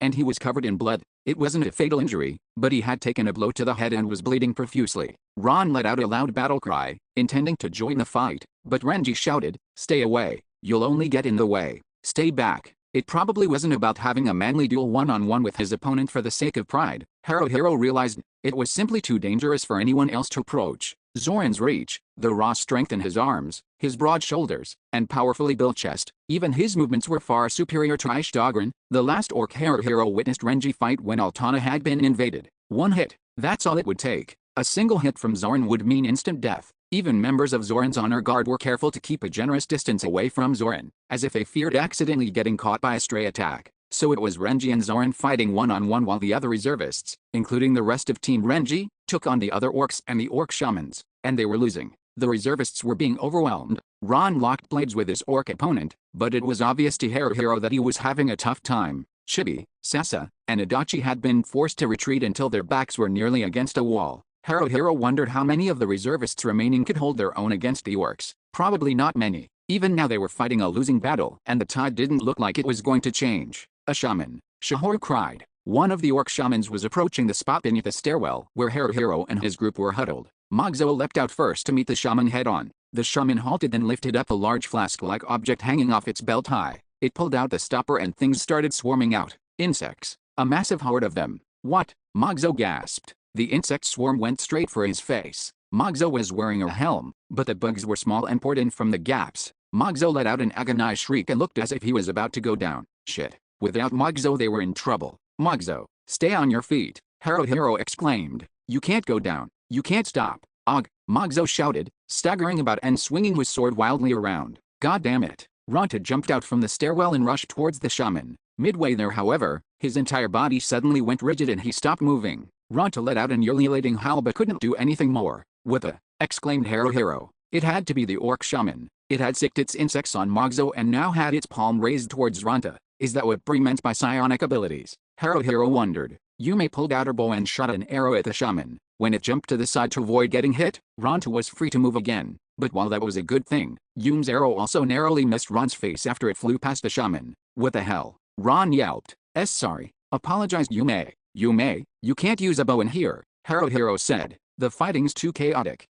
Yume thought about it for a second, then, okay, got it. Umbrelect Pramdus. Shihoru fired the Shadow Complex spell from her staff. The elemental flew in a tight spiral towards the shaman, hit it in the face and started seeping into it through its nose and mouth. Was it enough? The shaman swayed on its feet for a second, then shook its head vigorously but that was it. It resisted the spell. Shihoru said between clenched teeth. I'll kill it then, shouted Ronta. Hatred's cut. Ranta's movements were swift but the shaman had anticipated the attack. It sprang backwards effortlessly and, at the same time, Orc A from Zoran's honor guard stepped forward to take its place. Orc A blocked Ranta's attack with its own sword in a resounding clang of steel. They almost locked blades before Ronta yelped and leapt back, trying to put distance between them with Expel Frenzy. Orc A chased without hesitation, not intending to let Ronta get out of range. It attacked immediately and crushed Ranta's guard. Shit. Ronta was in huge trouble now. They had to back him up or he was finished. But can I actually do it? Haruhiro whispered to himself. He had no choice but to try.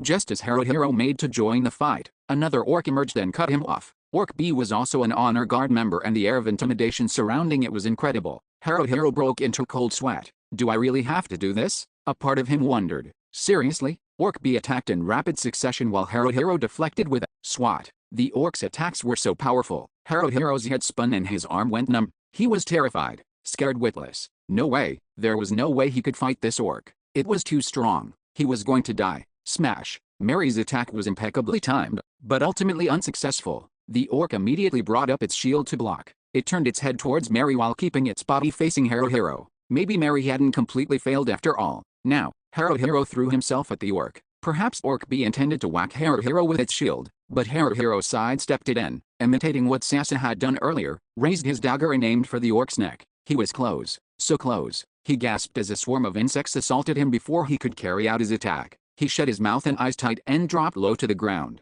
What the hell? Bugs, bugs everywhere. Bugs, bugs, bugs. Where were they coming from? When did the shaman attack? Bugs, bugs all over him. Haru, get back, Mary yelled. As much as he wanted to retreat, he had no idea which direction to go. They were in his mouth now, the insects. It made him reflexively want to spit, but if he opened his mouth, more insects would pour in. He couldn't open his eyes either. What was happening? He had no idea anymore. Shit. He was in deep shit. He was going to die. Even now, Orc B was probably moving to finish him off. In another moment, he would be cut down, dead. Over here, Haru, Yum's voice. She grabbed his wrist, pulling him away somewhere. Water, was the first thought that came to his head. Water. He fumbled for his canteen, opened it and poured its contents over his face then rinsed out his mouth, spitting bugs out. He could see again. He could breathe without inhaling insects. I'm okay now, he told Yume. He wasn't okay though. Nothing was okay. Everything was going to hell. Ronta was being overwhelmed by Orc A. He could go down at any moment.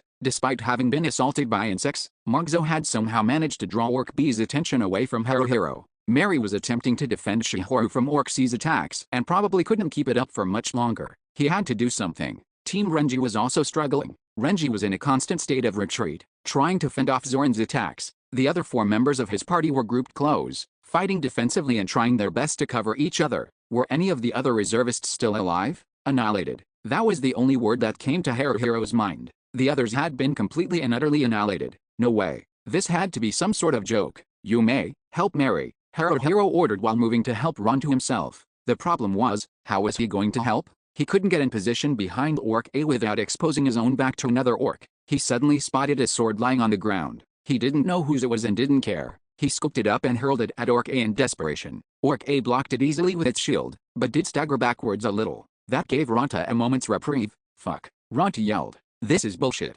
Seriously, what the fuck? What happened to Zodiac? Said Haruhiro. Gone. Taken out in one hit. Ronta replied. Stupid weak-ass demon. Anger thrust. Haruhiro had to give Ronta credit for having the guts to take the offensive again in these circumstances. Orc A was prepared, however, and knocked Ronta's longsword aside with ease. Its counter-attack caught Ronta on the head. Arg. Ronta yelled wordlessly as he reeled from the blow. He was wearing a helm, but a hit like that to the head was still devastating. I won't let you. Haruhiro tackled Orc A with no regard for his own safety, or rather, made it seem like he was going to tackle it. The orc took the bait and turned its full attention to Haruhiro now. It attacked, and Haruhiro deflected with a swat, swat, swat. Get up, Ronta, shouted Haruhiro. You don't need to tell me, Ronta yelled back. 100 cuts of repentance. Was that even a legit skill? Ronta was making shit up again. He rained a flurry of blows in rapid succession on Orc A, all of which the orc blocked. But at least the orc was on the defensive now. Now was the time to press the attack. Even if it was in desperation, even if it was only a single orc, they had to decrease the number of enemies.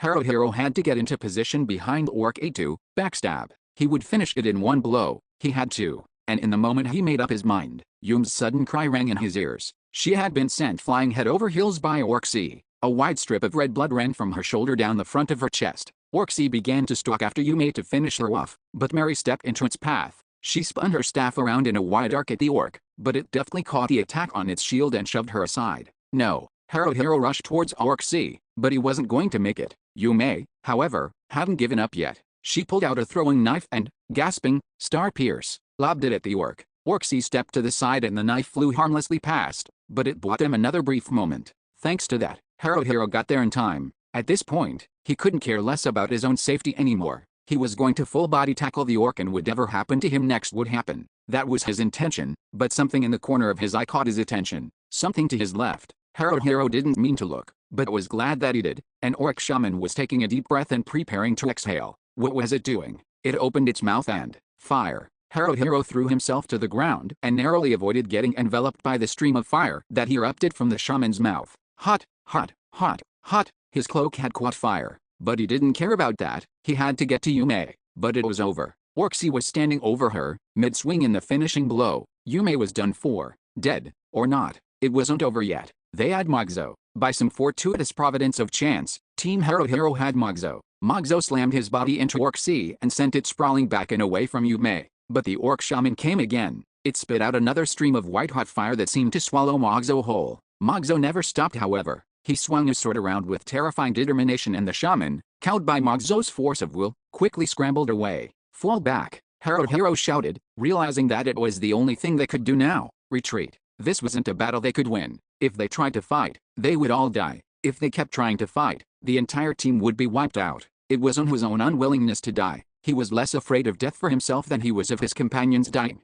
He didn't want the others to die here. He refused to let them die here. To the watchtower. Fall back for now, he said again. But would they be able to retreat successfully? Long answer short, yes, they got out. Haruhiro remembered ripping off his burning cloak, hurling it at a nearby Orc, dragging Yume to her feet and forcing her to run. After that, he was so preoccupied with getting away that everything was a blur of events he couldn't recall with any clarity. They eventually ducked into one of the stairwells leading up to the watchtower. Another party had hidden themselves there without any intention of joining the fight on the ground floor. Haruhiro didn't recall whether they switched places or chased the other party out, but that's where Team Haruhiro stopped now to catch their breath. Mary had healed the critically injured Yume right away and was now working on Magzo. His armor and helm were still intact, but he had taken the brunt of an Orc shaman's fire blast and was badly burned. Was he okay? Haruhiro didn't think so. Thank you, Magzo. Yume went to sit down beside the warrior. If you hadn't come, Yume would have been killed. Oh, Magzo hesitated. We're friends, right? We look out for each other. Yeah, Yume replied. You're right. Ranta sat on the stairs, knees drawn up to his chest, uncharacteristically silent. Neither Mary nor Shihoru said a word either. Even Haruhiro didn't feel like talking. Shit. The silence was suffocating. It was a miracle that everyone was still alive. If anyone had made even a single mistake, no, they had made lots of mistakes already. It wasn't about messing up or doing everything perfectly. In the end, it came down to sheer, dumb luck. If they had been unlucky, one of them would have died. And if one person had gone down, then a second or third person would have followed, and then the entire team would have been gone in the blink of an eye. It was pure luck. Fortune was the only thing that had saved them. Was retreating the right call? If one of them had been cut down as they withdrew, then the majority of them, if not the entire team, would have followed. The only reason it didn't happen that way was because their luck had held. Haruhiro was glad that it worked out, but he also knew that it wasn't due to some brilliant decision he made in the heat of the moment. It was because they had gotten lucky. What now? Ronto whispered. Good question, Haruhiro thought.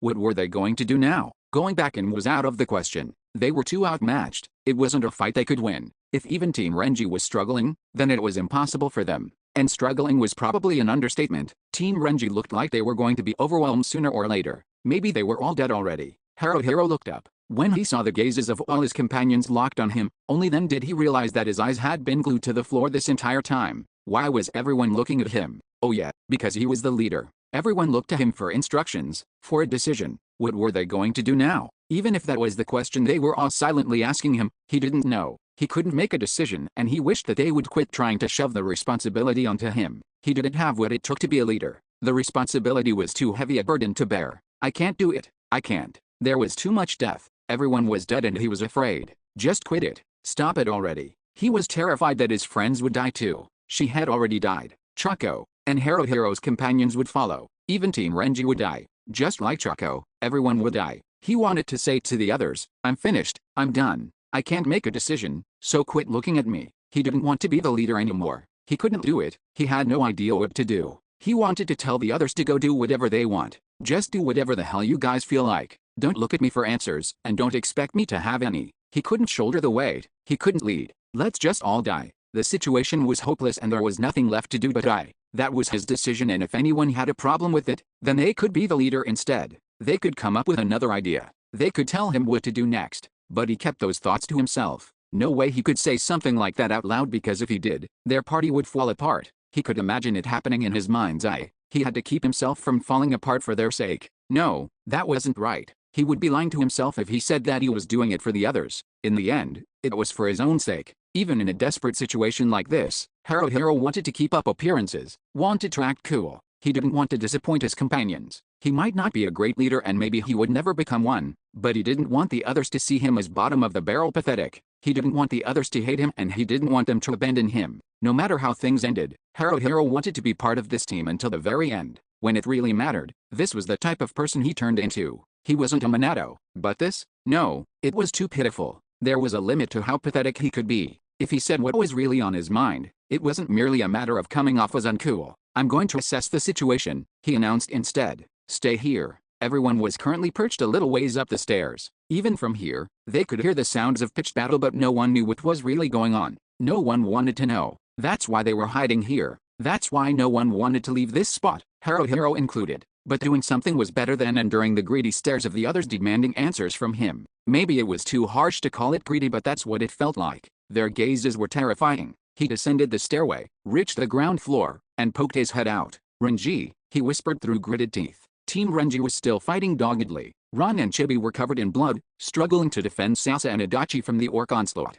Renji was still heroically fighting Zoran one-on-one. Zoran looked mostly uninjured while Renji bore so many wounds that Haruhiro didn't know how to begin to describe it. Even so, Renji was still on his feet, dodging Zoran's attacks and moving without pause. Renji was epic. There was no other way to describe it. There were maybe 5 or 6 other reservists still in the fight, but the orcs had hardly suffered any casualties. How did the situation become this bad? Everyone had come down to the first floor through the roof access stairway and then spread out to search the watchtowers. Zoran had not been present then. Had the Guardian and his underlings been hiding somewhere? There were other rooms besides the watchtowers on the ground floor, but all of them had been searched and cleared out. Zoran hadn't been on the first floor then. Maybe there was a hidden sublevel? Zoran concealed himself down there, biding his time, and waited for the reservists to scatter to the watchtowers before coming out. Haruhiro guessed it was something like that. At any rate, Zoran's honor guard consisted of 20 orcs, including 3 shamans. They were the elites, plainly 2 or 3 times stronger than the average orc. Team Renji consisted of 5 members. There were 6, make that 5, other reservists, and 6 in Haruhiro's party.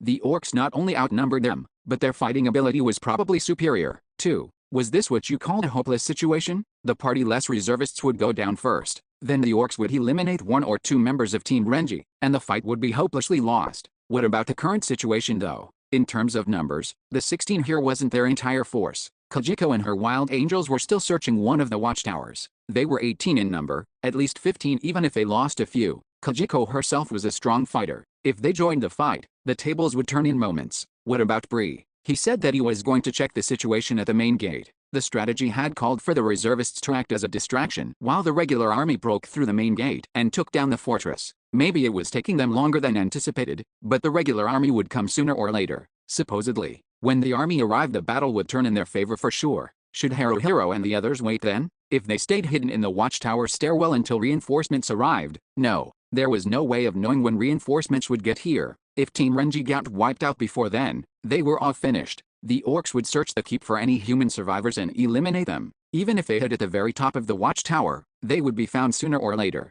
They couldn't wait for the regular army. But Kajiko, maybe it was worth the risk to wait on her. They could remain where they were until Kajiko got here. Would Renji's party be able to hold out until then? Haruhiro honestly wished he could say yes. He didn't want to put his companions in danger. Team Haruhiro would stay hidden, Team Renji would stay alive, and Kajiko would come. The tide would then turn in their favor. It was the ideal scenario, but there was no guarantee things would work out that way. A part of Haruhiro wanted to help Renji, too. To Team Renji, Haruhiro and his party might have been worthless dregs, but it didn't change the fact that they all arrived here at the same time, and Team Renji now stood at a precipice. Haruhiro grasped the terrible significance of this moment of decision, and deciding to do nothing now didn't sit well with him. If he failed to take action, he would never sleep well at night again. There was one more consideration to take into account. Team Renji needed to be alive when Kajiko arrived. Haruhiro didn't know how good the Wild Angels were, but if they lost Renji, his team, and the remaining 5 reservists, Kajiko's arrival would at best even out the numbers.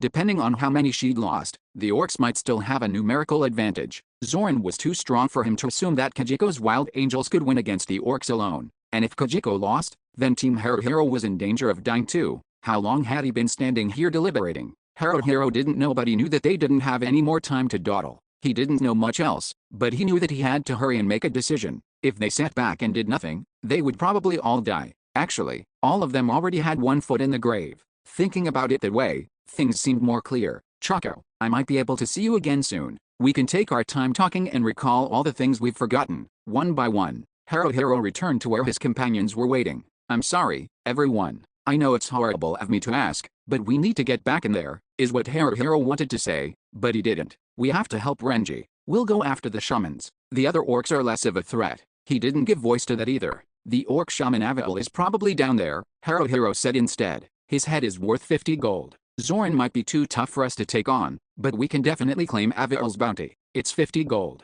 Let's do it. He was lying to his companions, lying to himself, but for some reason, he didn't feel the least bit guilty. Yes, Ranta exclaimed. 50 gold. Alright. Ranta was as simple-minded as they came. He started to rush down the stairs, eyes glittering with the prospect of hitting the jackpot. Haruhiro patted Mogzo on the back. We're counting on you, Mogzo. I know you won't let us down. Right. Mogzo replied with swift confidence that surprised even Haruhiro. He followed Ranta down the steps. Next, Haruhiro nodded once to Mary, Yume, and Shiharu. That was good enough, right? Yes, it would have to do. The moment they reached the bottom of the spiral staircase, Haruhiro spotted a shaman. They would take all the shamans down one by one. Haruhiro pointed to Shaman A. Him first, he ordered. Team Haruhiro attacked as a single, unified unit. They ignored both Zoran and the orcs in his honor guard. Shaman A noticed Haruhiro and the others approach and began to open the lid on the flask at its hip, but it was too late. Anger thrust, shouted Ranta. Ranta lodged his sword into the base of the shaman's throat for an instant kill. They were off to a good start, but Haruhiro suppressed the urge to let that small victory affect him. Stay calm, pick off the shamans one by one. The honor guard orcs noticed their presence now and lumbered over, but Mogzo leapt out to meet them first, roaring a guttural battle cry. Haruhiro spotted another shaman, him next. Just as Haruhiro pointed to Shaman B, Zoran's guards went to cover him. The orcs realized what Team Haruhiro was up to now. It didn't matter. They would force their way through without getting distracted from their real target. Mogzo stepped to the front, cutting open a path for them. Haruhiro blocked incoming attacks relentlessly with SWAT. Shiharu used Shadow Bind to immobilize nearby orcs while Mary rained blows down with her staff, forcing the orcs to block with their shields and back away. Yume did the same by hurling throwing knives left and right, exclaiming each toss with a cat-like roar noise. Haruhiro wondered what that was about, but whatever. Ranta was the first to reach the now wide-open Shaman B. From this range, he could use that skill, Propel Leap. Just as Ranta reached Shaman B, he rotated his body around so that his back was to the orc. From Shaman B's point of view, it must have looked like an attacking human had come at him then suddenly and inexplicably turned around. Before the shaman could make sense of it, Ranta's butt had crashed into him and Shaman B stumbled backwards in shock. Ranta's ass attack had knocked it off balance and it looked like it was going to fall over. Now, Haruhiro thought and dashed towards the fallen shaman at full speed. He rushed just slightly past it, reversed the grip on his dagger and buried the blade into the side of the shaman's neck. It was the modified backstab technique, borrowed from Sasa. Shaman B went down instantly. That's 2 down, Haruhiro called out. As if the announcement suddenly instilled renewed vigor in Team Renji and the other reservists, the humans began to assault the orcs anew. It was all about momentum and morale. But now's not the time to get caught up in the excitement and act carelessly, Haruhiro thought, more to himself than anyone else. But if not now, then when? We can do this, Haruhiro encouraged. He didn't know whether he should have acted with more restraint, but he didn't want to regret being overly cautious. The situation might have called for it, but now wasn't the time to hesitate. The tide could turn again at any moment and then it would be too late. It wasn't the time to be afraid of making the wrong call. We can defeat them, he shouted again. Fight. A familiar high-pitched battle cry filled the room. Once the momentum shifted, good things happened. She was here, the owner of the terrifying voice, Kajiko and her wild angels. They poured out of a watchtower staircase, Kajiko in the lead. 2 of Zoran's honor guard were cut to pieces, right off the bat. When Haruhiro saw that, he no longer doubted that they could win. If they kept this up, total victory was theirs. And at that moment, Haruhiro believed it without a shred of doubt. The last orc shaman, it had to be Avail, let out a jet of fire towards the wild angels who were still coming down the staircase. But it wasn't just fire, he had shot something else at them as well. Ropes? No, they were moving, squirming. Snakes. Live snakes. And not just one or two, but scores of them. They were slithering furiously along the ground at the feet of the wild angels. Cries went up as the all-female clan was thrown into hysteria. Zoran's Eshu then suddenly disengaged from Renji and went after the main body of the wild angels, double swords hacking and slashing in a frenzy. 5 of the wild angels died in the blink of an eye. Don't panic, Kajiko commanded as she moved to stop Zoran. They clashed. Kajiko's sword met Zoran's double blades in a shower of sparks. Kajiko backed, not because she wanted to, but because she was forced to by Zoran's raw strength. Shit. Kajiko cursed. We can't take any more losses. Everyone except Mako, Kikuno, and Azusa retreat. Those she didn't name did as they were told. Renji came chasing after Zoran and it looked like he got through, but his attack was suddenly effortlessly turned aside by the Guardian. Zoran was toying with him. The orc boss was toying with a person like Renji, but Renji was injured and exhausted. No way he wasn't fatigued. Something had to be done about his wounds at the very least. Chibi, however, was occupied with healing run. If Haruhiro remembered correctly, light magic had a good cast range. Priests could use healing magic at a distance, and they had a priest, someone besides Chibi. Mary, Haruhiro said, heal Renji. He needs to stop moving first, came Mary's reply. Heal spells have a limited area of effect. Limited area,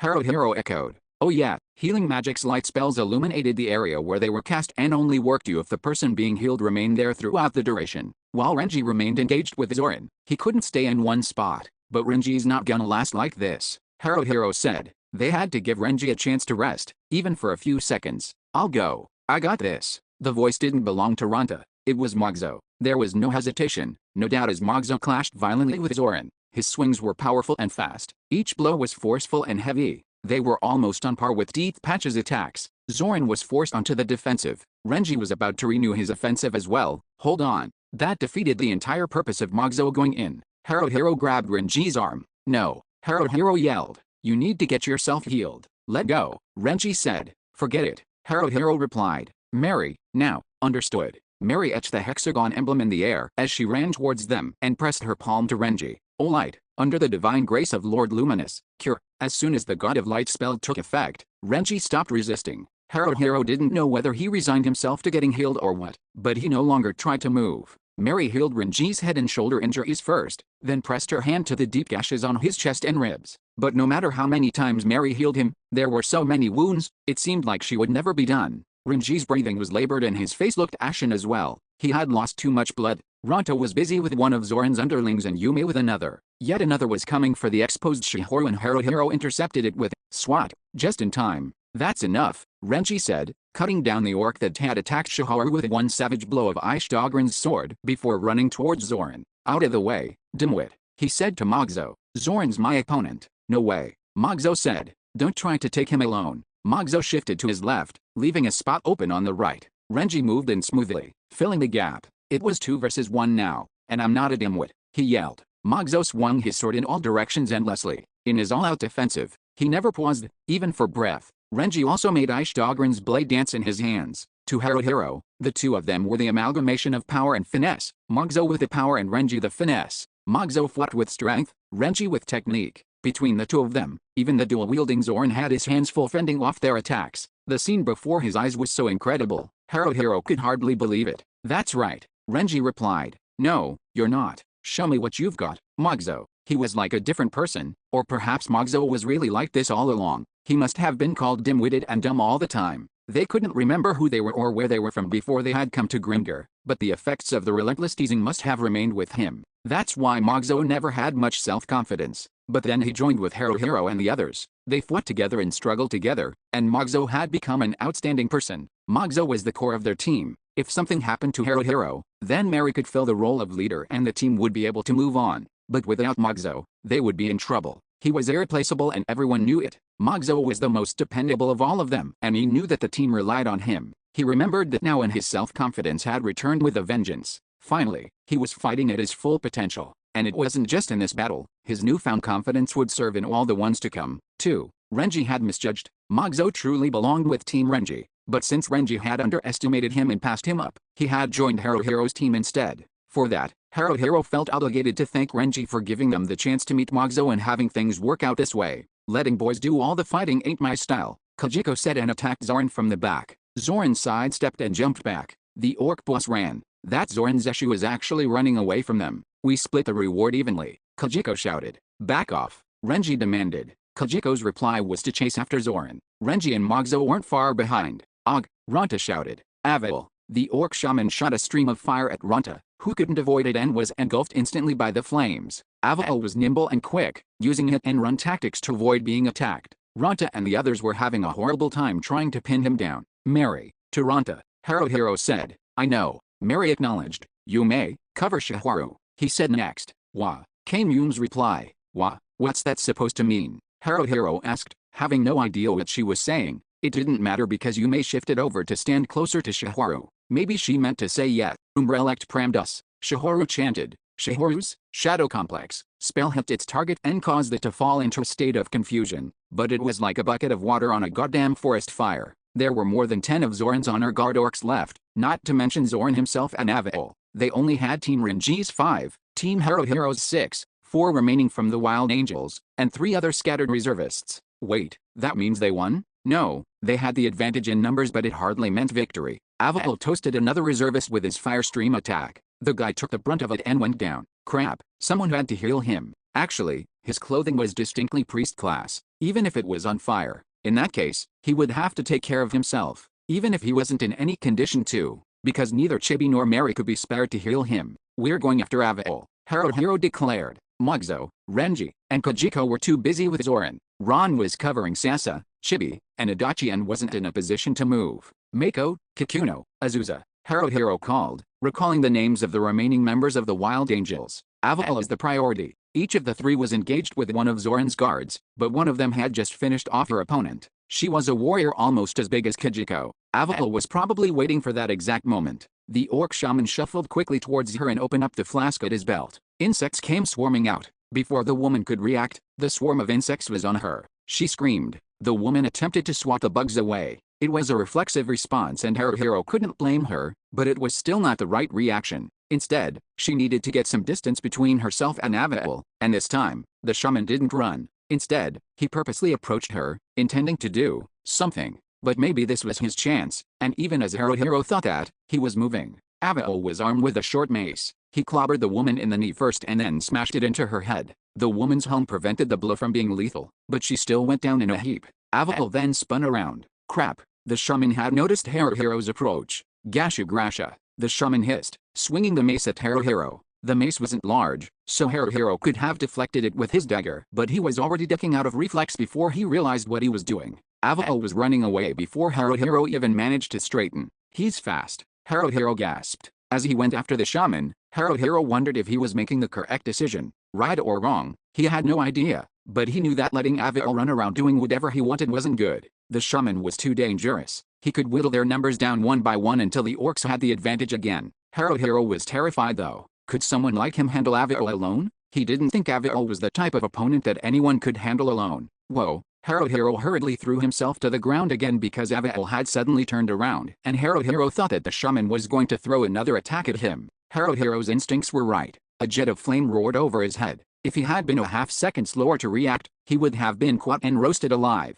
Avail ran again and Haruhiro pushed himself back up to chase. This time though, he kept a little more distance between them. This isn't going to work, Haruhiro thought to himself. He couldn't catch Avail, and even if he could, there was the problem of what to do once he did. He was worried about his companions, but he knew he couldn't take his eyes off Avail, even for a moment. Meanwhile, Avail occasionally still looks back at Haruhiro. Then all of a sudden, Haruhiro lost sight of him. The shaman was gone. Haruhiro stopped cold in his tracks. Ashu, barked one of Zoran's underlings as he attacked Haruhiro. Haruhiro dodged and backed away, but another orc came charging at him from behind. Just as the second orc got into attack range, Haruhiro twisted sharply away to let the second orc crash head-on into the first one. While the two orcs untangled themselves, Haruhiro slipped away. He scanned the room as he moved. How could he have suddenly lost sight of Avail? It wasn't possible. The ground floor was entirely open space, so he would find the shaman sooner or later if he kept looking. But no matter how much Haruhiro searched, the shaman was nowhere to be found. Avail had simply disappeared.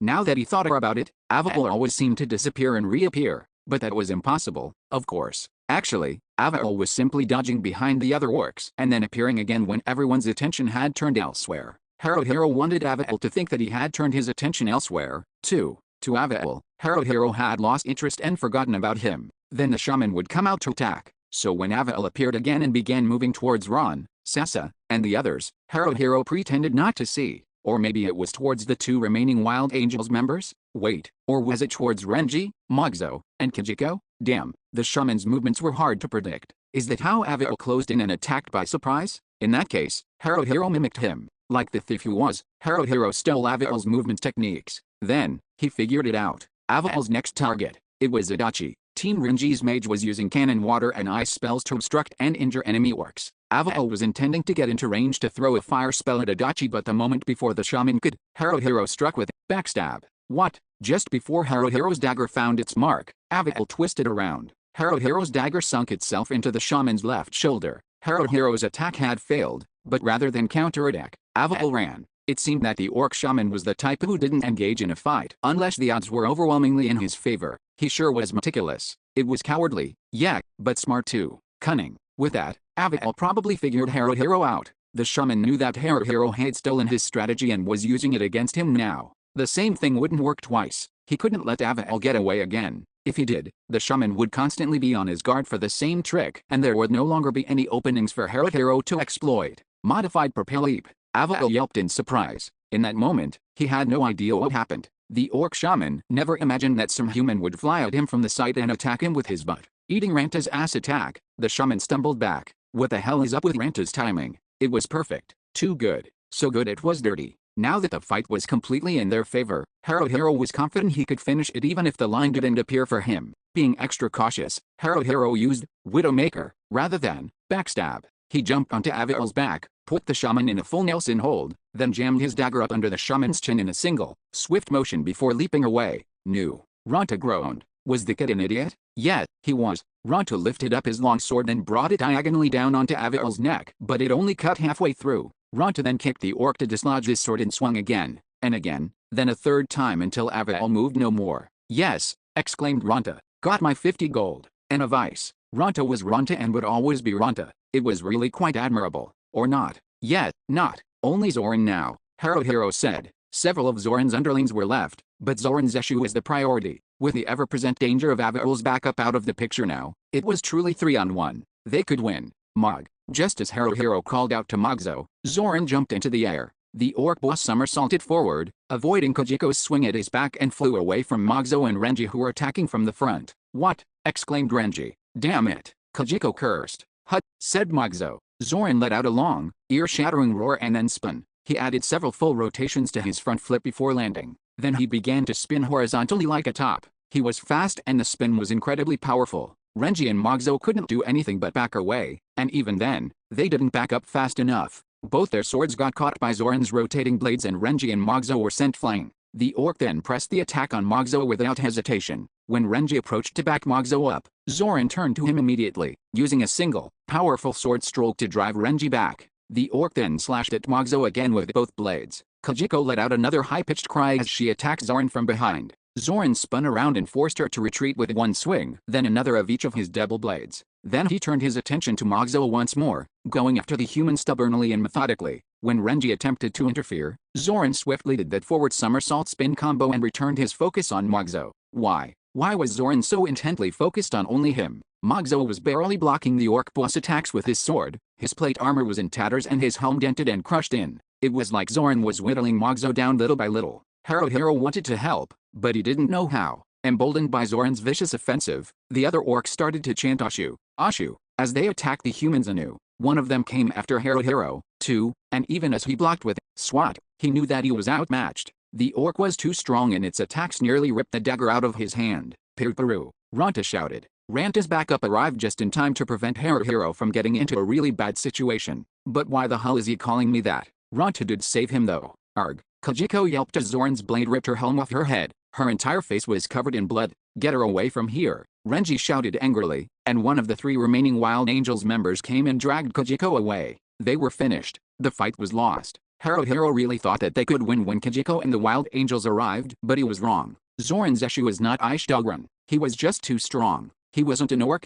he was a goddamn monster. But Haruhiro also noticed something off about Zoran that he couldn't quite describe. Balance. Yes, that was it. Balance. What about it? Zoran's body, the orc's left and right sides. Whenever Haruhiro turned to look, Zoran was always turning to his left. The exception was when he did that spinning attack, he spun to his right. Why? Haruhiro couldn't quite put his finger on it, but it nagged at him. Haruhiro quit spacing out, Ranta yelled. Haruhiro wasn't spacing out though, and he wasn't Haruhiro either. Ranta might think he was daydreaming, but Haruhiro's mind was racing, and he had a feeling that he was onto something significant. Zoran was dual-wielding, but could Zoran possibly be left-handed? What made him think that? Because of the occasional stiffness in Zoran's movements, he handled the sword in his left hand way more smoothly than the sword in his right. The orc never really swung the sword in his right hand up and down. All he did was thrust it forward, and it seemed like the muscles in that entire sword arm were tensed all the time, like they were overexerting themselves to prop something up. An old shoulder injury or wound to his right side, for example. If not,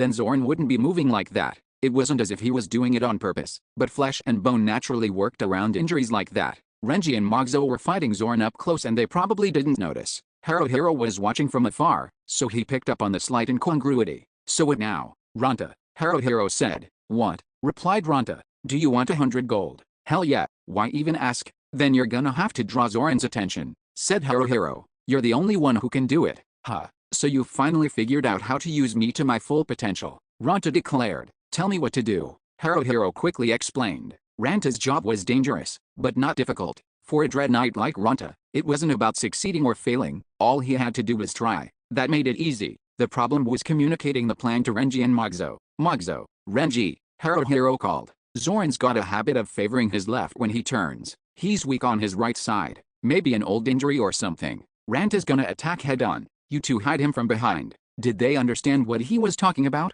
And even if they did, would they be able to pull it off? There was no way to be sure. Haruhiro glanced in Mary's direction. She and Yume were covering Shiharu, fending off attacks from Zoran's underlings. Shiharu was casting Shadow Bind at an orc further away. Choco, I hope you're still alive. But her prone form was on the ground, lifeless. Once you're dead, everything is finished. And so it was time to finish this, too. Time to bring things to an end. Ranta, you ready? Haruhiro asked. I'm 100 gold ready, came Ranta's reply. That's the spirit. Haruhiro took off towards Zoran at a run, even as the orc rained vicious blows down on Mogzo and Renji. Zoran was sharp. Haruhiro was moving to get into position at Zoran's back, but Zoran saw him coming from a mile away. But that was fine, because, hey, pigface, Ranta taunted, jumping out right in front of Zoran. I'm more than enough for a wimp like you. You hear me, pigface? Fight me, you big, fat piggy. Ranta thrust the point of his longsword at Zoran's face in a dramatic pose. Yet, he distracted Zoran just like Haruhiro wanted, but damn, Ranta was crass. Even if orcs didn't speak the same language, he figured Zoran knew that he was being insulted, and it pissed the orc off immediately.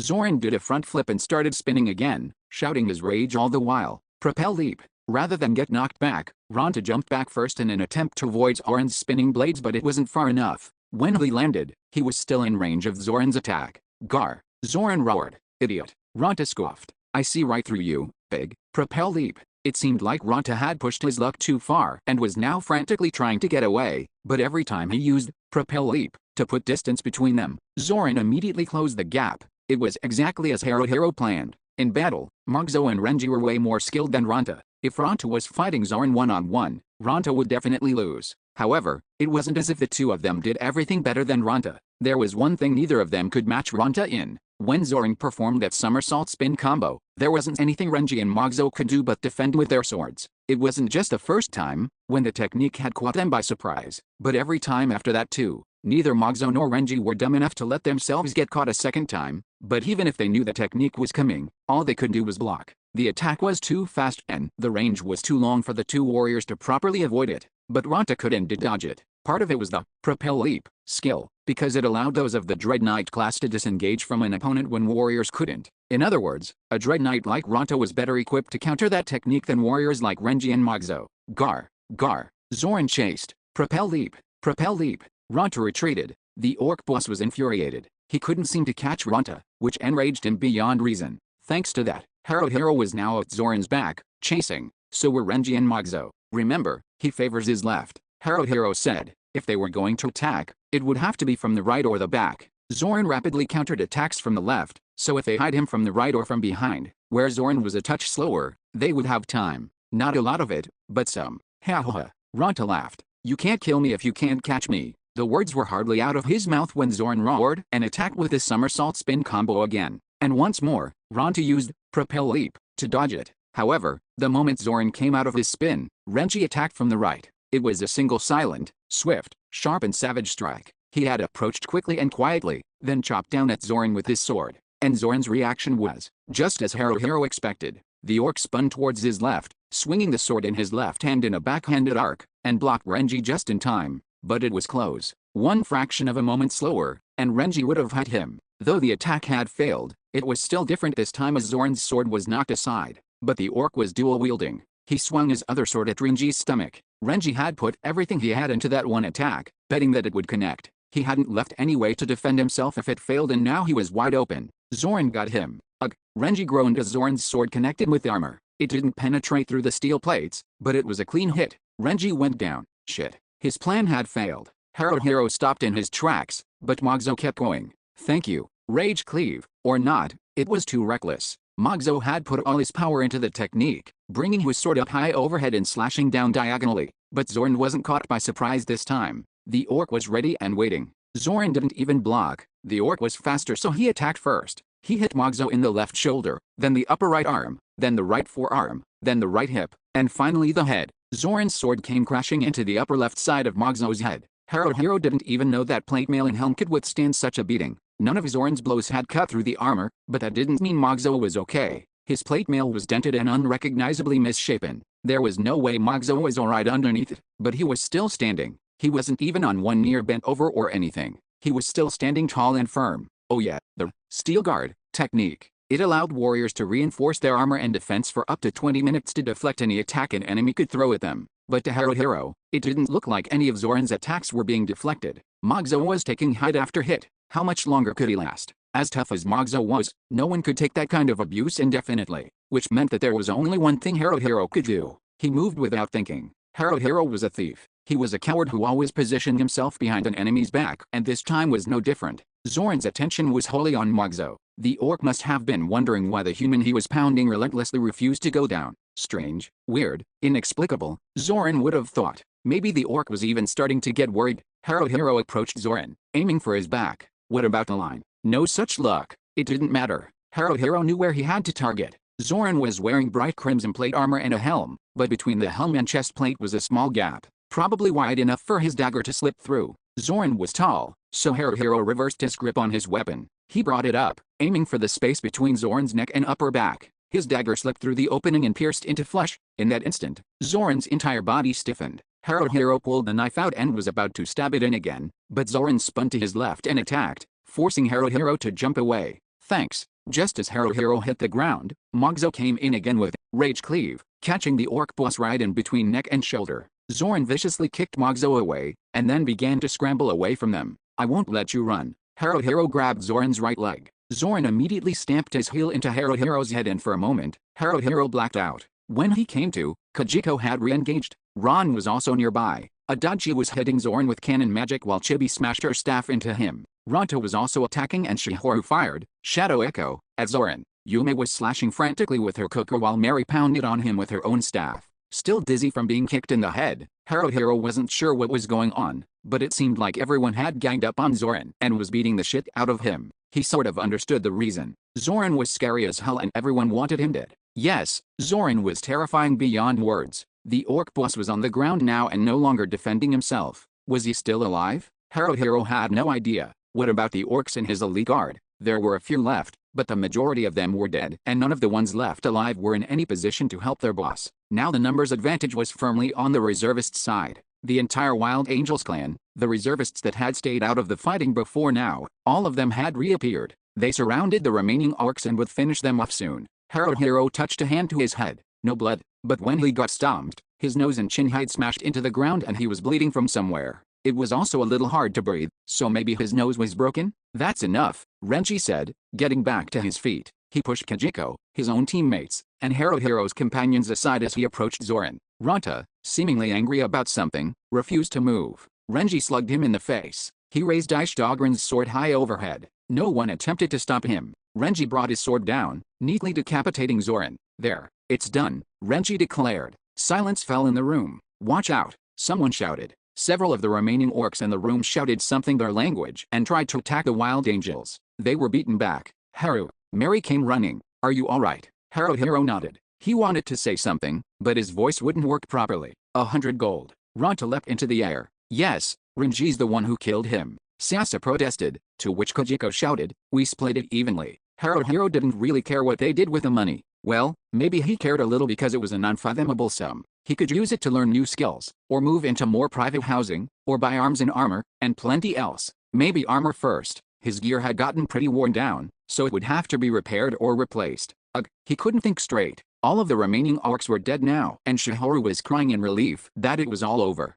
Yume wrapped an arm around the mage's shoulders, patting her head and whispering, it's okay, it's alright, I'm glad it's over too. Can you stand? Mary asked him. Yes, wait, no. The lie had bubbled to his lips unwittingly, because if he said no, maybe Mary would be nice and sympathetic to him, but he decided against it. Yeah, I'm fine, Haruhiro said, getting to his feet. Forget about me though, I'm more worried about, why was Mogzo just standing there? Everyone else was celebrating the victory, arguing about the money, getting healed or whatever, but Mogzo was just standing there, and something seemed off. Both his arms hung limp at his sides and he was no longer holding a sword. Actually, Haruhiro was amazed that he was still able to stand. In his condition, just being on his feet in and of itself was an impressive featuring. His helm wasn't just a misshapen mess, it was slanted off to one side on his head. Blood seeped from all over and trickled to the ground. Then slowly, ever so slowly, he started to fall over. He fell as if the supports holding up something heavy had suddenly been removed. Mary's breath caught in her throat. Haruhiro called his name, Mogzo.